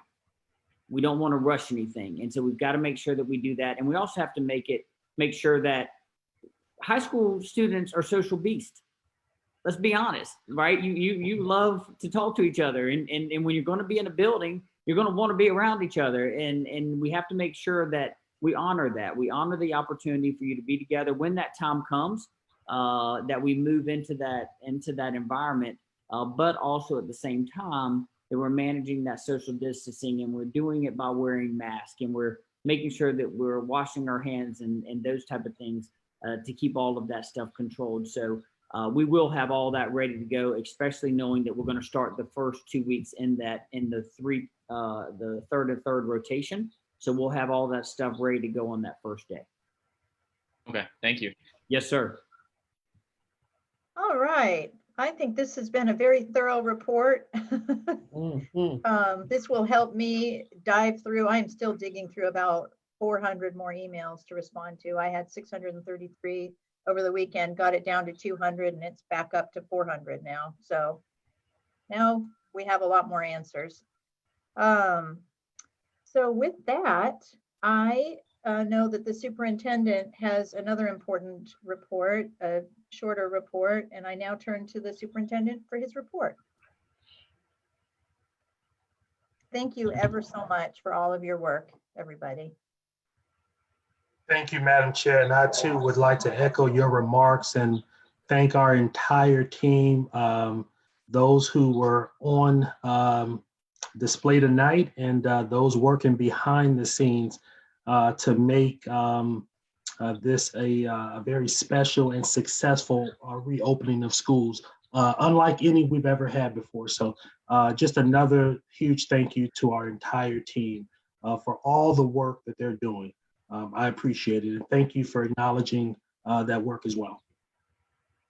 Madam Chair, I would like to take just a few moments to, and I know we've already highlighted the importance of equity, but I'd like to just provide a brief update. And I'm going to say at the outset, this is not going to do justice to the amount and the level of work that is underway right now in the district as it relates to our equity efforts. So this district, our board named equity as a commitment for our school district. And I don't have to tell you all as board members that you all have done extensive work in creating a policy to help drive more equitable outcomes through policy ADA. And you also will also recall, and I know that some of our speakers tonight referenced the work of the Equity Committee and the subcommittees, but the board created an equity committee to help engage our constituents. And so that committee began working this past fall, and even through this pandemic, the equity subcommittees have actually continued to work. In fact, this week, there have been or are scheduled 5 meetings of our equity subcommittees. And I know that our full equity committee will resume meeting in September. That's our plan. And so even though today we find ourselves living through a global pandemic, these circumstances we know, and we've talked about these tonight, have highlighted the inequities throughout the community and indeed in our own school district. And while there are many opportunities to focus our efforts, it is very, very important that we maintain our focus on the quality of every student's educational experience as a priority. So what does that look like? In the development of our return or reopening of schools plans, we have worked to embed equitable principles. And so our plan focuses on 3 priorities. And I just want to spend a little bit of time with that. I know the evening is late, but one, providing universal access to our standards aligned, grade appropriate instruction. So what does that mean? It means that we're focused on high standards in teaching, and that we continue to develop high expectations of our teachers for their students. 2, it means ensuring increased access to that advanced coursework that we just talked about. We highlighted advanced placement courses, but it also includes international baccalaureate, career and technical education courses, Cambridge, and dual enrollment. And this really means being intentional about inclusion and providing access to opportunity for all students. And then thirdly, promoting that physical and social emotional well-being of students and staff. And I know that the board and members of our listening public heard earlier that we have included time for those meaningful connections to take place with our students for the purpose of checking in on their social and emotional health as we plan to return to school.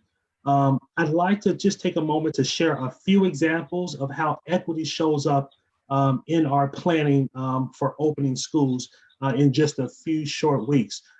So technology deployment. Last year, before COVID, we provided devices for students in grades 4 through 12. And when we left school, March 13th, we were able to get devices in the hands of a majority of our students who needed them. And so when we talk about what keeps me up, what keeps our team up at night, is not being able to give all students, give them that access to the devices and the connectivity that they need to be successful in a remote environment. So for the upcoming school year, we are increasing our access to devices by providing all students in grades kindergarten through 12 with either an iPad or a Chromebook. And so that challenge was before us in March, providing the internet access. And I'm excited to say, as our community knows, through our philanthropic partners, through the dedication of our CMS Foundation, we were able to secure funding for mobile hotspots to help meet the internet accessibility needs we know we have and that we will continue to have. Another area that we are working on is the integration of cultural responsive and anti-racist practices into our daily instruction. This means that through our new curriculum that our academics team so eloquently talks about, we now have increased representation of students of color in the content taught and the stories told as part of the curriculum. So we want students from a diversity of backgrounds to see themselves in what we teach. We've begun that work with the creation, as you heard tonight, of African American and Latino study courses in high school and in the ongoing revisions of our social studies course content.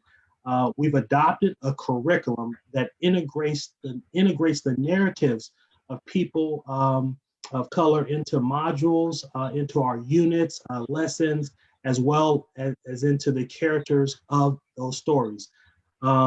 We've begun the process of preparing our teachers to teach our students, seeing them as assets and focusing on them as individuals as opposed to what they may lack or what they may need. Another thing that I want to highlight, board members and members of our public, is that we've received a lot of feedback about our training for staff and as it relates to diversity and inclusion and cultural competency. And I want everyone to know that we are preparing to shift this work from not just how we develop the skills of staff, to see the differences as a way to maximize competency, to building staff's recognition of systems, structures, and our roles in them as a way to disrupt those practices, as Dr. Barnes likes to talk about. And these are some of the practices that have not served all children well. And so we'll have more to come on that later, not at this meeting, but at a later date. Another area for focus is the expansion of the out-of-school suspension and racial disproportionality reduction efforts in our district. As you know, the board requires the superintendent to review and approve all out-of-school suspension requests of students in grades pre-K through 2. And so I want our public to know that we continue to work on this effort. In fact, we have assembled a staff, a working group to bring forward additional measures for this school year to help us reduce those racial disparities in student disciplines, specifically in the area of out-of-school suspensions. And I know that that team had an initial meeting today, and that meeting went well. On a related matter, Chairwoman Dashew and I met recently with a group of our high school student leaders, including our very own student board member, Gabe Schul. And I invited our students to provide feedback and make recommendations to our Code of Student Conduct Handbook. And they did. So be careful when you ask for feedback, you will get it. So I am grateful that they took time to share their feedback and insights as part of that process of revising and looking at our Code of Student Conduct. And lastly, on our equity efforts, I want to make sure that you all and the general public know that we remain committed. And we'll go deeper into these and other areas, specifically focus on equity, beginning in September at our board meeting work sessions. We've got a number of topics and reports lined up, again, beginning in September. I want to transition very briefly to 2 other topics. Typically July, we know that July, the last board meeting in July really represents the closing of one school year and the beginning of another. And I did not want this meeting to get past us without acknowledging the families of the staff and the students that we have lost this past school year, including as recently as a week ago. The loss of any life is hard, no matter the circumstances. And I just wanted to make sure to recognize and give attention to the families who have been impacted this past school year, both the traditional and the school families, whose lives will forever be changed because of the loss that they have experienced. And we're thinking about you. I just want you all to know that, and we'll never forget the impact that your loved ones made on CMS. And then finally, I want to end my report on a more upbeat note. Tomorrow, approximately over 200 of our students will begin participating in their summer school virtual graduation ceremonies.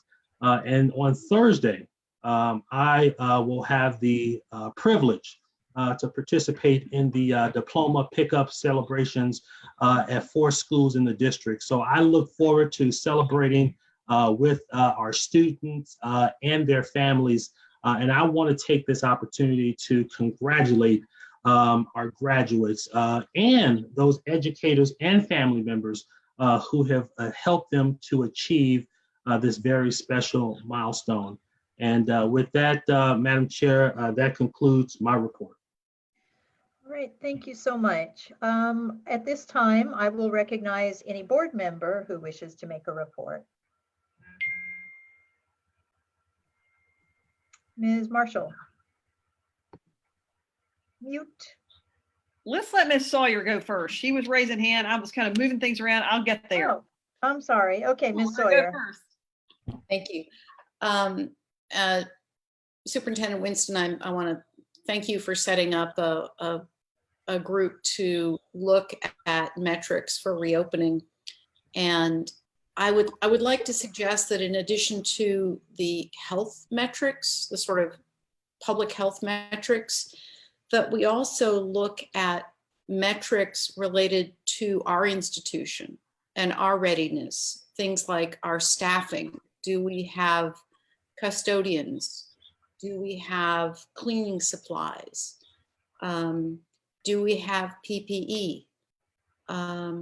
Those kinds of things that are actually school-based readiness. Are our buildings suitable to be opened for students and teachers? And also, and this may be in the public health aspect, but it's really important to me, is availability of rapid testing. At this point in the county, it's very difficult to get a test within a short time frame, and the test results are backlogged to the point where there really can't be contact tracing. By the time a week has gone by, it's really hard to do the kind of contact tracing that we would need. I think the testing is really important because we heard from health experts last week, and it was a fascinating Q&A out of Johns Hopkins College of Education and the Journal of the American Medical Association, talking about the importance of contact tracing and testing, and that people in the school community need to stay home when they're ill, and frankly they need to stay home when someone in their family is ill, if we're really going to shut this down. And I think if we're doing in-person education, we really have to have that tool. Somehow professional sports teams manage to test constantly, but we don't have that now. The other thing that I'd like to talk about in terms of returning to in-person education, the data about COVID is changing every day. The day after our meeting the other night, the large study out of South Korea was released, showing that in fact that children above the age of 10 transmitted the virus about as effectively as adults. And there was some speculation that they were actually better at transmitting because they were kind of sloppier with hygiene. And I think we need to take that information in and be ready to adjust our plans based on new information as it comes in. And in thinking about reopening, I think we have to consider how different populations respond to the virus, how different populations transmit the virus, and think about creating a triage of those in our community who most need in-person instruction. And it may not be all K-5 students. It may be offering the opportunity to in-person instruction to those exceptional children who cannot work remotely, or those English language learners who most need assistance, or elementary students who are most academically at risk, and bringing those students in for in-person education for a period of time before we expand to greater populations. And it may be that we have to expand in schools that are outside of the homeschool. I mean, we have Briarwood Academy, which is about to be torn down and a new school built. But for now, it's a school that has lots of environmental challenges. And if we are doing triage to support our most fragile students, maybe we need to move those classrooms into a building that can better serve them. So I would ask us to be cautious and targeted in thinking about how we bring people into the building and how we can look at those students through an equity lens and figure out which students most need our support and offer that to them. Thank you. Thank you. Any other reports from board members? Ms. Byers-Bailey. Mute.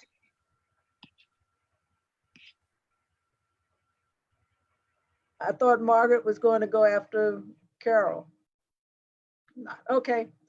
I had the opportunity a couple of weeks ago, maybe it was last week, I'm not sure, to attend. I learned about the NAF had a 2-day conference.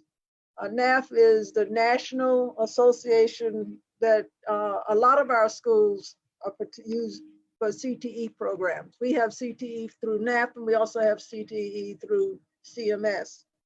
But a lot of our schools are NAF schools, and when I went on the website to attend the NAF virtual workshop, I was amazed at the number of CMS schools that are distinguished NAF academies. That's a level of achievement within NAF that gives you national notoriety. And CMS has, it was an amazing list of the schools that we have in CMS that are NAF, distinguished schools within NAF. But I became acquainted with NAF because Olympic High School, which is one of the schools in my district, has 5 different schools within their school that are all distinguished.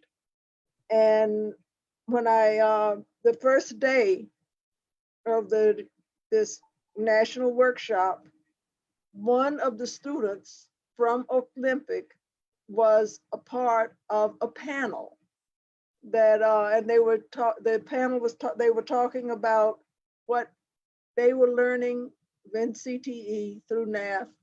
And there was one, I think it was a girl from New Jersey, there was this fellow from Olympic, and then there was a third student from somewhere else, because NAF is all over the country.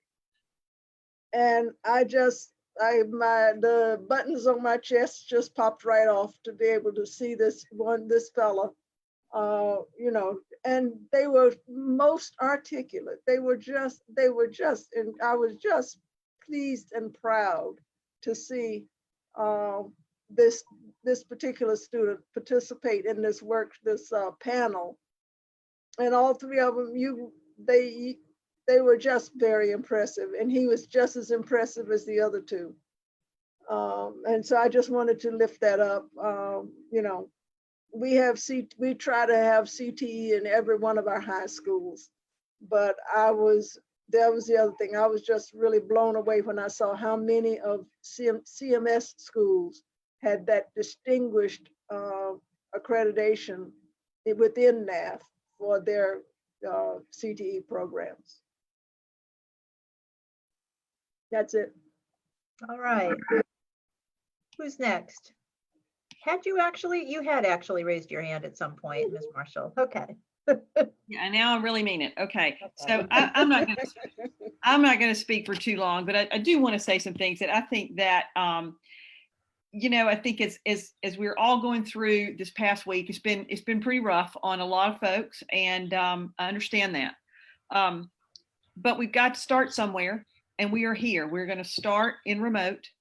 And as Dr. Little, he last week, I wrote down some of the beginning comments of his, and I just thought they were so aligned to our mission, and safety as at the forefront of everything we do. We are still learning. And where we start today is not where we're going to end up. We're going to be flexible, and we can change. we need to communicate, and we have to have lots of information. So we are, as everybody knows, we are building a plane and flying it at the same time. So getting all of that out, answering all the questions instantaneously is hard at times because there are things we don't know. Every day we learn more. And so my commitment is to get as much of that information out as I can, and ask everybody to expand their thinking, because that's what this is going to take. And we want to do remote well, because whether we are in a more of an in-person environment or in this sort of environment right now where we're starting out in remote, that's sort of the backbone. We have to get that right. And I think that this process that we've just watched, this reopening, is pretty transformative in what we're going to be able to do. So our teachers who are magicians and our principals who are really magicians are going to be customizing that and pushing that out. And I would ask parents, I know this is a time of, you feel like it's being taken away, but let's lean in and add to. So I want to encourage us to do that. That's going to be my mindset going through this. I know that childcare is a big issue, and I constantly hear this. And I noticed we know the Y came out and have been very successful with some childcare issues and how they're working. We worked with them. We're going to work with community partners in this environment to sort of start this process of more short-term childcare, because we know that's needed. And we're continuing to do that. We're going to be working with our city and county partners to figure out things we've never done before. So again, it's not all figured out right now. It's happening, but that's our commitment, is to elevate that, keep that process going for our staff, for everybody in our community, because that's really important. And so I also want to say something. I know that there's been a lot of comment about private schools doing some different things. And we were given the set of guidelines to plan to. And we have to abide by those guidelines. So some privates are choosing to use those guidelines, some are not. So everybody kind of has a different take on this. I hope everybody in our community stays safe, no matter what we do. We're going to be watching what these folks do. We need to learn from each other, because again, it's a both and, it's not an either or. We are all in this together, and if they don't do well, the rest of us don't do well, and vice versa. So I wish everybody to just kind of hang in there with us. I know this is complicated, and I know it's not what a lot of people wanted. But there are differing opinions in our community. I really encourage everybody to get out their full remote information, because that is just key to how this is going to work. So to our staff, and thank you for all that you do and your concerns. And we're going to be working with you. And our buildings are an asset; they are not closed. So those library books aren't doing anybody any good sitting on a shelf. So we got to figure out how to make this work in this environment. We are not alone. It probably by the end of tonight, 50% of the public school students in North Carolina will be starting remote. Just got notice that some big districts in Northern Virginia that had plans to go into a blended model are going remote. So this is a scenario that we find ourselves in nationally, and but our community is our community. So we can make this work. And again, the biggest thing is for our community to get really serious about getting us back in school, because that's where the rubber meets the road. So those are things individually. We can wear masks. We can do all the things we need to do. So thank you for letting me kind of rant on for a minute, and I'm gonna exit my comments. Thank you. Okay, Ms. Shipp. I just wanted to add that thank Superintendent Winston for bringing this up. As the liaison to the Equity Committee, I have had an opportunity, and somebody mentioned that ever since March, I've been working with the Equity Committee, and they have been focused on these equity issues. And especially now with the school decision, they have said, how can they help? What are things that they need to look at? And so each of those subcommittees have been working, doing surveys, getting data, and I have been working with them and hearing this. And so they are looking at how they can support our equity initiatives, and how they will be given information and recommendations back to us as they finish their work. And they have been doing this throughout this time. Even with the pandemic, when schools closed, they've been working since March. We are meeting all this week. There are meetings almost with every subgroup, as I think you mentioned, Superintendent Winston. And we will in September try to come back and have a big meeting in some kind of format, and probably Zoom. So the Equity Committee is hearing the needs and also providing feedback and support to how we move forward, especially during the time of the pandemic. So I just wanted to share that. And I got to raise up Shakita Lloyd. She's done an excellent job. She's done all the coordination of, the equity subcommittees, and any information you need, she's quick to turn around and give you feedback on what we're doing and supporting. Thank you. Okay, anybody else? All right, I will the one simple thing that I want to say before we close this out is just to salute Mr. Superintendent and your team who have been building these remote plans.